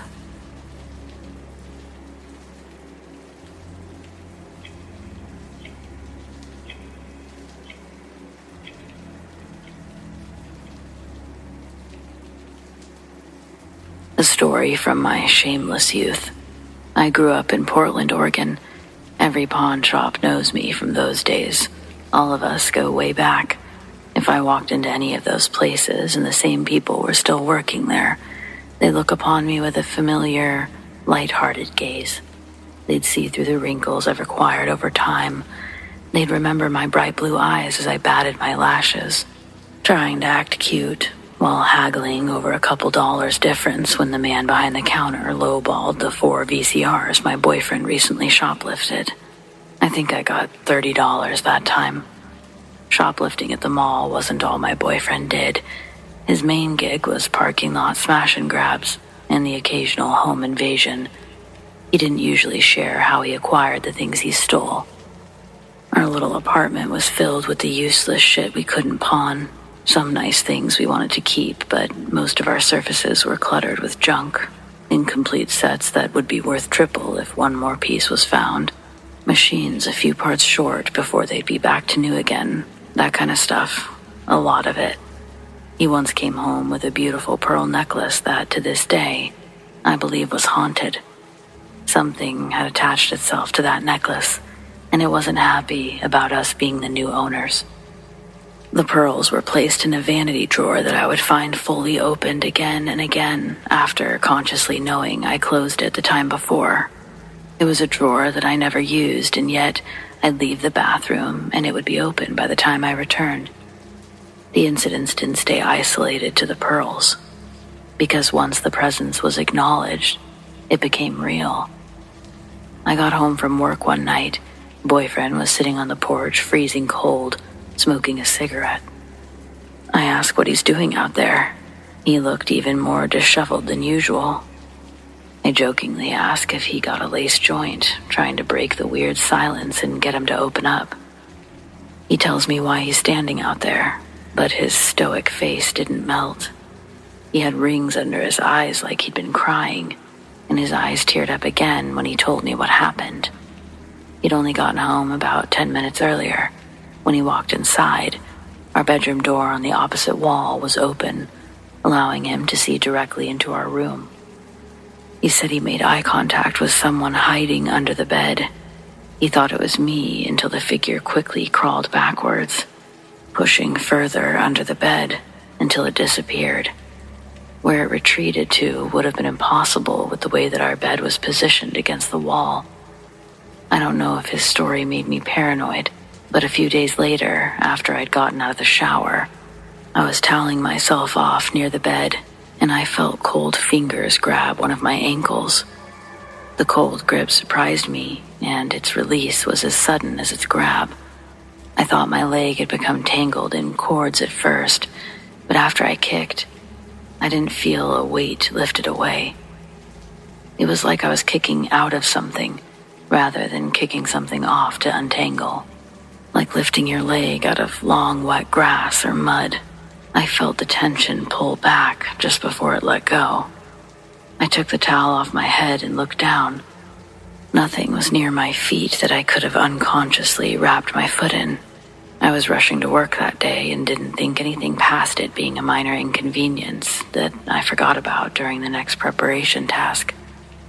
Boyfriend was already shaken up, so I didn't add my story to his.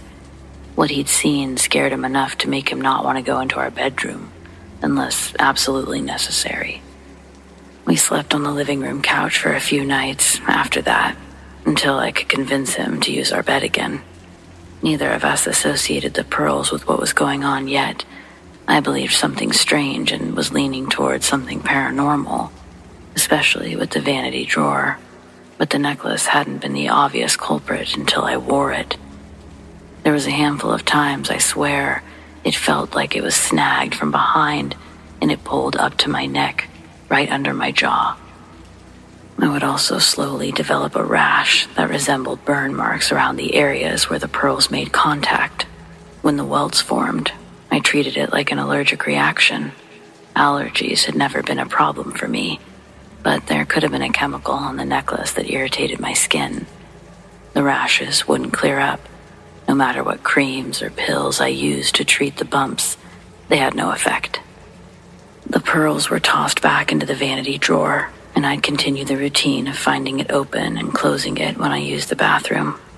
Then, on one of these visits, I happened to glance down into the extended drawer and saw that the necklace was missing. My boyfriend didn't take it. I don't know how long it's been missing since I noticed.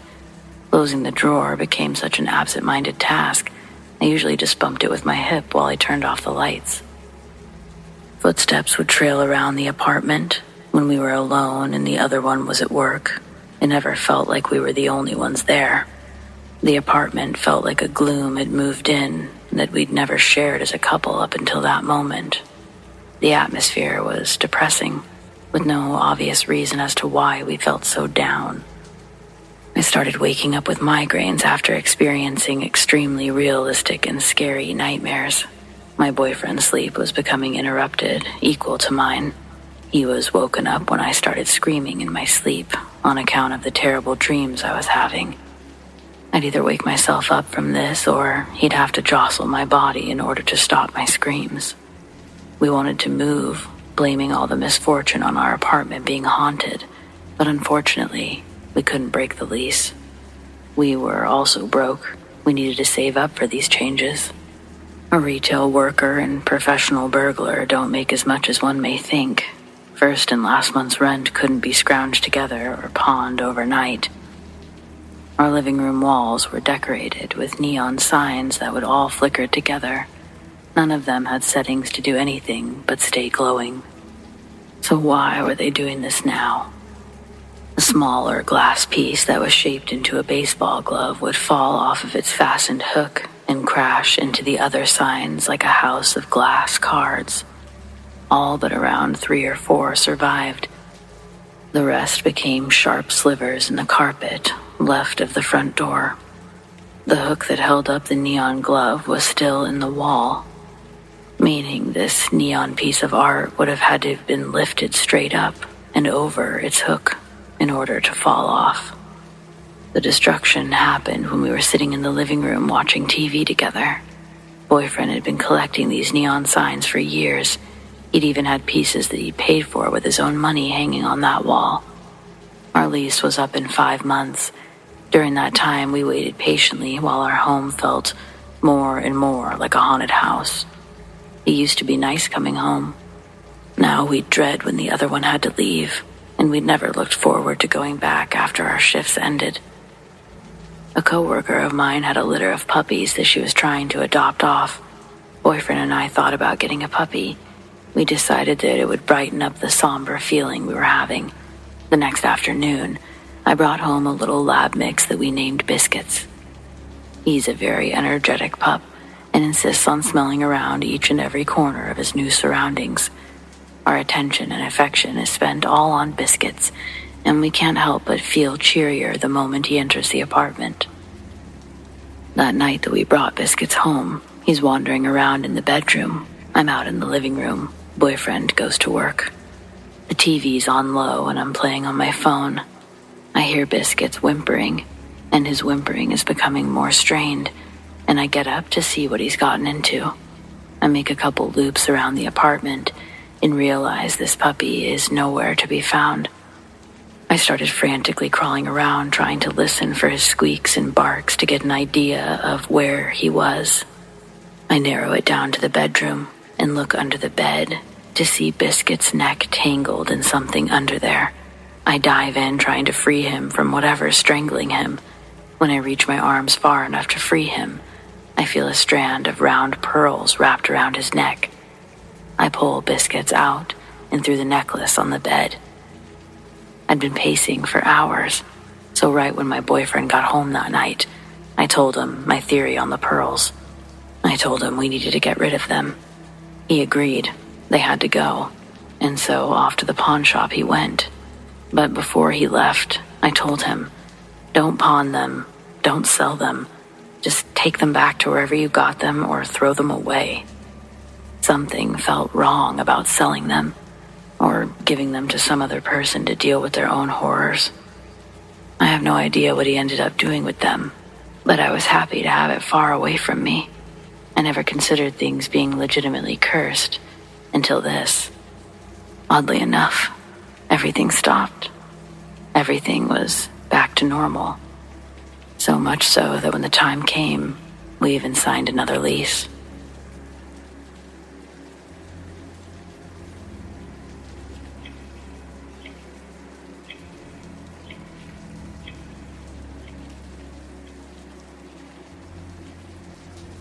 Since a young age, I've had experiences with the paranormal.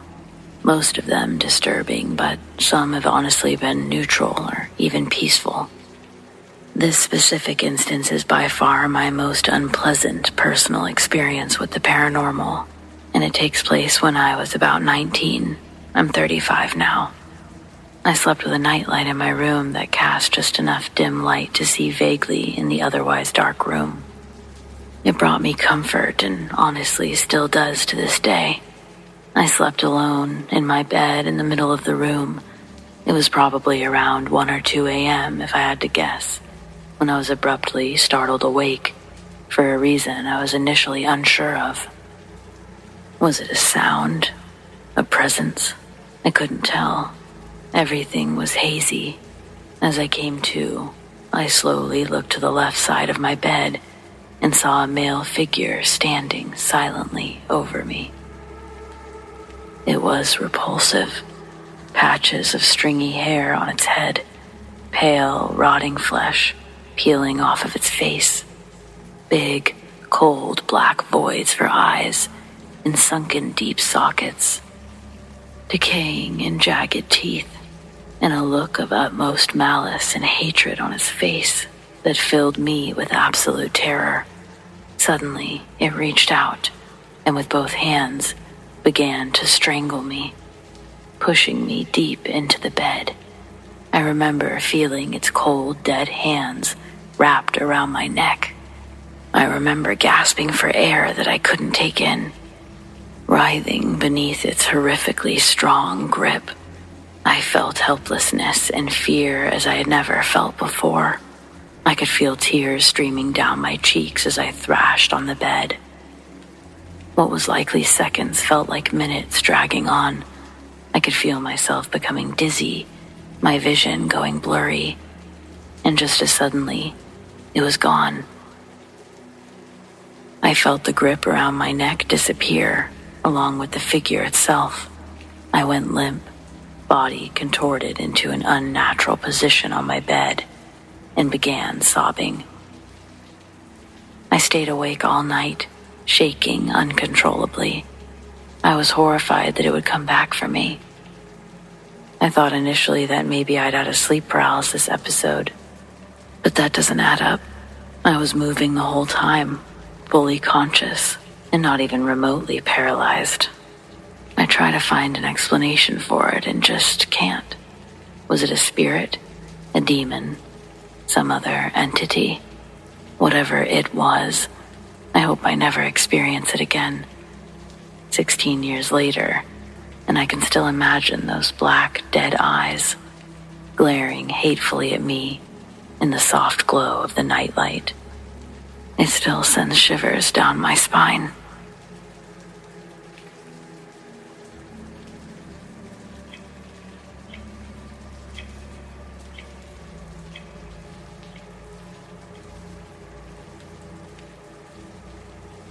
In 2007, I was at university, taking on more than a full course load, waiting tables, doing volunteer work, and generally exhausting myself to death. It was a Friday in March. I'd pulled an all-nighter the night before, and after finishing my afternoon classes, I decided to lie down for a quick rest before my shift at work. As I was lying there with my eyes closed, this vision flashed up behind my eyelids of a person hanging, and then someone lifting them up, It startled me to the point that I sat up out of bed, giving up on the idea of sleeping and deciding to get ready for work. A couple of hours later, I was waiting tables when a man came into the restaurant to see me. I'd never seen this man before, and when he walked into the front door of the restaurant, there was no indication that he was there for me, yet somehow, instinctively, this uncomfortable feeling started twisting around in my gut. As he spoke to my manager, a feeling of dread passed over me. How did I know they were talking about me? I couldn't hear them. They weren't looking at me. My manager sent me to talk to this unsettling stranger, and he gave me the news. My younger brother was dead. Before the man even explained how he died, I knew he had hanged himself. It had happened at the approximate time that I had that vision. I've never been able to fully make sense of it, but along with the other experiences in my life, I think it lends itself to the suggestion that we, as humans, as living beings, as part of the universe, are far more deeply connected than we observe in normal circumstances.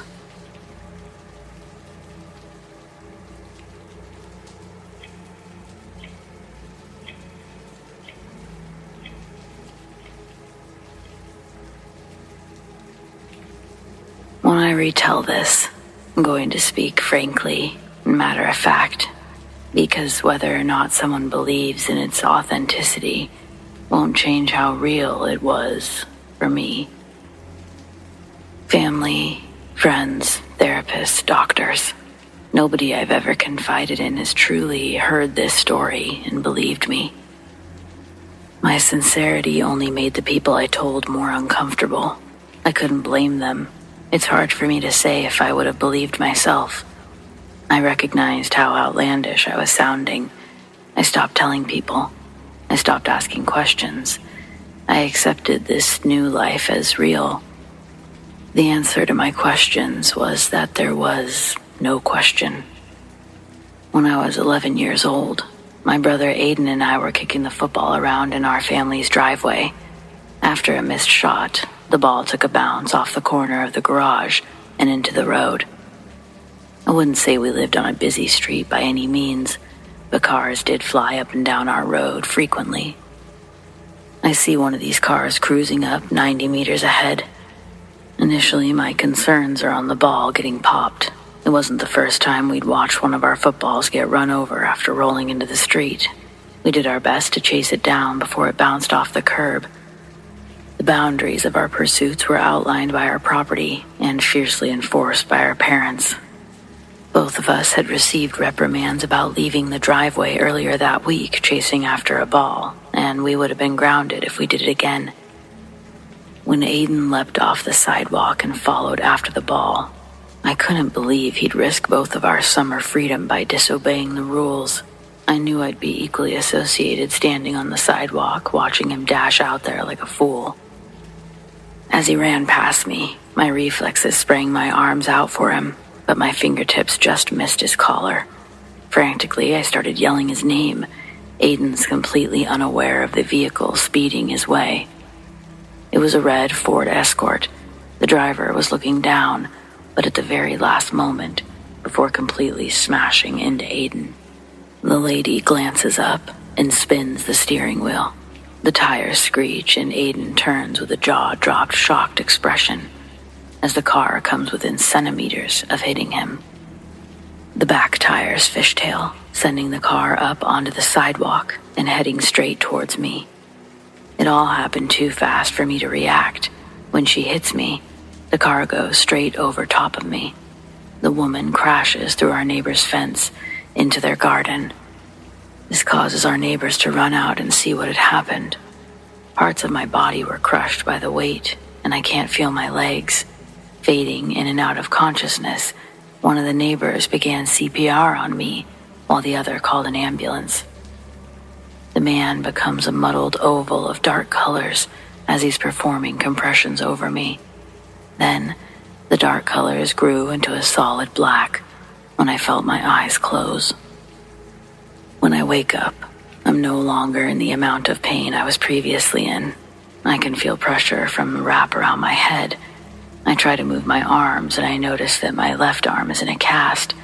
And aside from other minor cuts and abrasions, I was doing way better than how I thought I'd be doing after going under a car.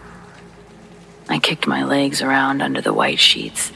I could feel them again, and they had no injuries on them. I'm so happy at that point that I'm about to hyperventilate. I hear movement next to my bed and see a doctor standing beside me. When I opened my eyes, she happily told me, "Welcome back. Your surgery was a success. I'll let your parents know you're awake." Then she walked out of the room. There's another hospital bed across from mine, a field of vision previously blocked by the doctor. I didn't expect to see Aiden there, and I'm thoroughly confused when he's also bloodied and banged up. His face is swollen and red. His limbs are absent of any casts or splints. He's casually playing a Kirby game on his handheld. He pauses the game when he sees my puzzled stare. Aiden mimics my facial expression in a dramatic, contorted way before asking why I'm looking at him like that. Him being there bewildered me. I asked how he got hurt. Aiden rolls his eyes. He thinks I'm milking the head injury. "Stop playing. You're not that drugged up." I feel tears fall down my cheek. Aiden also sees the genuine emotion when I ask again for him to tell me what happened. With a rushed tone, he sounded annoyed having to remind me why we were laying in hospital beds. He says, "You just woke up from surgery. You now have a long piece of metal and a bucket of nails inside your forearm helping the bones fuse together. Your little narcotic nap just wore off." He again accuses me of faking my amnesia, reminding me that he had the same surgery a few years ago on his leg. He tells me that morphine doesn't wipe the brain. It was my first time waking up from an unconscious state like that, but I could still differentiate the tired fog of my pain medication from the feeling that I was missing a piece of the story, one that would let my last memory and the current setting that I was in line up in an understandable way. I was run over by a car today. Saying it out loud made me recoil, thinking about how terrifying it had all been. Aiden corrects me, saying, "You weren't run over. We were hit by that car and sent flying into the neighbor's yard."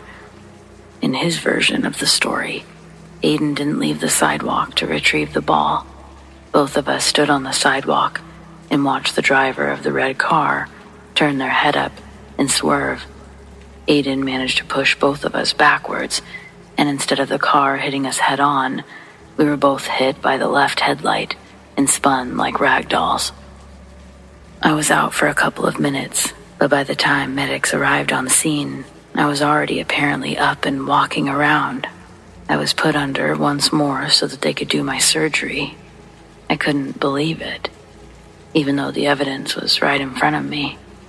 Aiden was wearing different clothing from what he had originally gone out with. Leaving the house that day, he was wearing his red Manchester United t-shirt. Now he was wearing a white YMCA shirt, one that I'd never seen before. I asked him where he got that shirt. He gives me a weird look and says, "My Y shirt? Got it from the laundry this morning." He told me he'd been wearing it all day. I look down, and my clothes are different too. They're still torn and bloodied from the accident, but what I'd put on that day was different. There were other little things that I began noticing that started leading me down the rabbit hole. Everything was the same, but there were slight changes I kept seeing. But after my brother's reaction, I didn't keep pointing out the oddities I found. When my mom walked into the hospital room, she didn't have a nose ring. When we got home, my posters were on opposite walls. Some of my clothes were different colors. Small details were different, and every time I'd point them out, I'd look crazy. For someone to believe me, they'd have to abandon their sense of reality. They didn't experience what I had. This is the only reality they knew, that they know. Nothing changed for them. Meanwhile, I kept finding alterations in life from before the accident.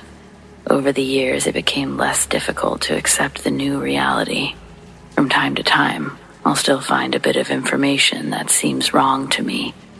For better or for worse, I've stopped questioning it. I believe it's healthier to just move forward, rather than losing my mind over a theory only I comprehend. When I went back to school, most of the kids were the same. Some had changed. Some of the teachers had changed, but the curriculum remained the same. None of the big historical events changed. I only had to relearn a few names.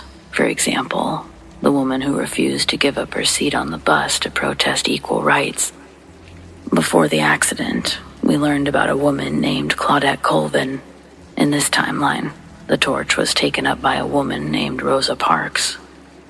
Martin Luther King Jr.'s name hadn't changed, and his movement had the same impact. But the Claudette Colvin example is one of many tiny details I've trained myself to ignore and relearn. It seemed only the small choices had the most amount of change. But every choice, big or small, leads you in a direction that will undoubtedly have more choices in need of pondering. Thinking like this, even to the smallest degree, who I was, who my brother, friends, and family all were, their lives and personalities would have had to change as well, even to the smallest degree, as a result of different choices made throughout their life.